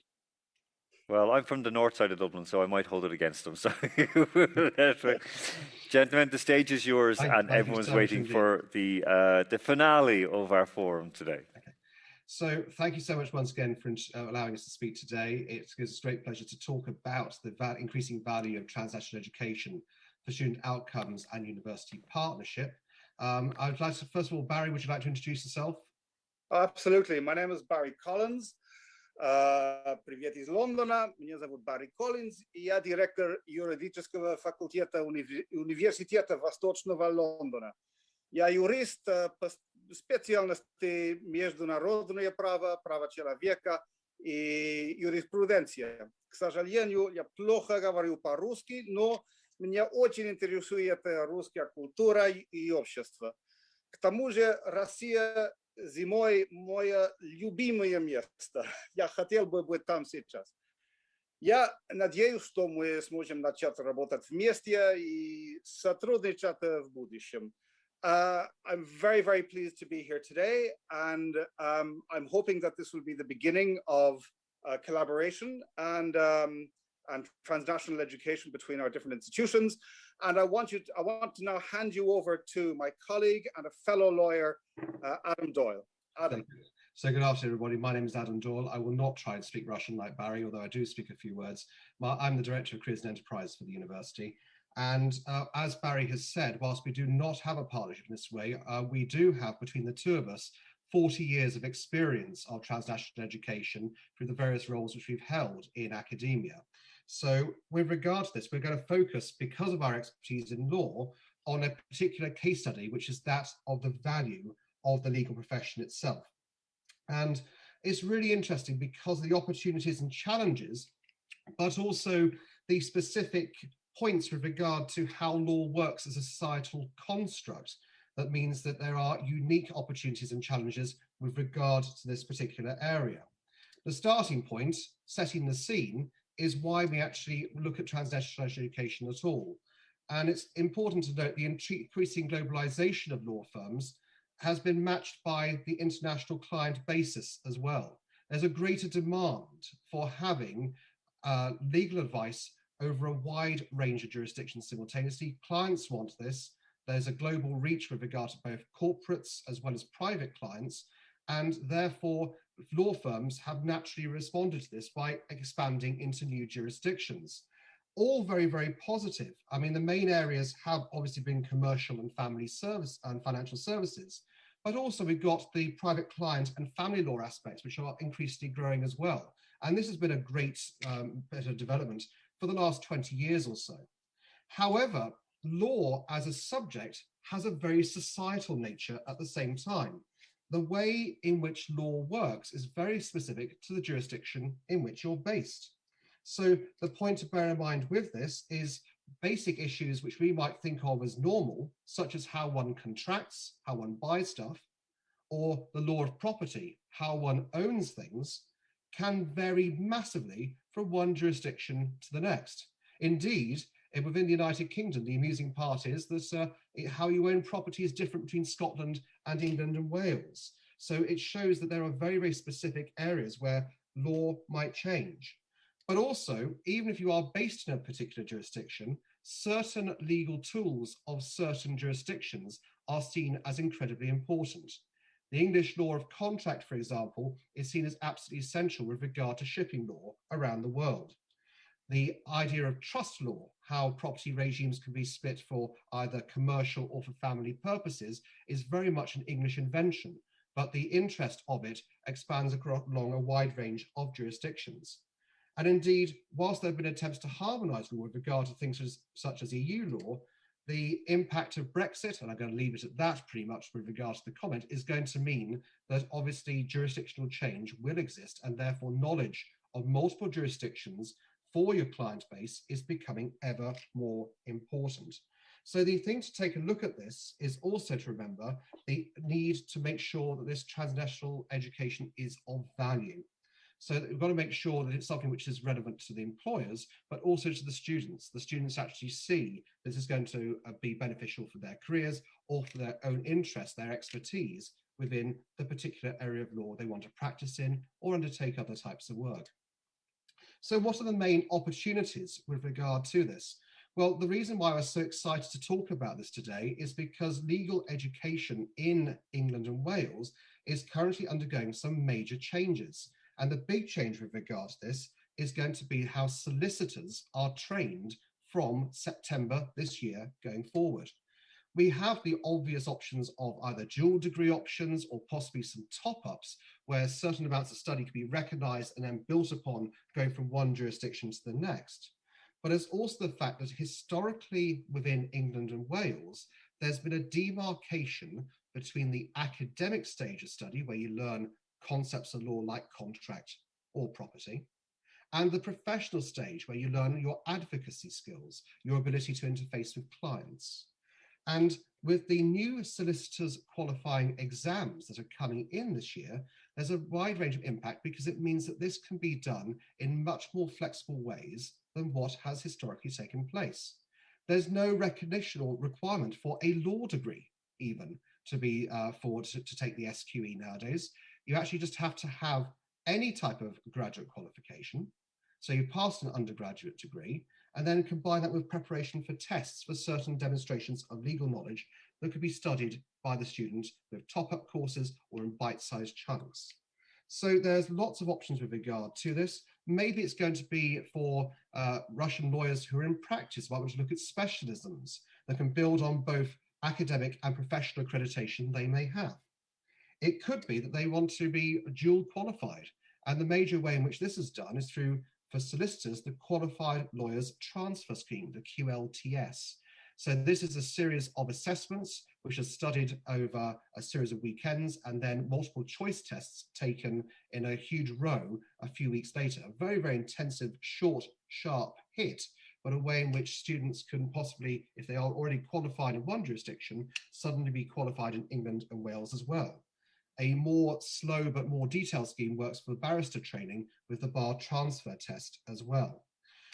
But there's also possibly the idea with transnational education, which is exciting with regard to CPD, because there are various aspects, despite law being societal in structure, which are really important across jurisdictions in a way in which CPD can be shared.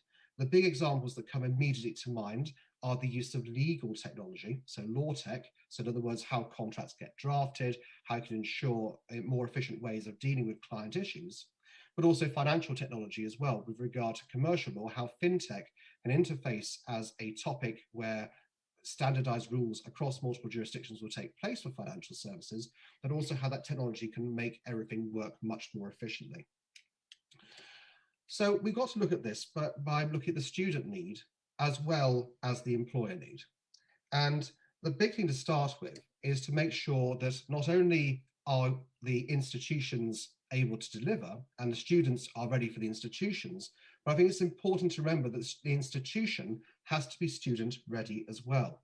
So with regard to TNE, the big important thing to look at is to see what the students would have studied beforehand, but how they would have studied it, and what expectations would have been placed upon them as well.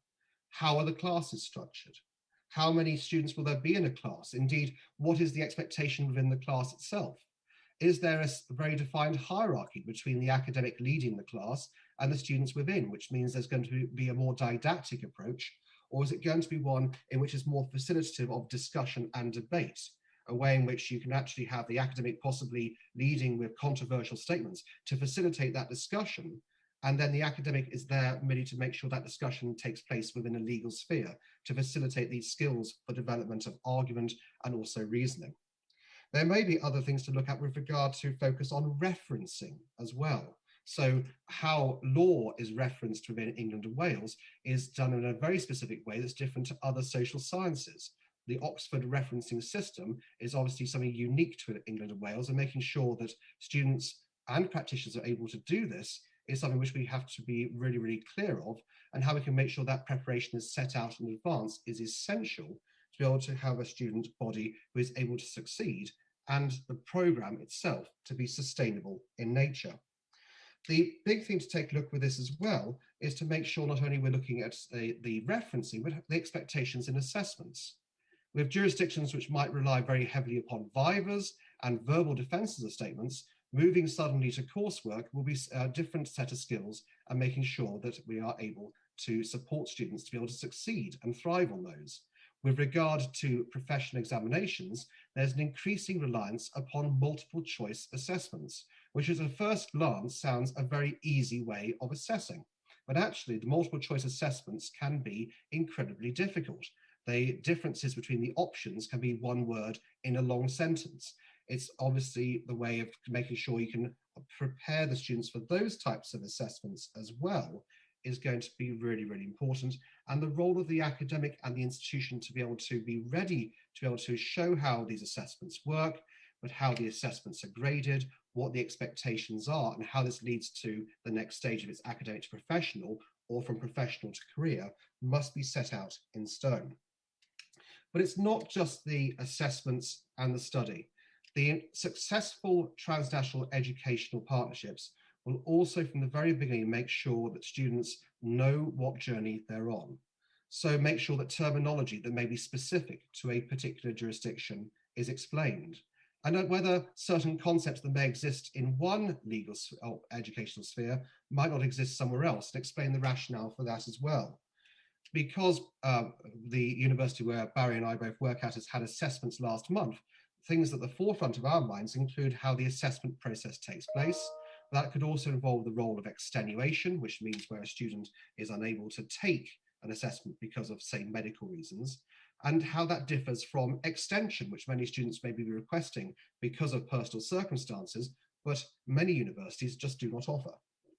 So we have to make sure those policies are transparent in how they apply and how a student is able to engage with them.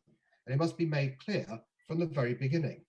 Other types of assessments required are with regard to plagiarism and to make sure that students know what the requirements are for referencing, but what happens if you don't follow those rules and potentially could be subject to academic misconduct.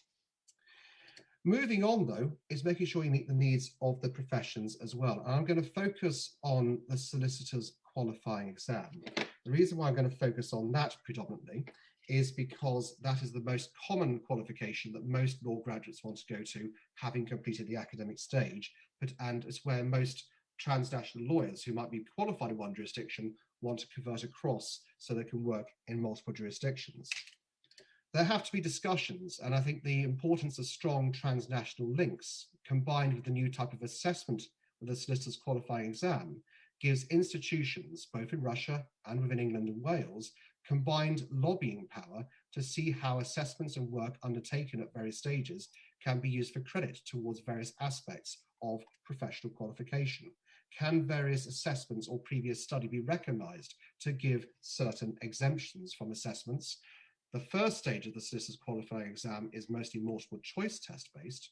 The second stage is involved in a series of projects, but also working in practice, and therefore to see what work might have been done, for example, with clients in clinical legal education in Russia, could be really exciting to see how that could be related back to give exemptions from the professional qualifications itself.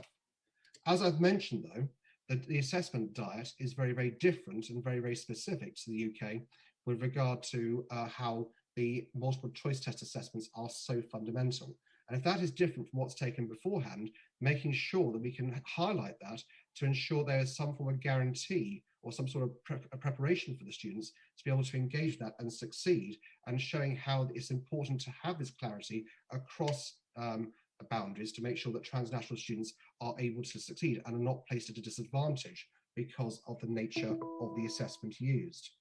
And finally, with regard to this, is the recognition of the work for credit and exemptions. So we talk about this with regard, particularly with regard to placements, and see how those potentially could work for the solicitor's qualifying exam stage 2. Further considerations, though, is making sure that every aspect of the journey is as smooth as it possibly can be. I'm using my experience having had partner centres where I've done transnational educational qualifications across 3 continents in my previous role before coming to UEL. And one of the issues can be a basic one to resolve, but one that needs to be sorted out is how the financing works. So for example, if students are paying fees, is it easier to pay via the institution or should they be paying direct? How exchange controls work and making sure students feel comfortable with that process so they don't have that additional pressure or distraction when they begin a course and suddenly get asked with regard to how fees are being paid. They might also make sure that preparation for assessment types, to make sure that before the course has even begun, the expectation of what those assessments are, and to make sure that those are made absolutely clear, and also to have that lobbying and recognition as discussed earlier with regard to professional bodies. The final one is the elephant in the room, and that is with regard to COVID-19 and what impact that will have with regard to student expectations. We are certain that post-COVID-19, because students have got used to a large amount of online education, that they will want to return to that. And when the new normal comes out, there's going to be a mixture of face-to-face and online to meet various needs. As a result of which, we've got to see how that will work in a transnational arrangement, if there are similar needs from the student body themselves, from that transnational relationship, and to use that lobbying power to work together. I hope this is a very useful sort of thumbnail sketch. What I'm trying to show with this is multiple aspects need to be considered, and the interplay of a university that can work directly with the professional bodies, as well as with the other jurisdiction university as well, and it's all working in partnership together, is a way of guaranteeing a successful, sustainable and smooth process where students can not only engage with the course of study, but also succeed and then go into successful careers thereafter. Thank you so much for the presentation opportunity. If you have any questions, please not hesitate to ask them. Thank you very much, both of you, to Barry for opening up in Russian, and Adam, at the very, very end of your presentation, the issues that kind of, I think, caught a lot of people's eyes was fund transferal, paying fees and so on, do seem to be an issue. We've had it here ourselves with students, of course, stranded outside of Russia who can't come in to begin their education, and then issues surrounding paying fees. One question that was just asked was, in terms of those funding issues, what steps would you put in place to safeguard against kind of students who might have to be expelled for non-payment of fees through no fault of their own, of course? Well, I think the thing to take a look at here is it's not always the student, as you've rightly said, it's not only the student's fault with regard to this in many of the cases. So you've got to look at the hardship funds and make sure as part of your core structure you can build in contingencies where there may be difficulties with regard to funding taking place. It's not just an issue with regard to students in a particular jurisdiction. We've noticed this with international students across the world. And making sure those support mechanisms are there, but also the advice is available for the students as well with regard to what's required for their particular jurisdiction and how to make sure we can try and support this, and also be flexible with regard to see if these payments are a temporary issue, how to see how we can take this, sort this out over a longer period of time.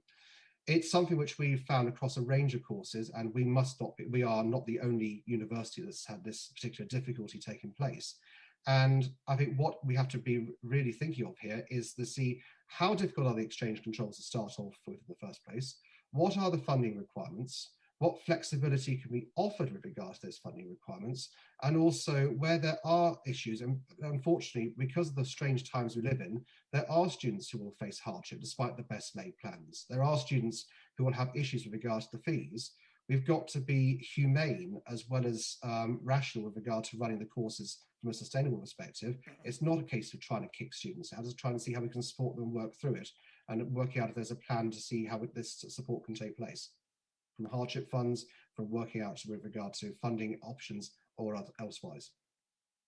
Barry, I don't know if there's anything you'd like to add with regard to that, because I know as head of department, you probably have more direct interaction with that. Barry, you're on mute. Yeah, turn on your microphone, Barry. Yeah, there we go. Thank you. One of the difficulties we're having with students funding at the moment is students who are coming to us and are assuming that as normal, they're going to be able to work. And of course, they're coming to us and they're finding they can't get any work because so much of the economy is closed down at the moment. Restaurants and bars and cafes simply aren't functioning. And so we have students who end up then in financial difficulty because they simply can't get the work that they would normally have to fund their living expenses when they're here. So I think it's a very different situation. It takes a lot more planning. And I just really hope that these difficulties will be behind us next year. Just Barry, stay with you, and then you can throw it back to Adam. Just a final kind of little question on it we discussed with the panel earlier on about the growth of distance learning, for example, online education, and the part that it can play. Do you think that can be a mechanism, for example, to decrease the costs for students, but also give them an opportunity to upskill, upgrade their education, and how far can that go? Well, Adam is the expert in this, really. We've just signed an interesting agreement with the provider to deliver some of our programs in sub-Saharan Africa.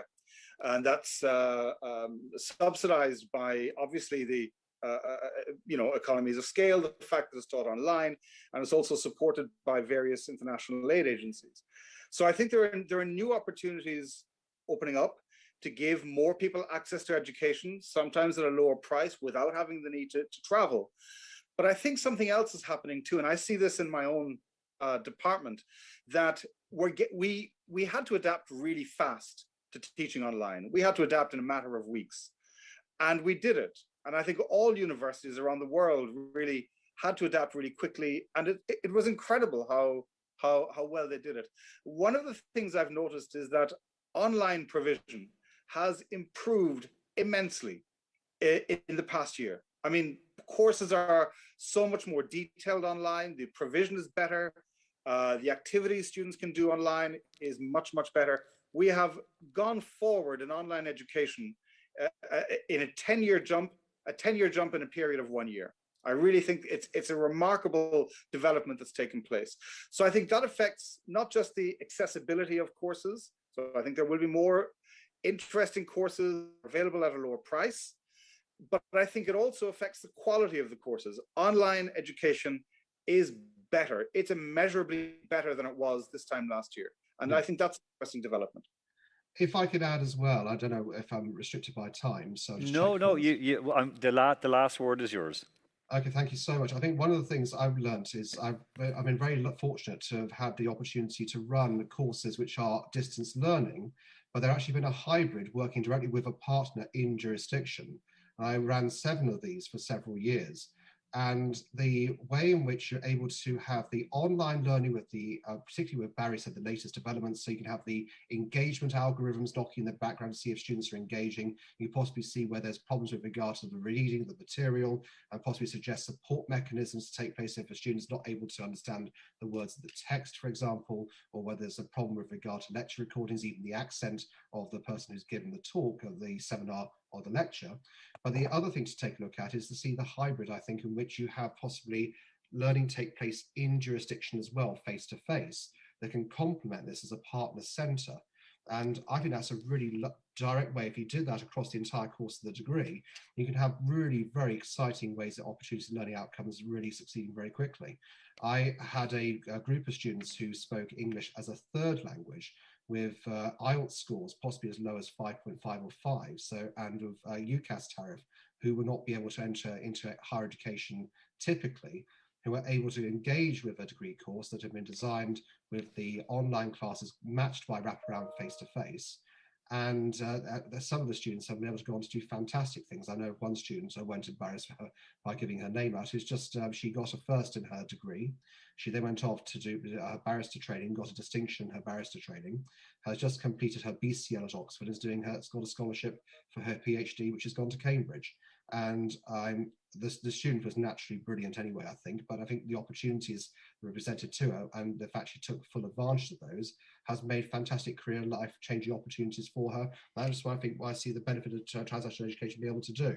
So I think the mixture of online, possibly from one jurisdiction, combined with face-to-face support in home jurisdiction, can make some really, really exciting opportunities to see how you take forward professional qualifications.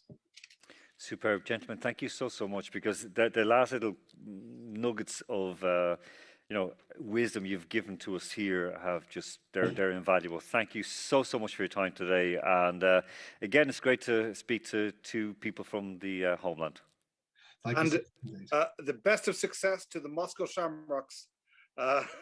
And led by all people, led by a man from Blarney in County Cork. So there you go. So you can't go wrong. Gentlemen, thank you very, very much. Thank you so much. Very much. Good luck. Thank you. Bye-bye. And so, folks, we've reached the end of our forum today. I hope you enjoyed the discussion and advice on how there are opportunities and huge potential in transnational education, of course, in the dual degree programs that we listened to today. Our thanks to all our speakers and, of course, our panel members. I keep looking to my right, but they're not here any longer. So my thanks to all of them who took part today, and of course to the Cultural Department of the British Embassy here in Moscow, the British Council, and to the National University of Science and Technology, Mrs. for hosting us and being a great host here in the Point of Innovation here today. Of course, to our broadcast crew who are up there in the rafters, and they made everything work very, very smoothly and kept me nice and calm throughout the whole show. Thank you, Olga, and your team. And to my colleagues from the International Office and the Academic Writing Centre for making sure that the backstage was run very, very smoothly and calmly. And of course, there is another forum on the 4th of March. It is on bilateral medical cooperation, and it is in Sechenov University. So tune in for that. It will be very, very interesting, especially in this time of COVID, where bilateral cooperation in medicine is highly, highly important. I've been Alan Moore, and I thank you for joining us, and I wish you all a very good day, a year, and until the next time, take care of yourselves and each other.